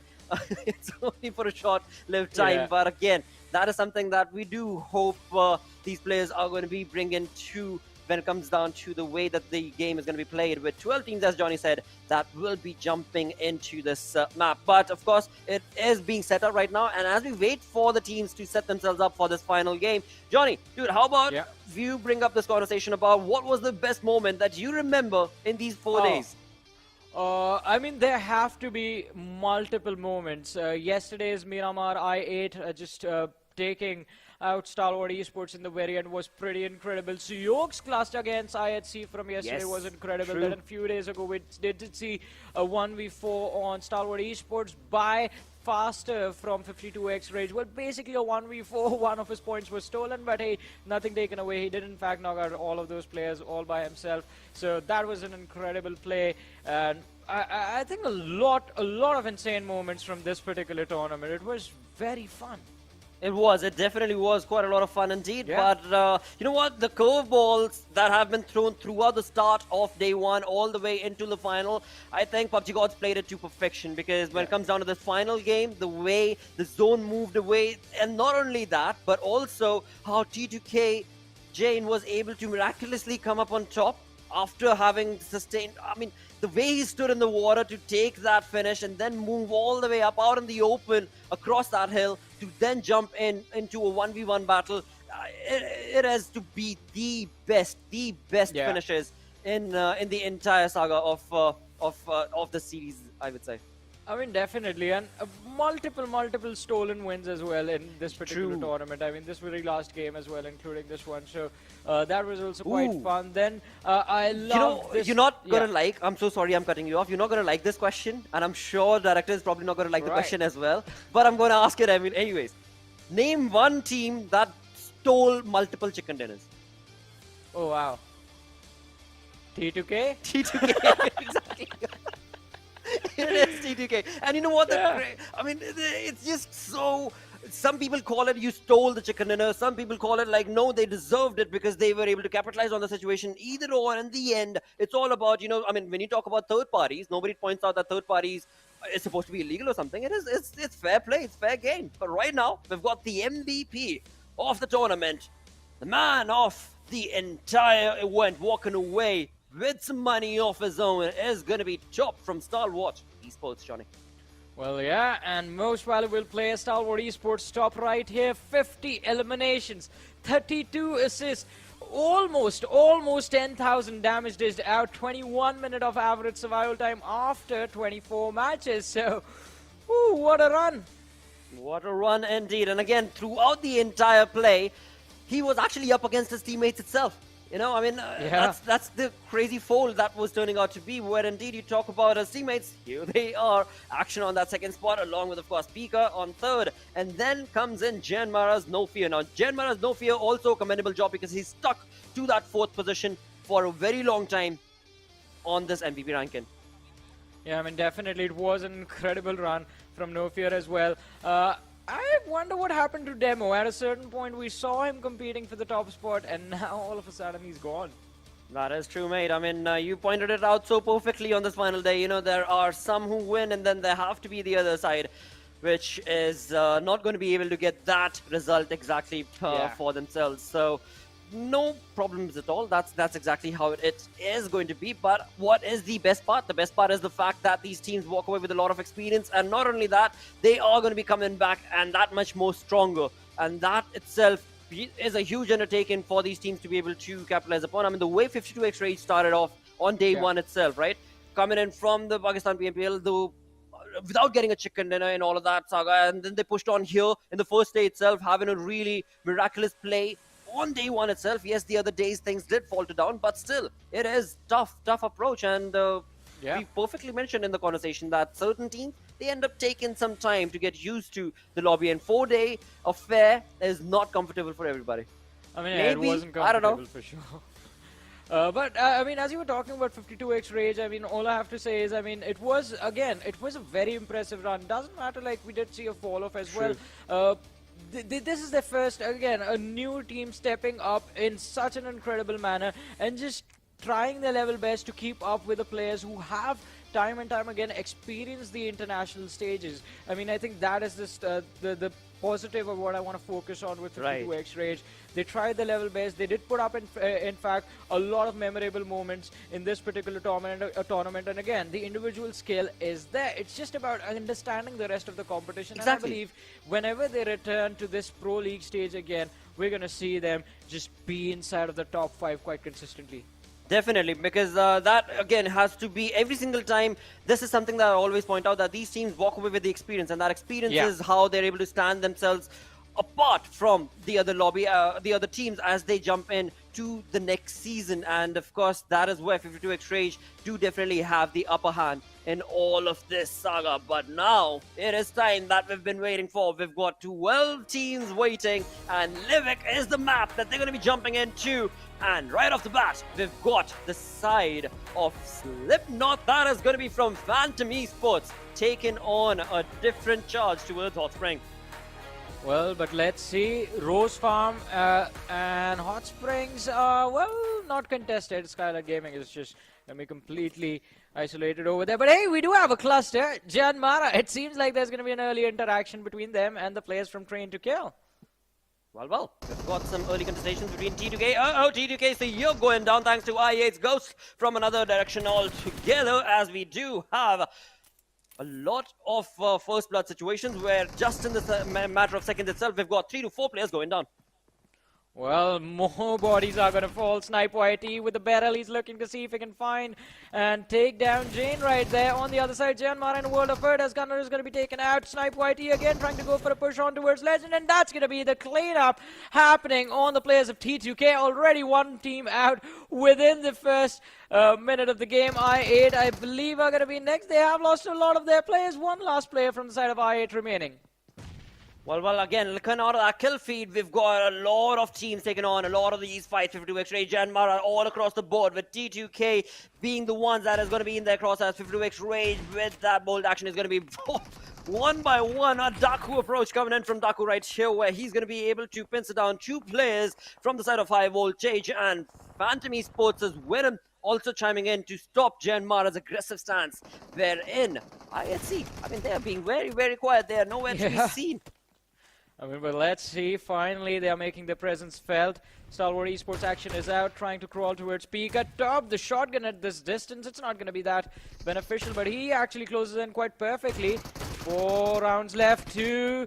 He takes a lot of damage. The jump shot, Sanhok and King will have to go for a reload now. Switches over to the second one as well, in fact. Both, from the distance though. Oh, Sealy Esports.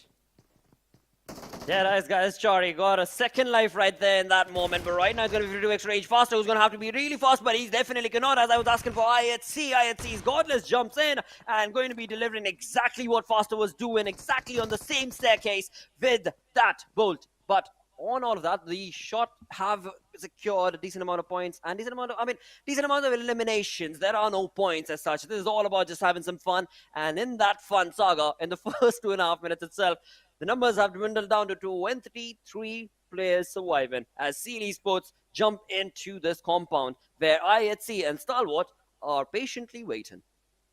Well, but let's see. I mean, IHC, they are being quite patient about this. In fact, Zero is just on that rooftop like a nosy neighbor, just keeping an eye on the players of Sealy Esports. But look at this Phantom Esports out in the open. Venom is going to be knocked out. Now, Wexy and Mad Max are the last 2 players surviving. Zero with a lot of utility being lobbed by him towards the players of Sealy Esports, and Baron, because of which has been dropped down to around 50 HP. But not a lot of concern in the eyes of Sealy Esports. They are still looking to push. They have put Zeol on his knees, but Alex and Godless are here to protect their teammate, and Godless, Scar on point. Oh, it won't be. Both of them are knocked out. Absolutely, just the one-man army of Godless against the 3 guns that were rained in towards his placement, and that indeed will be his demise. Right now, we've got Seal Esports' Wally on our screens. I mean, these 4 players, the 2-man split coming in from their side, they have jumped into this compound like a force to be reckoned with, and there is no other force that can reckon against them, because whatever team they go up against, they are just completely getting dominated. And I8 is going to be the team that now will try and separate themselves against the players of Seal Esports, but will that be allowed? Definitely not the case, as Baron gets the better half of that, and 2 of those players from I8 have already been dropped. Well, doesn't look like... Well, let's see. Seal Esports, they're trying to back off. I8 is finally here, and Blade and Crypto, they're going to try and see if they can put someone out of this game. In fact, they take down 2 players, but Deadeyes Guys is closing in at the same time, and Crypto has taken a lot of damage upon him. He has to be extremely careful, but goes to secure the elimination point first.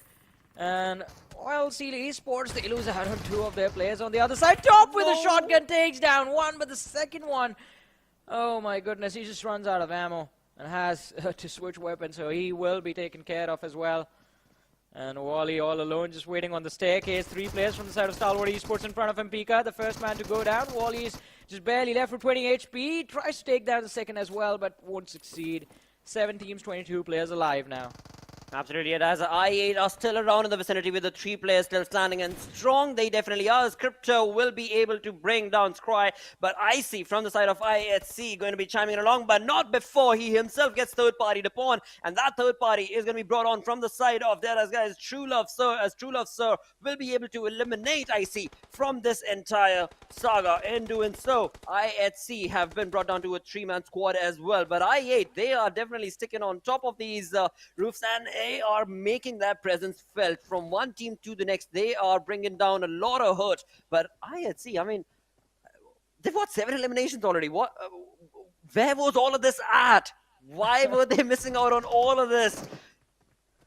Okay. I think just at this point they're just letting go of their frustration, just beating everyone to the punch, and well, looking quite deadly in doing so. But Stalwart Esports right now are being picked apart by the players of I8, and Action and Scry are just pushed into, just pinned down on the rooftop of that building.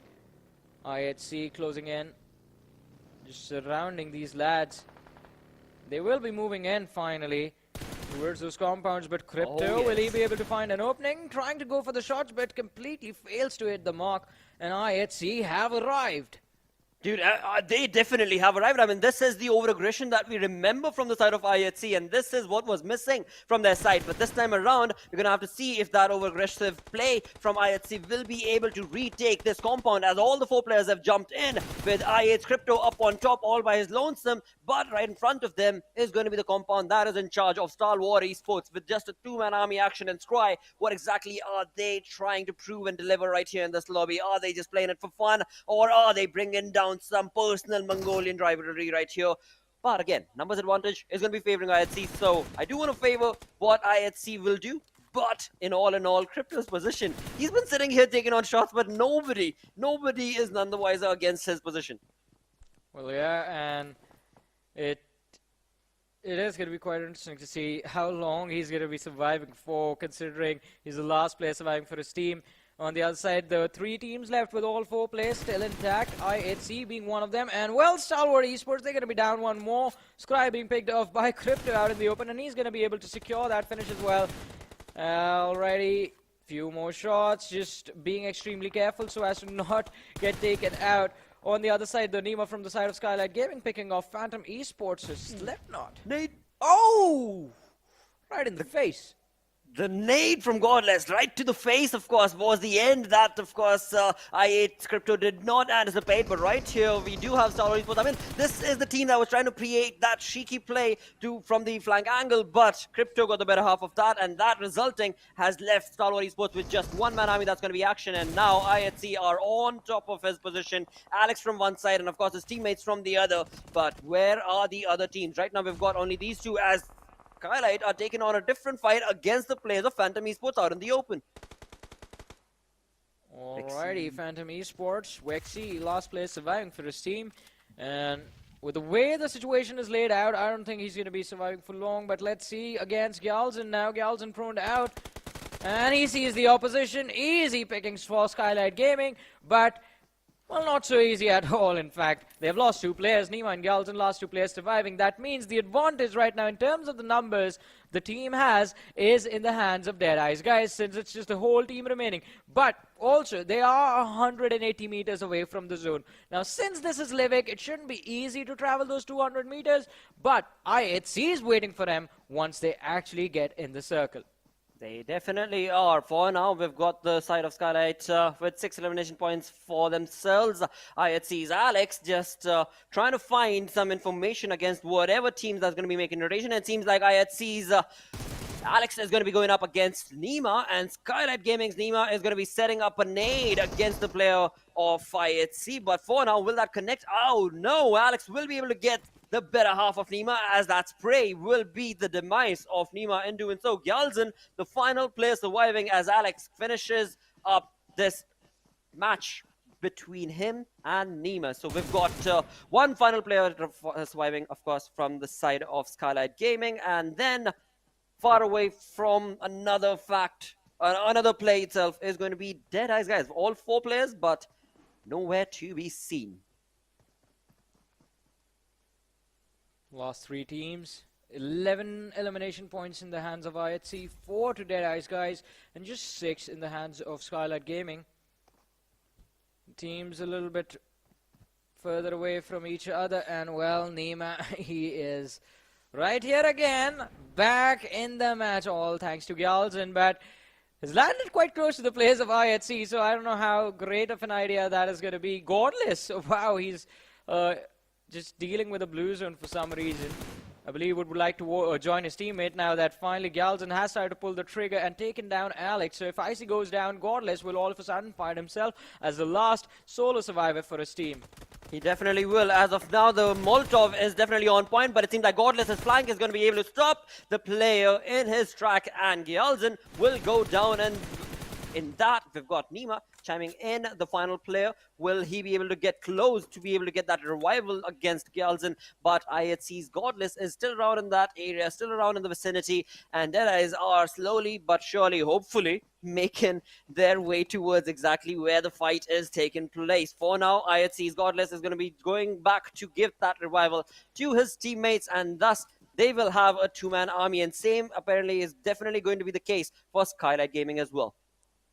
Well, but let's see, 2 players from the side of Skylightz, 2 players from the side of IHC. Deadeyes Guys just waiting for these 2 teams to finish as many players from each other's side as they can, so that they can just chime in right in the nick of time, close out the game, and just enjoy their victory in this matchup. Absolutely. Slow poke play turned out. As I still don't have, I have no idea where Deadeyes Guys are. Oh, there we go. There we go. Are they just holding down that fort, or are they actually on? Yep, they're on the search. They're on the move as they try and find out where all that noise and ruckus is coming from. And it seems like it's going to be Skylightz Gaming's Gyalzen and Nima who are going to be getting that hurt in the name of Deadeyes, as Deadeyes jump in, but not before Nima's going to be able to answer a little bit of his own spray to the face. As he does that, he himself will be able to get a lot of knocks against him, as IHC also chime in. So a third-party situation is what the side of Skylightz were faced with, and now it is IHC's 2-player Godless and Alex against the players of Deadeyes Guys. Oh, Deadeyes Guys. Well, Alex, he's making it hurt. Upon them, 1 player knocked out, the other one extremely low now, using the rock for cover. Deadeyes Guys have managed to find some safety for themselves, but will they be able to take the challenge and the fight against the players of IHC? Final 2 teams remaining, 4 versus 2 situation. Deadeyes Guys going for the push, and Chari is the man leading the charge right now. Alex, he's going to get spotted out, closing the door on the roof. Oh, but he runs away right in the nick of time. And Chari, well, the nade falls a bit short, so he's still going to be healthy, but the next one is on point. And, well, Chari has been taken extremely low with that one. He definitely has, but still the numbers advantage is going to be favoring the side of Deadeyes Guys, as they do have a 2-man split coming into this fight, and they know exactly where the players of IHC are at. Wherein Alex, he has given away his information, and in doing so, of course, Chari will be able to push on to take on that elimination point for himself in just a matter of seconds. Before he does, he needs to take care of Godless. Godless almost down to 30% HP, and right off the bat, as soon as that spray comes in, it was just a bit too late. As Chari goes down, Godless will probably be able to go ahead and get that revival confirmed. Well, let's see. Frag Boy, he's trying to stop it from happening. Godless is down to barely any HP, and he's going to be forced to just run to the rooftop. Well, as soon as he does, he's going to get picked off. And ladies and gentlemen, Deadeyes Guys winning this show match on the map of Livik. An incredible win, but also a very fun match. I enjoyed that. A lot of aggression. A lot of aggression indeed. I mean, all the way from IA to IHC to Stalwart, all trying their level best, interestingly enough, even though it was just a show match. I mean, there was some camper sitting in there as well, even though it was just a show match. But yeah, overall a real good fun play from the side of these teams, as they had a fun gala time, I'm sure. We have got, well, again, we've got the champions, of course. That is going to be Stalwart Esports. And along with that, when it comes to Deadeyes Guys, they take the reign on Livik. Yeah, I mean, an incredible Livik as well.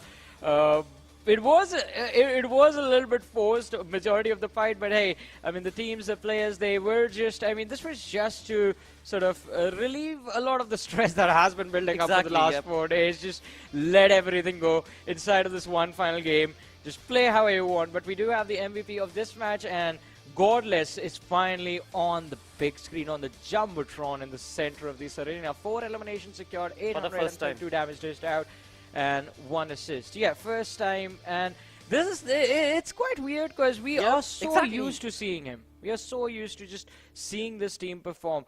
But again, as I have been saying throughout this entire tournament, it's very, very tough to maintain the sort of top tier performance every single time. Players have to be the players are performing in so much immense pressure, and Indeed. runs like these are bound to happen. It is just a question of when will it happen. Well, IHC, this tournament was a little bit of a slower side for them, but in the next one we know for sure it's just going to be a rejuvenated IHC that we are going to witness. Oh, definitely. I mean, it was the way they played this game, on Livik.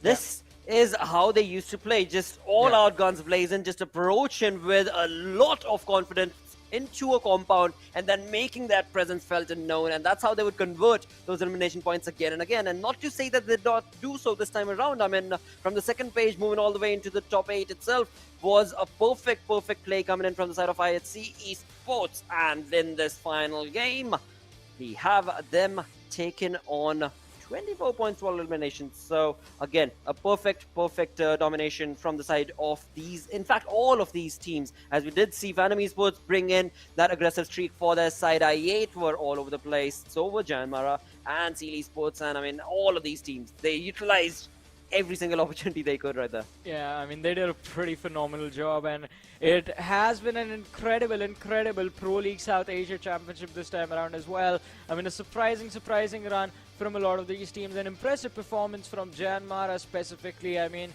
they were incredible throughout the tournament. T2K, I8, that recovery. Today, earlier on, before the matches began, we did hear you, Uzum, I believe it was, who was saying just the fact that, yeah, we did not perform on day one, but hey, you can never give up because of one bad day. You have to hold on to that hope that you can, in fact, and you will make that climb and be on the top. And I8, they never gave up. They just continued fighting till the very end and just one after the other, just destroying those matches. They climbed up quite nicely, in fact, and it was impressive. But Stalwart Esports, I mean, the champions, they reign supreme. They definitely reign in supreme, of course, as we did see the points difference that was created from Stalwart Esports from day number 1 itself, but nothing taken away from the other teams, as you so perfectly mentioned, because all of them gave in all of that level best play, and that was clearly indicated with the number of chicken dinners that so many of these teams walked away with, which was absolutely phenomenal to be able to see, of course. And then you had certain teams that did not even have a chicken dinner and were still sticking in the top 8, and we have IHC to be one of those teams that did work towards, quite a lot of those elimination points and then slowly racked up those placement points for themselves. So we are most certainly talking about all these teams in a really good light, but hey, every single time you're gonna have only that one winner, and that one winner for this season is going to be Stalwart Esports. And well, yeah, it was an incredible tournament, but now all of us are just going to be waiting what is going to happen at the Invitational. That is going to, well, it is going to happen soon. So we're going to be waiting for the next tournament to begin now. Absolutely, we most certainly will, and I certainly hope you guys are going to be tuning in for that as well. For now, though, we do reach the end of our 4-day affair right here at PUBG Mobile Pro League South Asia Championship, and alongside that, a huge thanks to Oppo for making all of this possible again, and in doing so, they have made it definitely feel special. And again, if you are not clicking that red button, well, at least go on to the right page and click. It's going to be right there or right there. It's a very easy thing to do, and as soon as you do, you automatically will be given notifications as to when exactly is the next championship going to be going live and what exactly is going to be the entire format of that. Alongside that, a request is going to be for you to go ahead and click on that forum to give us your thoughts. But yep, with that, we do reach the end. Thank you so very much for tuning in. If you did like our work, we had Necro join us as well on the English desk. We've got I Super Johnny, and I'm Lotta. Until the next time, of course, take care. Stay awesome.